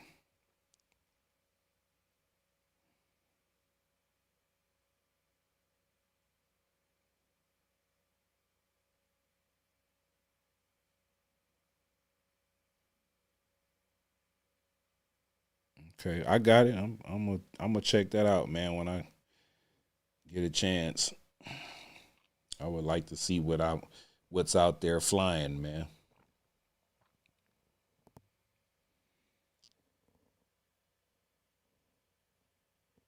Not a coat. I see you. I appreciate you for tapping in. Much love. God bless you, man. Have a safe night, safe day, whatever it is you got going, man. Protect yourself at all times. Appreciate you. Sidonia. No, this is in Sidonia. What the? This is a different one. What the hell, man? They're calling it a mothership in Sidonia. Maybe I got confused with this one. Again, it looks the same. Just glowing more.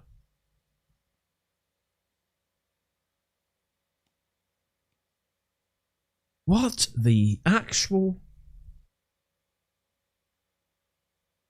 That's too slow for a plane. Hang on a second. Is this real? Is this real?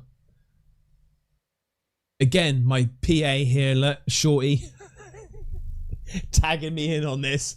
World X News, a mysterious UFO captured on camera, leaving many to wonder, could it be something alien?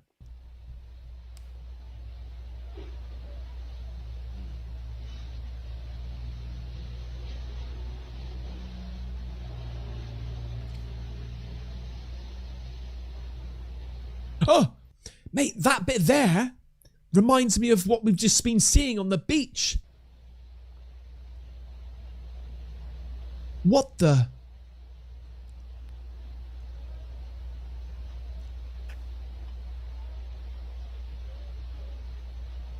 Hang on, have I shown you this? I haven't shown you that. I don't think I've... What the? I don't know what to believe no more. I'm tired of looking at that. I just know we not alone. Period. We ain't alone.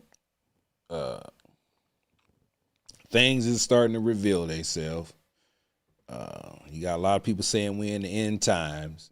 We got wars, rumors of wars, all kind of things going on right now. And I'm just glad to be living in this time. You know what I'm saying?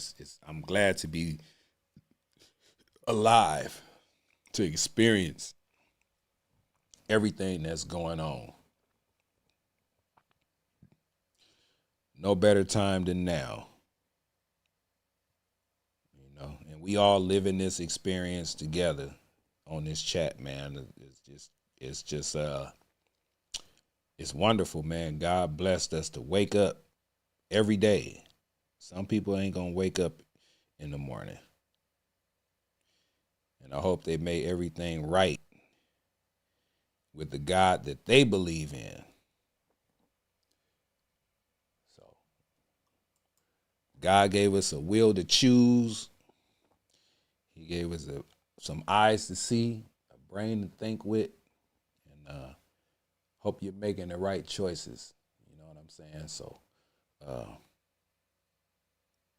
I'm just happy, man. I'm happy to be at this point in my life. It could be better, but I'm happy. I'm not picky. I got y'all, man. You know, I got people that really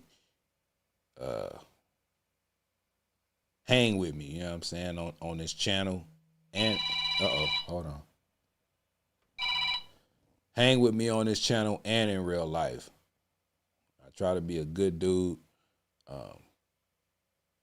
Whatever I can help out with, I try to help out. whether it's creativity, whether it's a little bit of money or water, food, whatever. Like I'm just I try to be a good dude, man. I raised my kids. I got a few grandkids that I need to get into their lives, but that'll come. That'll come.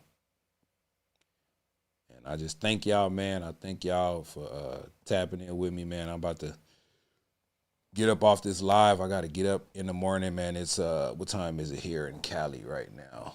It is 3 o'clock in the morning. I got to get up in about 3 hours, get dressed, get ready to go to work. I got to be at work a little early tomorrow, carry this mail. But if anybody, man, if y'all looking for a job, man, they hiring at the post office, man, no matter what city you in. We need help. You know what I'm saying? So if you're thinking about a career, it's a nice career choice. A lot of good benefits and things like that. It's good, you know. And if you guys, about the wildfires, man, if y'all want to donate, man, just I guess go on some websites, but don't do the GoFundMe's, because anybody could be putting up anything for you guys to send money to. So if you guys want to donate, man, I guess go to the city, LA County website, lacounty.gov. I want to say that's what it is. And, you know, send it out. You know what I'm saying? Help them people out, because I know Sunday I'm going down there Sunday, man, to give what I got. A little bit helps, and it is what it is, man. I'm one of them type of people. So, yeah, man.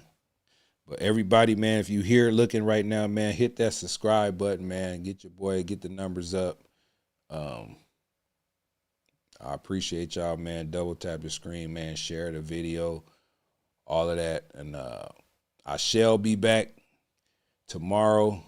I'm going to try to do a video. I had made a point. I had said something to myself. Maybe these fires, like I said, is being set allegedly because the person that they caught, that they let go, I ain't gonna, you know what I'm saying? I'm just looking at how he looked. He looked like a migrant to me. I don't know what it looked like to y'all, but these fires could be a distraction to stop the mass deportations. Because this fire, man, this is billions of dollars worth of damages. You know what I'm saying? You got people looting out here, all kind of stuff. So maybe it's a distraction to stop California's mass deportations. I don't know what Chicago gonna do. I don't know what New York gonna do. Massachusetts, all these, Denver, Colorado, all these governors and mayors that's trying to push back against Trump to protect people that ain't supposed to be here. So I'm thinking about doing a video about that, with my perspective, since I said something about it, because it could be the reasons. You know what I'm saying? It could be the reasons.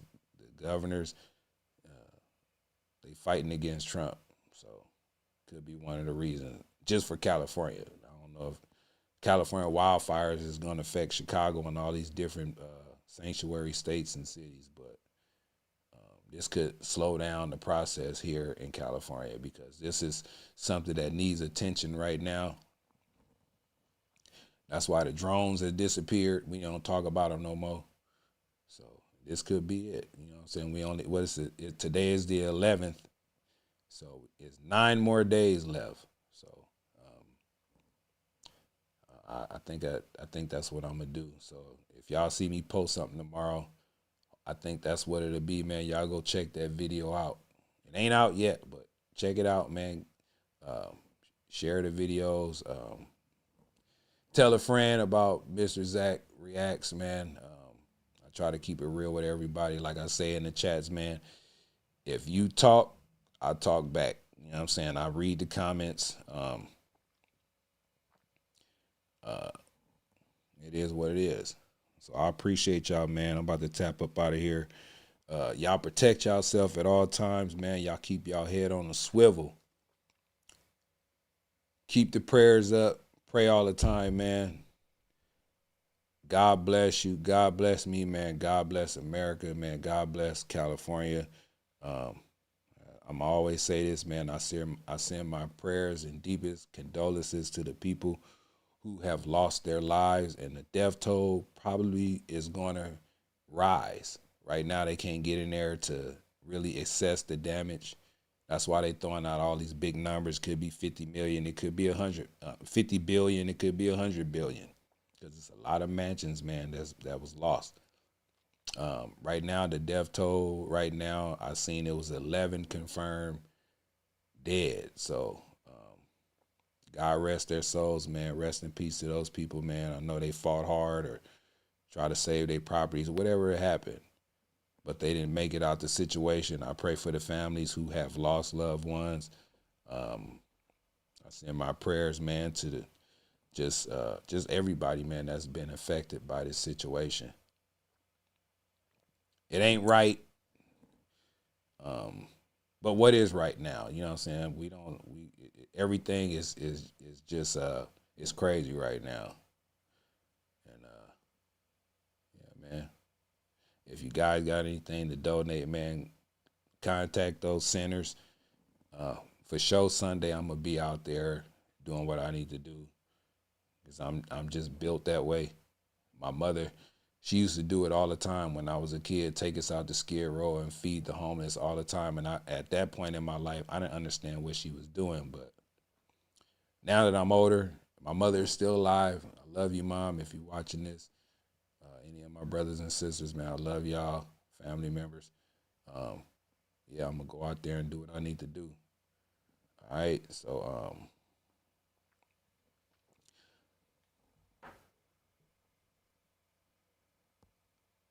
yes, sir, man. Yeah. But I'm gonna catch y'all next time, man. Love you guys, man. Y'all sleep well. Y'all have a good day. Don't let nothing get to you. You know what I'm saying? Because we got to do it over and over again every day, God willing. All right? I'm up out of here, man. Man, Mr. Zach reacts. And I'm out of here, man. Peace.